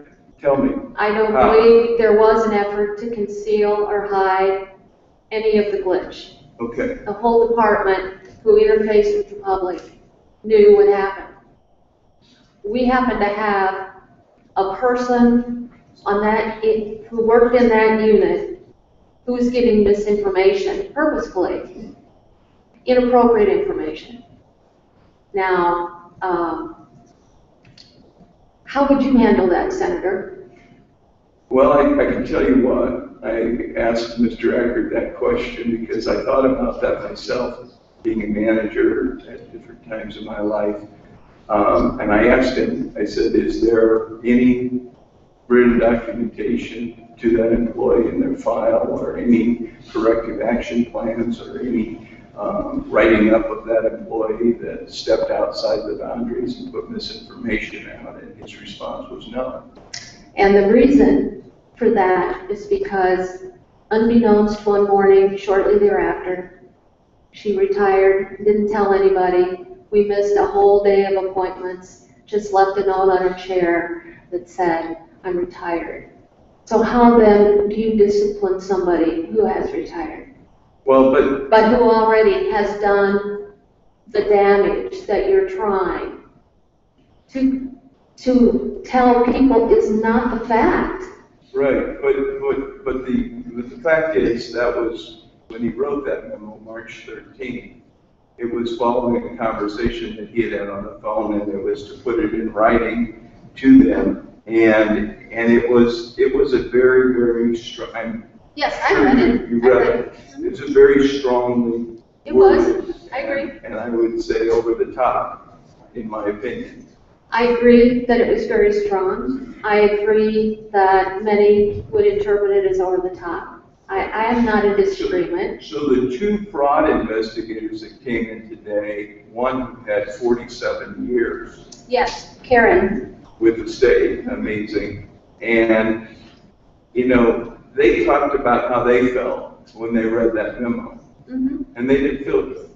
They felt bad. Mm-hmm. They felt like they had been, as the chair asked the question, had you been burdened with the secret? They felt, yes, they were burdened with the secret.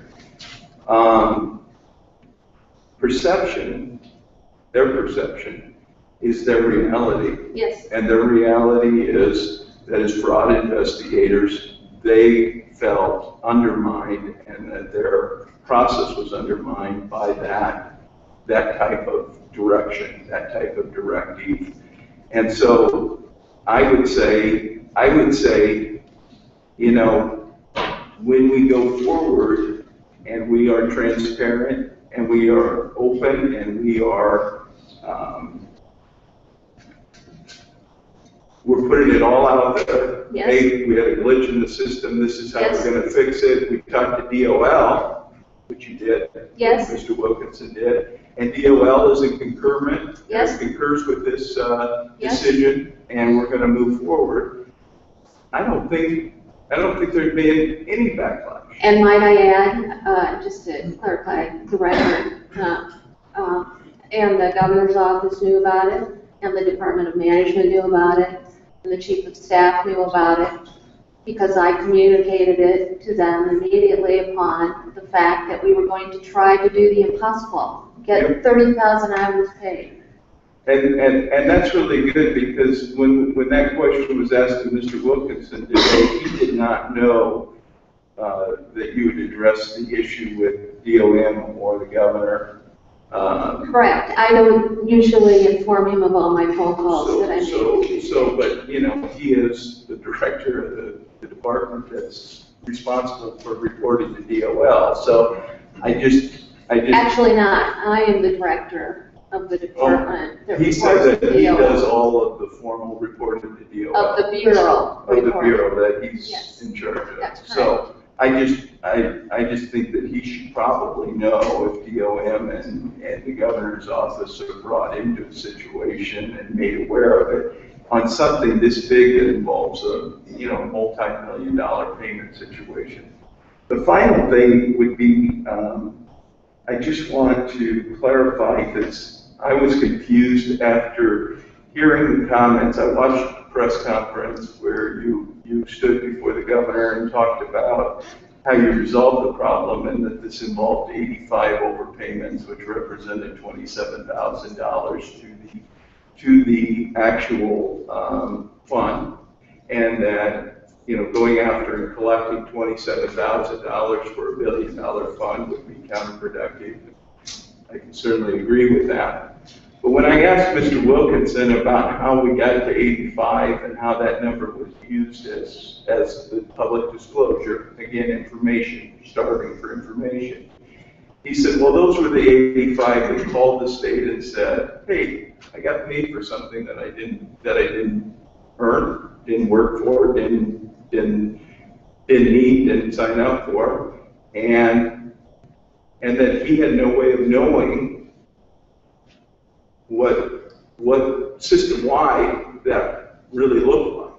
So I think when we go forward with information, and we stand on the stage with the governor, and we state for the record to the state of Iowa that this is a $27,000 problem, that we need to be absolutely transparent with the fact that we really don't know whether this is a $27,000 problem or whether this is a $250,000 problem or a $750,000 problem, because we only know about the employees that called in and put their name on the list and said, you know, hey, I got some money here that I didn't sign up for.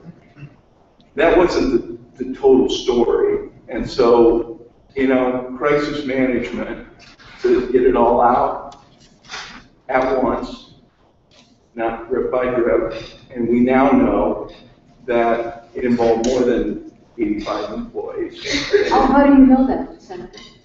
How do I know that? Yes. Because I know that 85 people in a system-wide, and let's go back to statistics. You're MIT. So, in the system, in any system, what's the upper and lower control limits? On the number that of claims you paid. Our upper and lower control limits were the expectation of the payroll that was paid. We compared it to the week before, we compared it to the week after for reasonableness. We knew exactly how many people reported it into us. I have no reason to think it's more. I know it's that. I have that data point. That's what I know. That's what the fact is that I know. Yeah, and what I'm telling you is the probability of more is the same probability of 85. No, it's not. Sure it is. No, it's not. Why? Because the variability in the system would drive that number. It would drive that number. There would be that much change from week to week in the system. It wasn't the entire week. It was reporting for 2 days of the week. I thought it was reporting from the prior week's work. It was reporting on Saturday and Sunday and part of Monday. People report all week long. We run the payroll for the entire week. Right. But when you went in and you whatever that word is. Manhandled this Yeah. data. Man-batched. When you man-batched this data,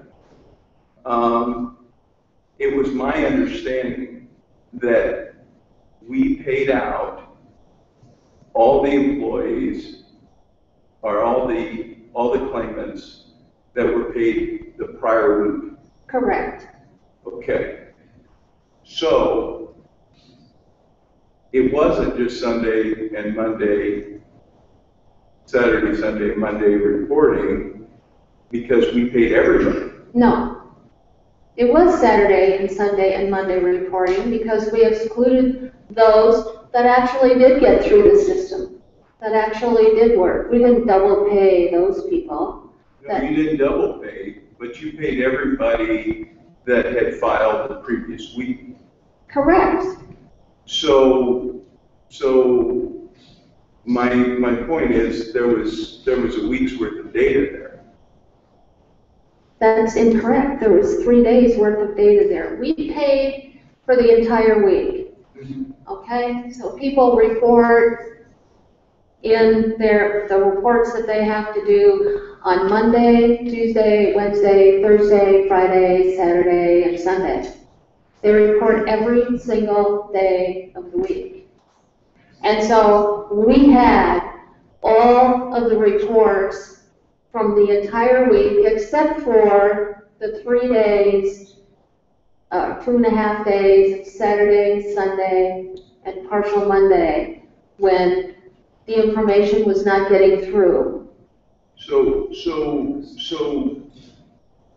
just so that I'm clear, what I heard your fraud investigator, who has 47 years with the department, say was that she believes representing her area based upon the number of claims and where they thought they would be, that in just her region, it represented $30,000. Well, I'd like to see her calculation. I'm basing mine on what the IT runs and comparative runs were. I don't know that she knows that, because she's not an IT person. She knows what her system is. Having been in this job for 47 years, she knows that based upon what she thinks was paid out, that 30,000 was probably a good number for her region. And so the reason I say that is I don't think you can sit here and tell the committee that this was only an 85 impacted claimants funding of $27,000 that was at stake. I think that if in reality it could have been more. You can think that, Senator. And I do. Okay. So anyway, that kind of, I think, addresses most of my concerns, other than, you know, I do hope that as you review the testimony, as you look at what the employees were bringing forward as concerns and as observations and opinions and feelings about the department, that we try to find a way to create a more functional workforce development that can actually help this workforce. And we've got major workforce development challenges in the state. I couldn't agree with you more. And we're retiring at such a clip out there. I understand. And we can't find the employees. And you know, when one of the other things that I did want to bring up, when I asked our Des Moines Area Community College President Rob Denson what his relationship was with workforce development, he came on record and said, it's non-existent. It's horrible there. He said, we have no relationship. And that is our partner who is training the workforce for tomorrow, driving the economic engine. And I'm just wondering, you know, as I look at this as a legislator who tries to do this part-time, this job, it feels more like full-time, more and more. But as I look at this, I'm familiar with the saying, you know, my dad used to always say, Mac, where there's smoke, there's fire. Mm-hmm. You know, I can believe that we've got sparks, but when I hear a few squeaks, but when I hear just one after another, from the community college president on down to your 47-year employee, I have to believe that those folks that sat here in this room in front of your team of 9 managerial folks and risked life and limb to tell their story, share their opinion, share their feelings, share their frustration, share their emotion. I have to believe that where there's smoke, there's fire. And I don't like what I hear, and I'm concerned about it. Thank you. Senator Shane John. Just a couple of follow-up questions, Director. We also heard that in your position, do you keep track of the breakdown of decisions on the ALJ recovery rule? No, Okay. And but if I might be totally transparent, DOL does keep track of results, not by ALJ, but by the unit, and I'd like to share those with you, if you wouldn't mind. I know we got the information on that yesterday. That was passed around. But my question is, what's that used for? Well, the information that I get from DOL is used to understand if we're meeting the metrics that they expect us to meet, to understand if we're going to be giving up more money and taking a bigger hit because we can't meet the DOL metrics. That's what it's used for. Spending out more money to who? To other states who are doing better on metrics than we are, who are more efficient. Does that have anything to do with the awards of the judges? It has everything to do with how timely the awards are. How about the awards themselves? No, I don't track that.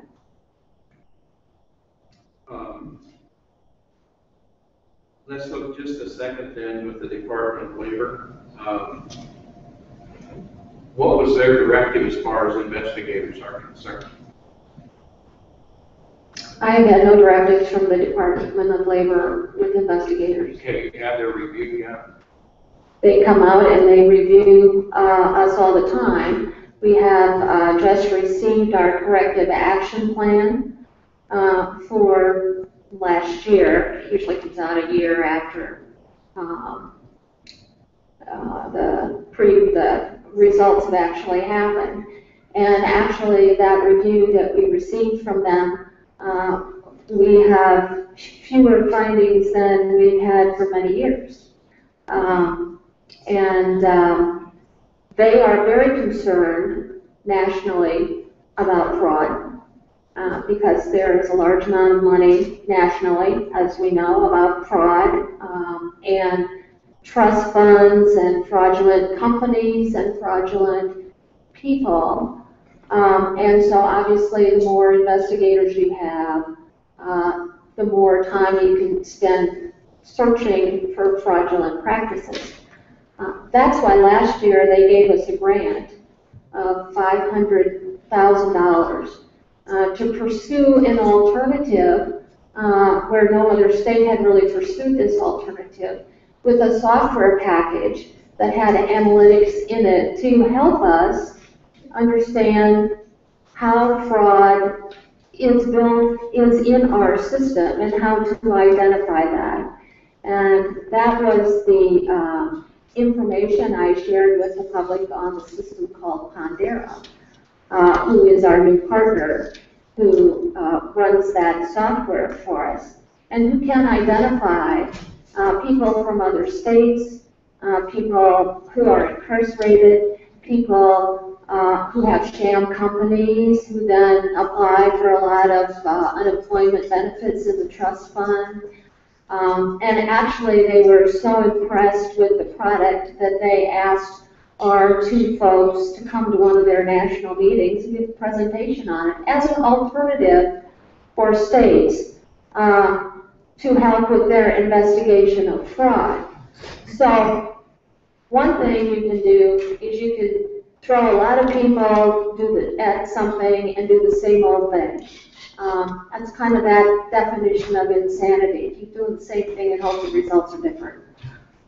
But what we are doing now, because we have more funds through cost efficiencies, as I think the others have mentioned, we are hiring more investigators because we took a tremendous loss in 2010 with the early retirement offer. And coupling that with a new software tool that we actually asked our investigators to help design.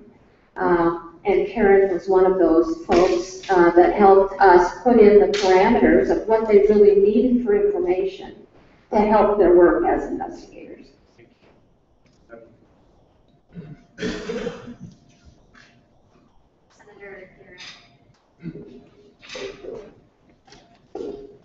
Thank you, Madam Chair, and thank you for visiting with us this afternoon, Director Wahlert.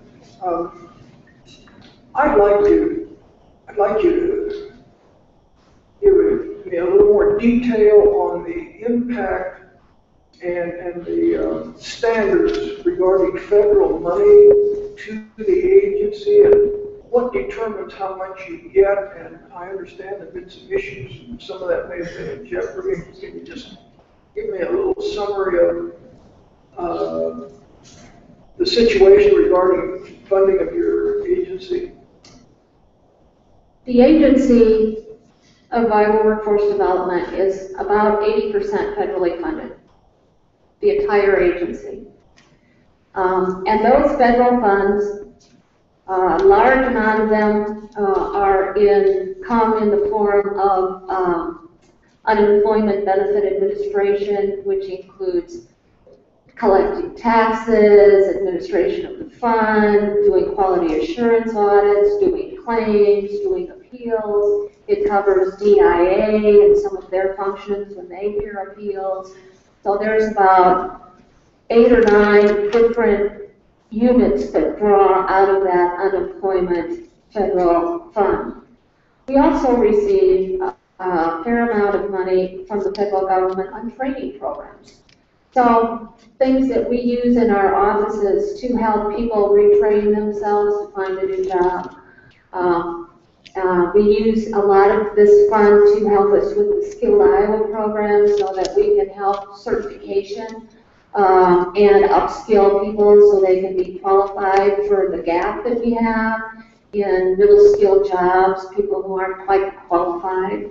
We also get a fair amount of money in grants. For instance, we just received a $6.2 million grant for apprenticeships. And so our agency in general receives a small amount, it's a large amount of money, I don't want to sound like it's not, but 20% of our money is appropriated from the state of Iowa, and 80% of our money comes from the federal government in all of these other functions. Are there standards that you have to meet to qualify for this federal money? And if so, have we been in jeopardy in past years for not meeting those standards? Obviously with grants, you have to use the money as required in the grant proposal. And so if you don't use all that money, you must return the money to the federal government. But in unemployment, which is what we're talking about today, there are 6 areas that are measured, that the federal government measures every year. Long formulas, I might add, for each one of the 6. And those 6 areas are ranked. 50 states, 3 other jurisdictions. For elements of the formula, number 1 is your unemployment rate. So if Iowa has a 4.5% unemployment rate and California has a 10% unemployment rate, California is going to be getting more money for that element. Another element is efficiency. So the federal government gathers all of the hours that are coded to certain functions and then does a calculation. So how many claims did you process with these many hours? So your cost per widget, how much did it spend? How much did you spend processing a claim? How much did Arizona claim cost processing? How much did Minnesota spend processing a claim? And we have just learned this in about the last 2 years. Nobody apparently knew what the formulas were, but I have some pretty good financial people, and they really found this out, what the formulas were, so we could understand how do we get the money. And based on the formulas that the federal government told them about in these 6 areas, we can determine that we have taken a second round of cuts because we are not cost efficient in any of these 6 measures. We're not in the top 10.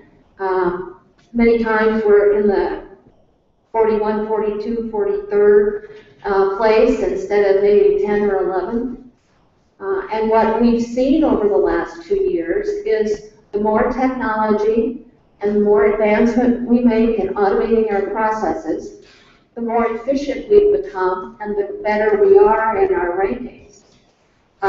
We have, as my finance people have estimated, that based on the formulas over the last 5 years or so, that we have taken at least an extra $10 to $12 million more of a cutback than had we been performing in the top 10 as some of the most efficient processes. And part of that, one of those standards is timeliness and Yes. turnaround time. Yes. And we've had a lot of discussion about that here. In fact, Mr. Walsh made a statement yesterday that it kind of perplexed me a little bit.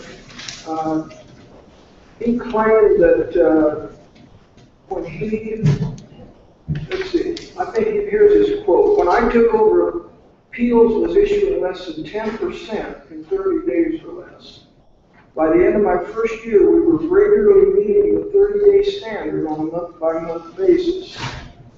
Now, I understood that 30-day standard is 60% finished within 30 days. Correct. Now, we were given a chart, I guess you'd call it a chart, that purports to, and are you familiar with it? Judge Hillary gave it to us? Yes, actually I have a big chart so everyone can look at the same thing to make sure if that's all right. Sure, May I show that? Sure, let's get it out. Let's look at it. I think that's this chart that you're referring to, this bar chart. The one we were given looks like this. Oh, It's okay. probably the same. It's the same. But I just wanted to try to get that nailed down because we've heard different claims about this, and the numbers on this chart are altogether different than what his claim was.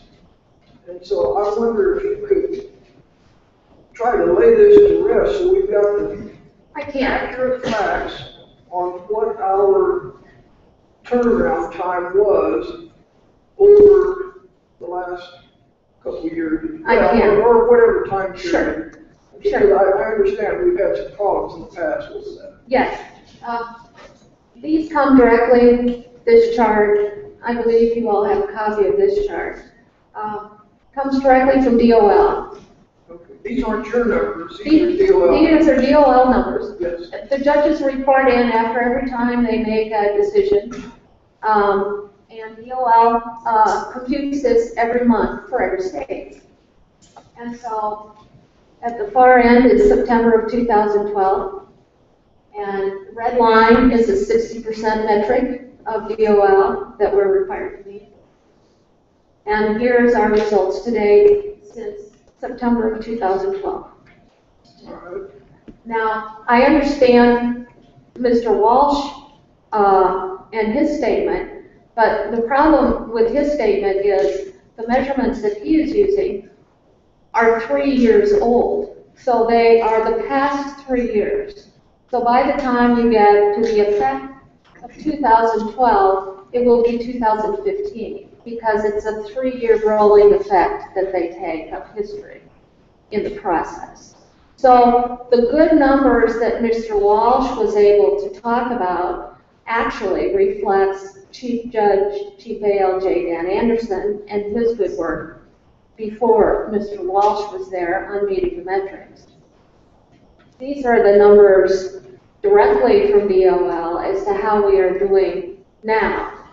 And I can tell you exactly the changes that were made that I talked about with more electronic systems, workflow process changes.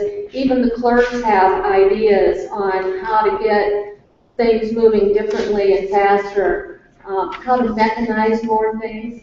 That's directly accountable for us in the last 9 months to have done much better than the 60%. So now, since Mr. Walsh left, now we're above the minimum standard. Yes, we And are. tell us, what impact does that have, this high standard, on our ability to get federal funds? What it does is establish one of the 3 years. You know, I told you this 3-year historical thing. So it's going to take us 2 years to get rid of poor results. But at least it's starting to establish us higher in our efficiency rating so that we don't have to take an extra hit in the money that we get to administer the unemployment process. So it's not so much that we would get more money, it's just that we wouldn't be cut. We couldn't be penalized because we weren't meeting the standard. Correct. Now we're more than meeting the standard. Correct.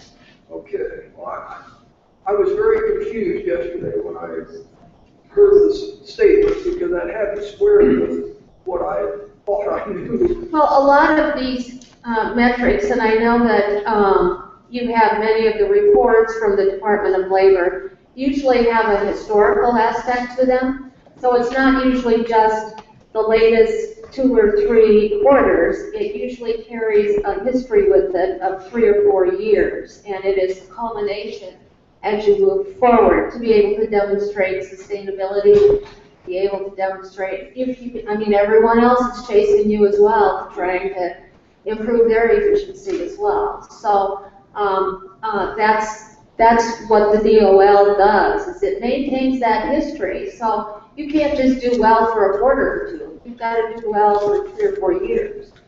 Okay, thank you. That clarifies that for me at least. As I said, I was confused yesterday. We've heard discussions from time to time here about Department of Labor being asked to investigate wrongdoing on the part of Iowa Workforce Development. And there have been comments from different witnesses time to time. Can you tell us the status of that matter? Is there an investigation going on, or do you know, or how would you know? What's the deal there? What's the facts? Well, what happens is there was a request from a legislator to hold an investigation. And that letter went to 2 of the significant people in DOL. That one is our regional manager in Chicago that has several states, and the other person is in Washington, D.C. I, of course, responded to the allegations in the letter because they were inaccurate. And DOL has told me, because I'm new to this process too, so I called DOL and I said, so how does this work? And they have told me that they will tell me if they are going to hold an investigation. I talk with them every week about some topic, not necessarily the investigation or the lack thereof. They have told me that they are going to be answering the letter and that they have not opened an investigation. That's what they have told me. So to the best of your knowledge, there's no investigation going on? That's correct.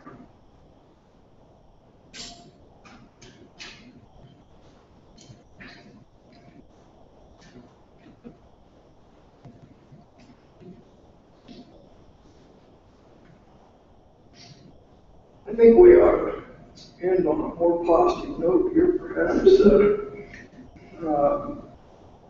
I, along with a lot of other people, have heard about the good news that the taxes on Iowa employers are going to be going down. And can you tell us about that? And yes. How is it?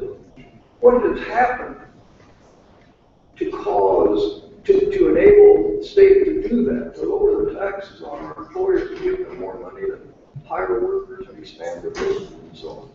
Well, this is the 4th year in a row that we have been able to lower taxes for Iowa employers. And so just conceptually, I can tell you the amount of money that employers can spend on something else other than unemployment tax is over $400 million. And that's significant. And so what happens though, it's an interesting way to look at it. So they're paying less taxes. So the unemployment fund is not growing because we're getting in more tax revenue necessarily, unless they're hiring more people. So as they hire more people, then obviously they'll start paying more taxes, but at a lower rate than what they were paying before. So what it demonstrates to me is this, that Iowa has a diversified economy. It demonstrates that it's in lockstep with where the unemployment rate is because it's been going down, and so obviously people are working.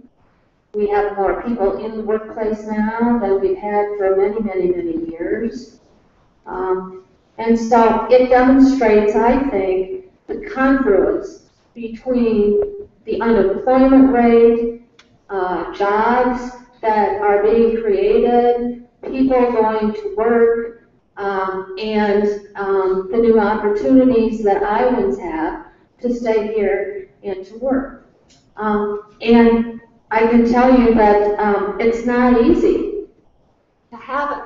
I hope no one thinks there might be a fifth year. There's only one more tax table we could get to. We're at the second lowest rate possible. But it would be great if we could, because we would be in such demand that for economic growth that it would be a great thing to experience. But I know even right now businesses are having a heck of a time finding skilled people. And so that really brings in the second part of the agency that is so important that we've been working on with economic development and many different and a variety of partners.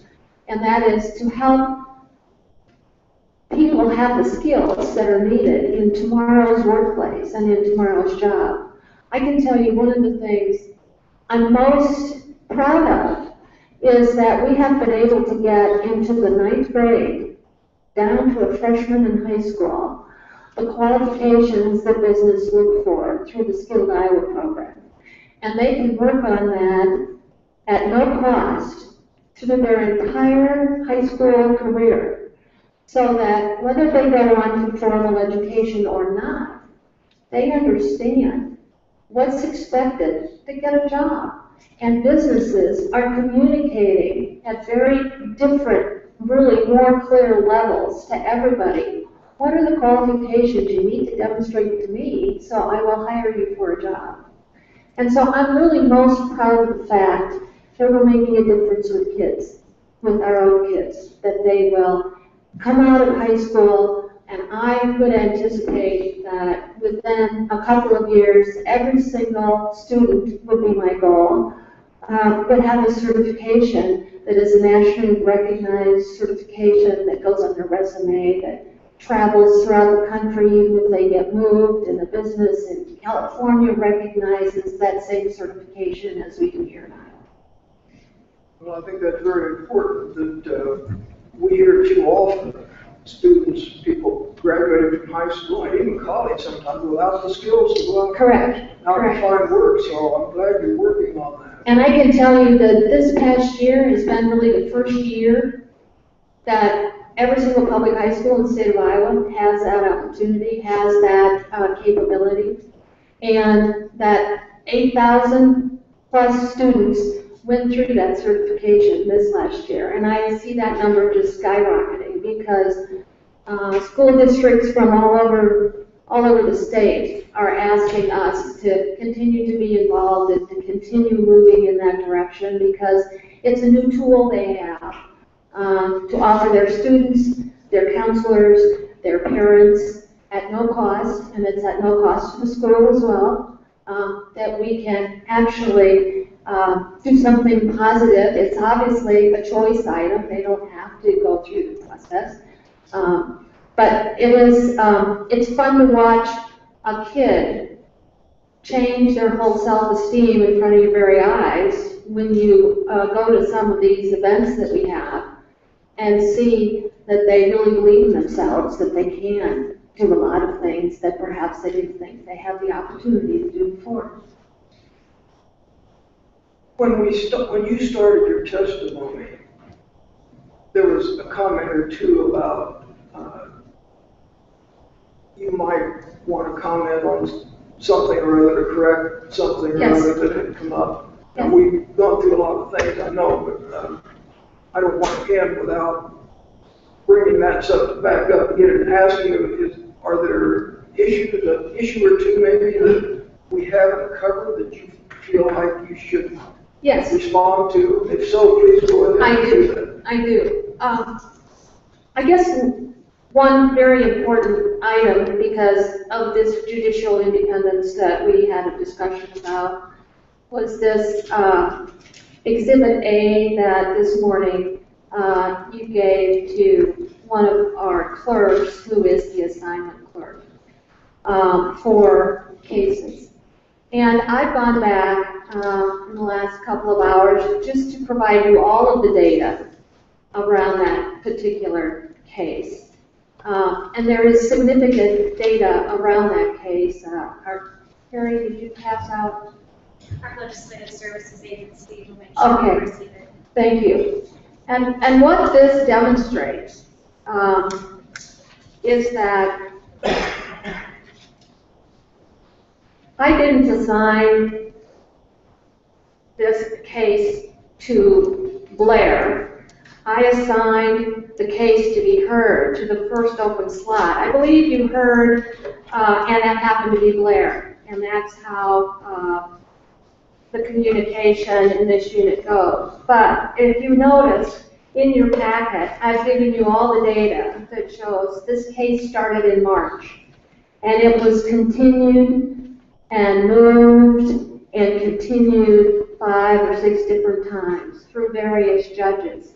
And at the end of the day, it was not heard by Judge Bennett. I didn't even know who had heard it. And apparently, at the end of the day, it was heard by Judge Sheets. And the reason was because the judges switched around their schedules. Now, the reason this is important, because it was an important case. Number one, it was old. It was over 40 days old, and we hadn't even had the case yet. So it was very important to me and to the parties, to the customers, to move on through the process. It was a little difficult for Judge Bennett because he's a new judge and I don't believe had a real complicated case, but he was the only one who had an open slot on this particular Friday. I believe you heard yesterday that our ALJs don't like to work much on Fridays as far as hearings are concerned. I know they do a lot of writing on Fridays. And so he had the open slot, and that's how that happened. But as it turns out, he traded with another judge's 3 or 4 cases, and Judge Sheets was the judge who heard the case. I actually have included the case in here, so you have all the documents involved in this one exhibit email that was handed out this morning. So I wanted to clarify that.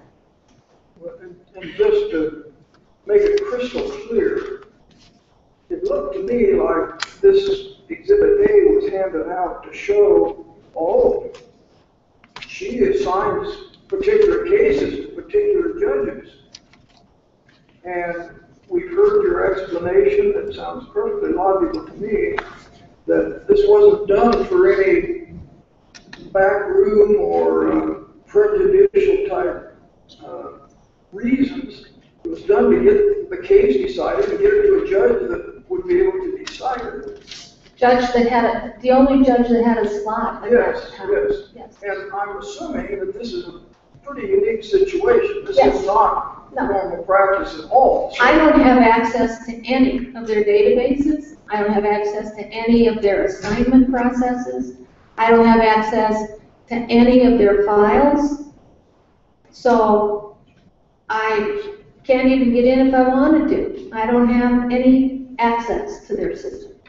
So this is an example of something, if you just looked at it without knowing anything of the background, you might conclude that something improper happened, but when you know the full story, obviously was nothing improper at all.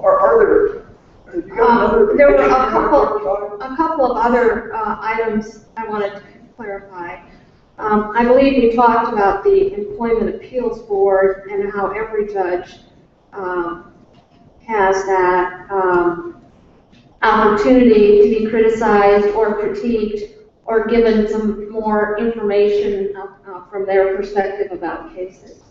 So I want you to be sure you understand that. There was some testimony yesterday. I just have two other items. There was some testimony yesterday from the judges about how Mr. Walsh carried a half caseload while he was chief ALJ, and I actually went back and got the numbers. And if you could hand that out as well, you will see that when Mr. Walsh was the chief ALJ, he carried about 16% of a caseload for the entire time that he was there. So what I am handing out to you is the number of cases that each judge heard through 2012 and through 2013 until June. I have asterisk the high and the low as far as which judge did the most and which judge did the least. And then I calculated for you, should Mr. Walsh have carried a full load, what the number should have been at half of the full load. So I wanted to make that clarification with some actual data, what I actually know to be the data. The final thing I wanted to bring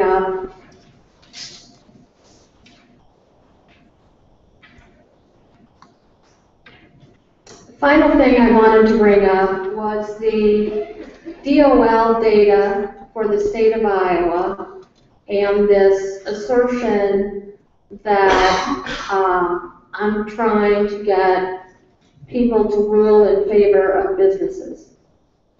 And so what I have done is I went back to calendar year 2008 to give you a perspective, and what is being handed out is this chart, which shows the blue line are the number of cases in appeals that have been decided in favor of the claimant since 2008 to present.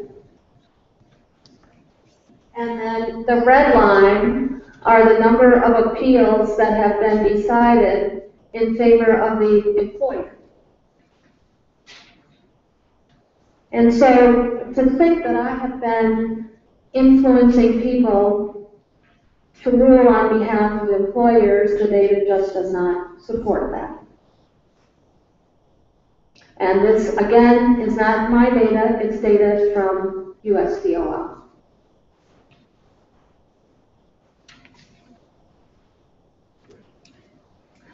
One other comment, just since we were talking about how people feel and their feelings in the office, I believe that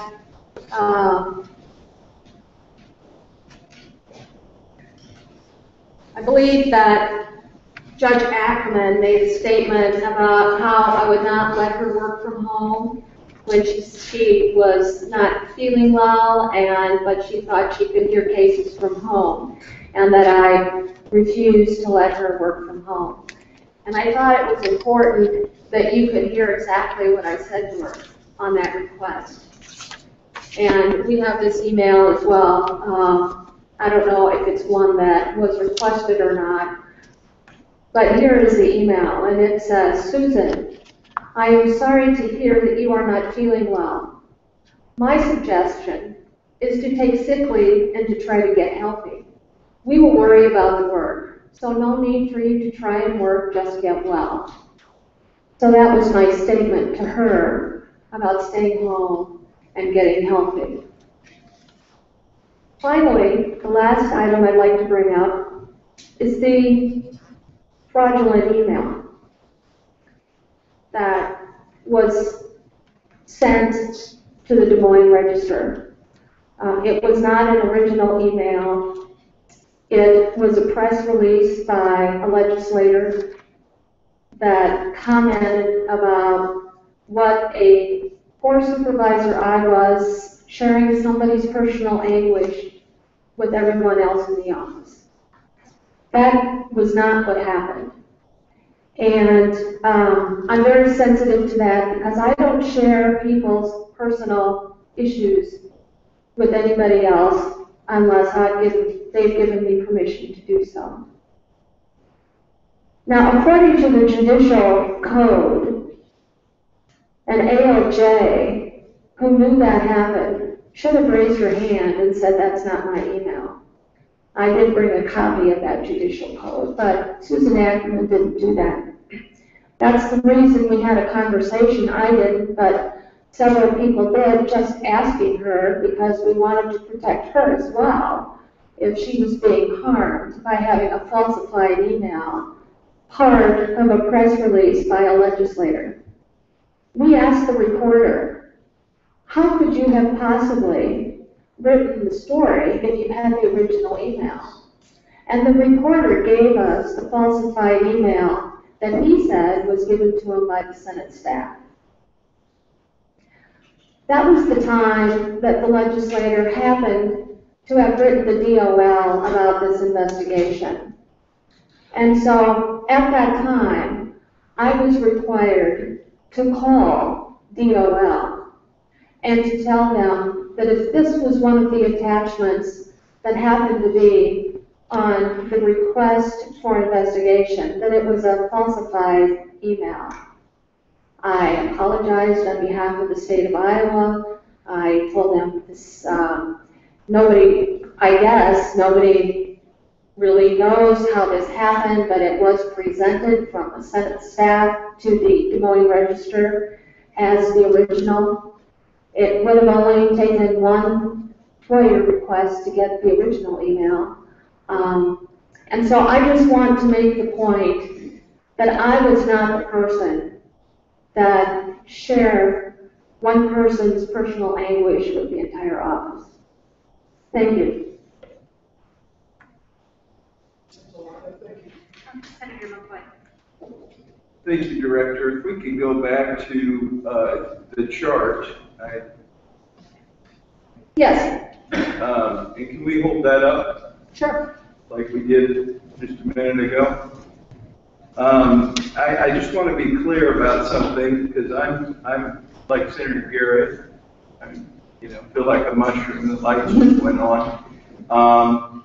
You had stated that Mr. Walsh, when he hit that magical number of 60%, he was riding on the coattails of Mr. Anderson, who had done good work prior to him, because you're 3 years behind.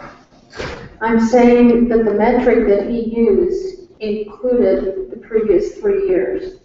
It was not this metric from DOL. And so my question is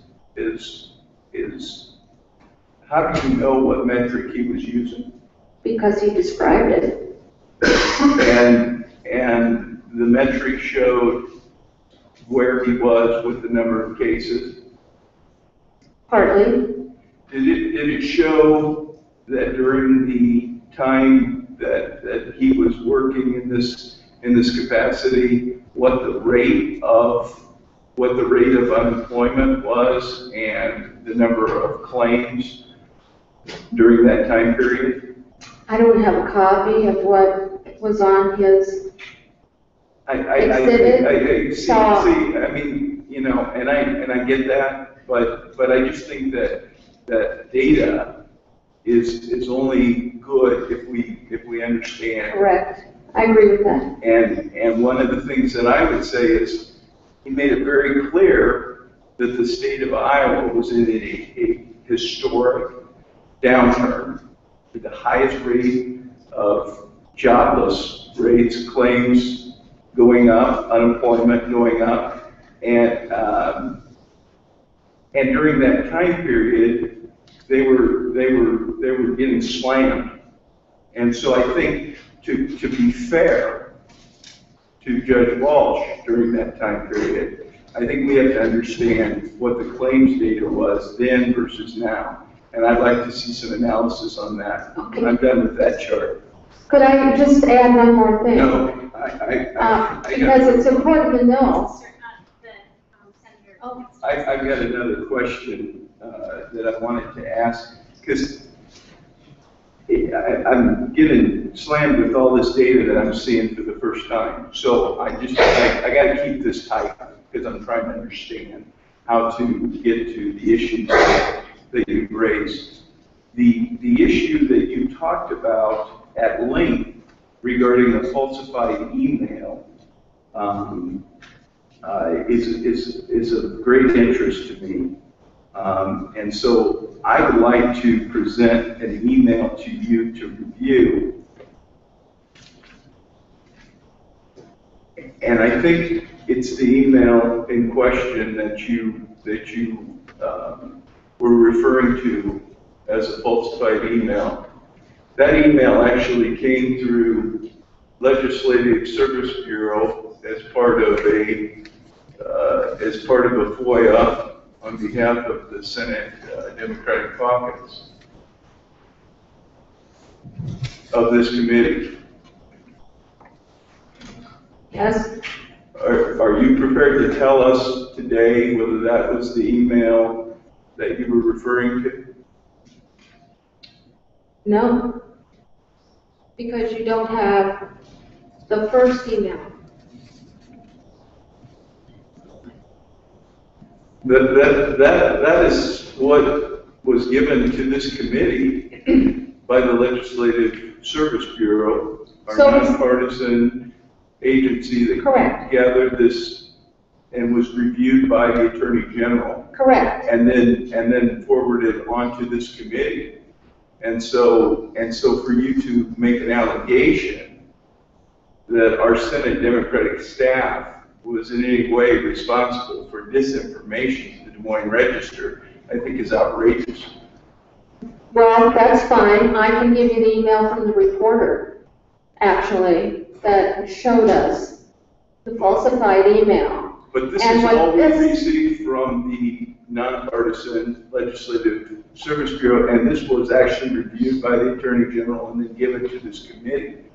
You're telling this committee today that our Senate Democratic staff was responsible for providing to the Des Moines Register an inaccurate email or falsified email, and that simply is not the case. This is all we received from the Legislative Service Bureau, and this actually came through the eyes and arms of the Attorney General. Now, if you believe that, then we've got big problems. And I'm going to tell you they're going to start right here, and they're going to stop right here. Okay. This email was an email from Saturday, August 17th. Correct?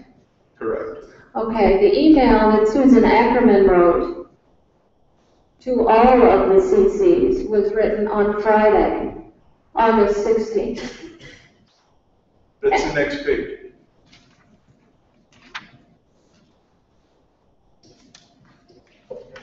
Yes, but it doesn't show who she sent it to. You know what happens, Senator, when you reply to all and you get this information? When you use your cell phone, as I use almost every day of the year, and reply to all, this is what happens. You have not, if you don't have, I have copies of the original email that Susan Ackerman sent to all of these parties. I understand that, but what was alleged to this committee today by you, the Director of Workforce Development, is that our staff somehow participated in forwarding on information that was falsified or in some way altered. And in fact, this is the very email that came from our Legislative Service Bureau using the FOIA and going through the eyes of the Attorney General and coming to this committee under that FOIA. And it is not falsified, it is not inaccurate, it is simply what it is.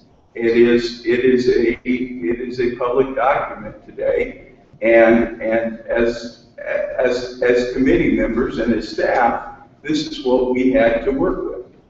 I can only tell you what the reporter told me. He gave me the email that he received from Senate staff, and it was not the original email. That's all I can tell you, Senator. I have the original email. I'm sure you've been provided the original email. If you have not, we have it here. I can provide it to you. It was written on Friday, not on Saturday. And it was written to all of these people, including myself. So if you would like that original email, I am more than happy to give you another copy of the original email where it demonstrates that Susan Ackerman sent her email to all of these people. I can only work with the documents that the Service Bureau provides us under our FOIA, and that is what this committee has dealt with and tried to deal with in a very transparent and straightforward manner. And that is exactly what we intend to work with. One of the interesting things about this chart is this chart actually shows that in fact the state of Iowa is favoring the employee more times than the employer. And one of the interesting comments that Judge Moorman made yesterday was that when caseloads are increased on judges, one of the things that tends to happen is that more decisions break in favor of the employee than the employer. I thought that was an interesting comment.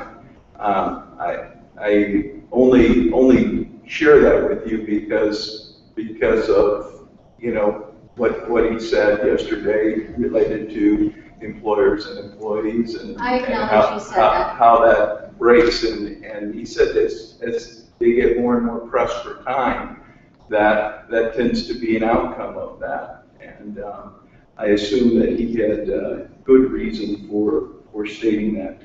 The interesting news about the ALJs, first of all, none of the folks that testified yesterday were testifying as supervisor of Mr. Walsh.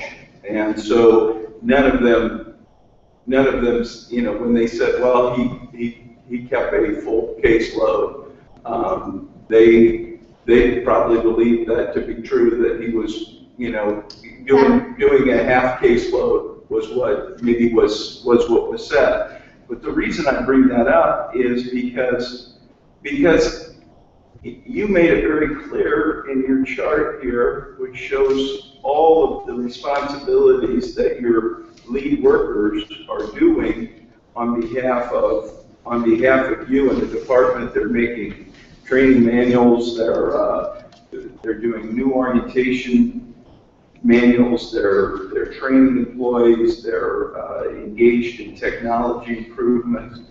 And I have to believe that Mr. Walsh was also involved in those duties and responsibilities as a supervising ALJ, plus managing this department. And so, and I don't think he was making a 15% spiff over the ALJs that he was supervising. Actually, he wasn't, because we didn't have a training manual.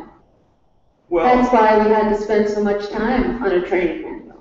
Well, and I understand, but to state that he wasn't doing supervisory capacity or engaged in many of the operations that are involved in running 15 ALJs during the department, during the time that he was, in fact, sitting in hearing cases at the same time he was doing that. I think it's just I mean, he didn't come in here and say, you know, I wasn't supervising, you know, I was hearing a full caseload. He came in here and said, look, this is how things worked when I was an ALJ. This is what I tried to accomplish. And your comment about these administrative law judges, the committee probably heard yesterday that they don't like to work on Fridays, hearing cases. They do other things. I mean, I think that, you know, some of the problems that I hear coming out of the department are these I think these kinds of biting criticisms that come in as veiled, you know, oh, I'm going to share the information with you, but they're really a biting and snippy comment that can only be part of the morale issues that has led to the department ending up in front of us in a dysfunctional mess. And I just have to believe that, you know, those veiled comments are probably hurtful and probably destructive to morale. I have a few questions for you on a variety of subjects. First, I want to go back to the man badge, where you had someone apparently in the IT department who had to enter man badge so that checks could be dispersed to people based on the system breakdowns on March 8th and 9th. How many people have man badge entered by their name? I have no idea. You would have to ask our CIO. And was the CIO the person responsible for entering that data? The CIO was responsible for the system, yes. Okay. So who is the CIO? Gary Bateman.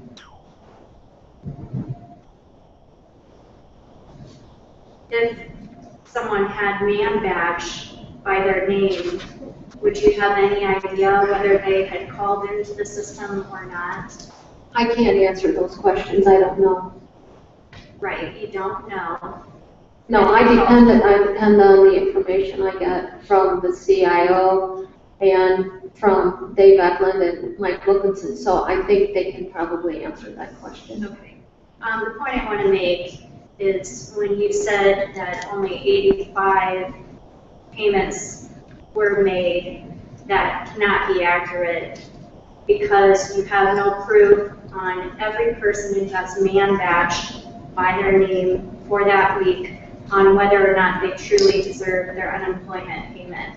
So to say whether or not they had received an overpayment, you have no proof unless someone went through line by line and verified that information. Am I correct? I would have to ask them. Earlier, Senator Shane John had asked if you had ever asked for individual information on ALJ's decisions. Actually, he asked me if I got a report on individual ALJ decisions, and my answer was no. Okay. It's my understanding that Teresa Wahlert requested a report of the IT department to provide data on the how the decision was made, whether it was made for the employer or the claimant, and if the decision was reversed or affirmed. Do you have that type of data available to you? No.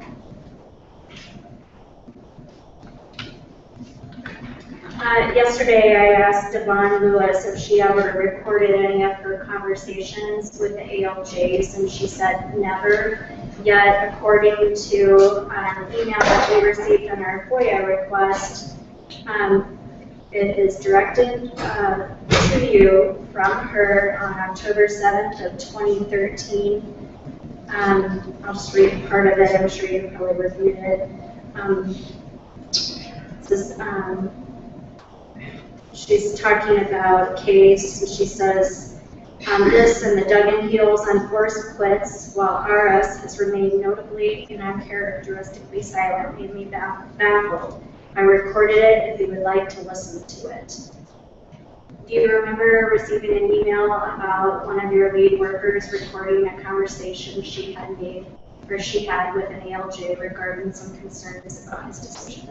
No, I don't recall reading that email, but I can tell you that when she was, after her opportunity here this morning, she did come to the office and realized that she had one recording. I don't know if that's it or not, but she could probably tell you. And so I'm sure she would like to correct the record on that one recording. The one that has the email that knows that she had recorded it. Okay. Then we also heard testimony today that about the alien registration cross-match report, and an email from you, May 9th of 2012, states regarding the alien registration cross-match report, we have a requirement to file this report with DOL every quarter, and we have done so and are current. Yes, we were current with filing our reports. Explain to me how that differs from the fact finders who came in today and said that we were desperately behind on those reports. Are we talking apples and oranges here? Yes. On the reports, I believe Dave Eklund mentioned that he clearly demonstrated with his numbers that we had a backlog and that we were behind. So the reports that we filed with DOL on time showed the backlog. So I'm sure, as I heard the two folks here today telling you about the backlog, there was a backlog, but that doesn't mean we were behind in our reports to DOL because we reported it on a timely basis to DOL. Reported that you're behind. Yes. You reported on time that you were behind. Correct.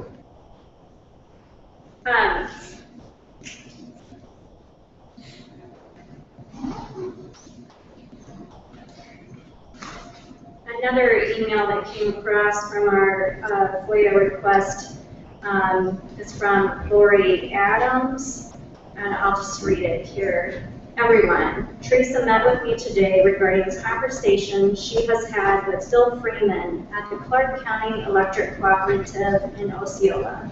They are looking for someone with IT, budgeting, and leadership skills for a mid-management position. Mike Wilkinson has run a request for UI claimants in Clark, Dallas, Warren, Polk, and other counties, which can be found on the S drive or 5 drive. Please access that document and use the one dated 3/26/14 run at 11:54. There are two. Use the 11:54 version. Get staff calling to tell people about the job opportunity. The name of the document is just all of the counties run together in one big word. Applicants should contact Jody Eccles at such and such number. Please keep track of how many claimants, applicants you send their way and report to me on an ongoing basis. You know what to do if you have people refuse. Yes. Can you explain to me the ending statement, you know what to do if you have people refuse? Yes. We developed a reverse process so we could get applicants to businesses who could not get their jobs filled. And we, of course, are the agency that has that information through unemployment. And so we can do a reverse search of those people who are collecting unemployment. And if there is an opportunity, a job opportunity available to them that they have the skills for, we proactively call them and tell them that there is an opportunity at XYZ company that they're looking for your skill set. Now, in order to be able to collect unemployment, you have to be available and ready to go to work. And so the question becomes, if you're offered jobs and you continue to refuse to go to work, then that would be a case where we would refer to our investigators to make sure there was some real reason or some valid reason as to why you were refusing work. If you were collecting unemployment and willing and able to go to work, why you were refusing work. And just how far would you expect an Iowan to have to drive in order to obtain work? Our statistics show us that Iowans are willing to drive between 30 and 50 miles to work. So if an Iowan is not willing to drive 50 miles, you could refuse them their unemployment if they don't apply for a job that's 50 miles away? No, the investigator would call the person and talk through all of the facts of the case. That's not the only fact that an investigator would ask the person about. Nobody would be cut off of their unemployment, but if they were offered several opportunities and refused to go to work, then we would probably ask them to explain legitimate reasons why that's so. I want to go back to something you had talked about earlier in your testimony. Nobody asked me what my plan was regarding the ALJs. I know that we have heard from many people who feel a political appointee should not be overseeing ALJs. Are you planning to step out of that role? Yes. And what is your plan? And what is your timeline for that? Well, I'm working with DOL on that, but I envision that by the end of the year that we will have the appropriate skill set defined and be posting for the supervisory position of the ALJs. And do you have to write a new job description because you had let Joe Walsh go from the position as part of a reduction in force?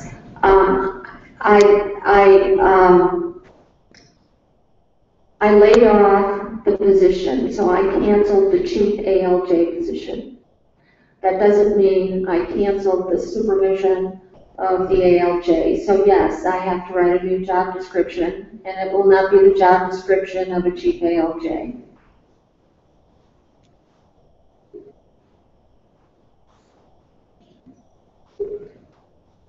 Senator Shinjan. Just an observation. I've listened to a lot the last couple of days, and I think an overriding question that we need to consider here is, are we pushing so hard for efficiency in the justice sector? I think there's a very fine line here. We're on the edge of it. I think that needs to be considered as we I agree with you, and that's why we're lowering the caseloads. Thank you for coming today. I thank the committee for their work. I believe over the past several weeks, we've heard from a number of agencies within the state, a number of findings. Senator Garrett, you need to tell your colleague, Senator Schneider, that we need to start putting together our findings. And if there are findings you would like to contribute for consideration, please get those to me and our staff. Yeah, are you saying that this includes our hearings? I am not saying that the subpoena power and authority of the committee runs through December 31st. And we do not have our next oversight hearing scheduled, but we do have that authority until December 31st. Well, I'm saying that you said, yeah, you know, you're right on reporting recommendations. That's why I asked the question. It's not like instead of going to the party this week. I can tell you, I'm not sure what your email box looks like, There are still concerns from other departments and agencies as to whether or not that they will merit an oversight hearing have yet to be determined, but I don't want to rule that out. But I do believe the public deserves to know some of the findings that we have uncovered from our previous hearings. So I would like to start putting that together.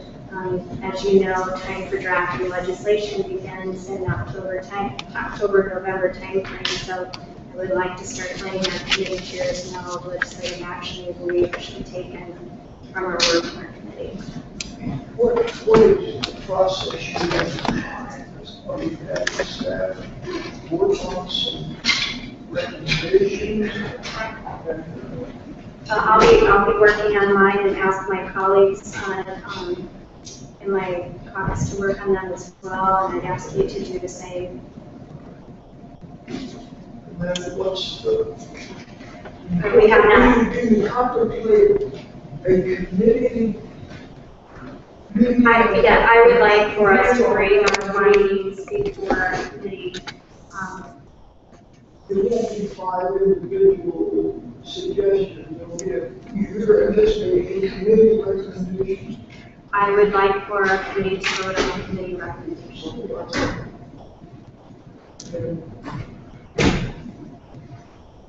Would there be an opportunity if we feel to be advisors for the board? I'm not saying look at us like that everything's rosy. I certainly would understand the I will plan to vote as we do on legislation.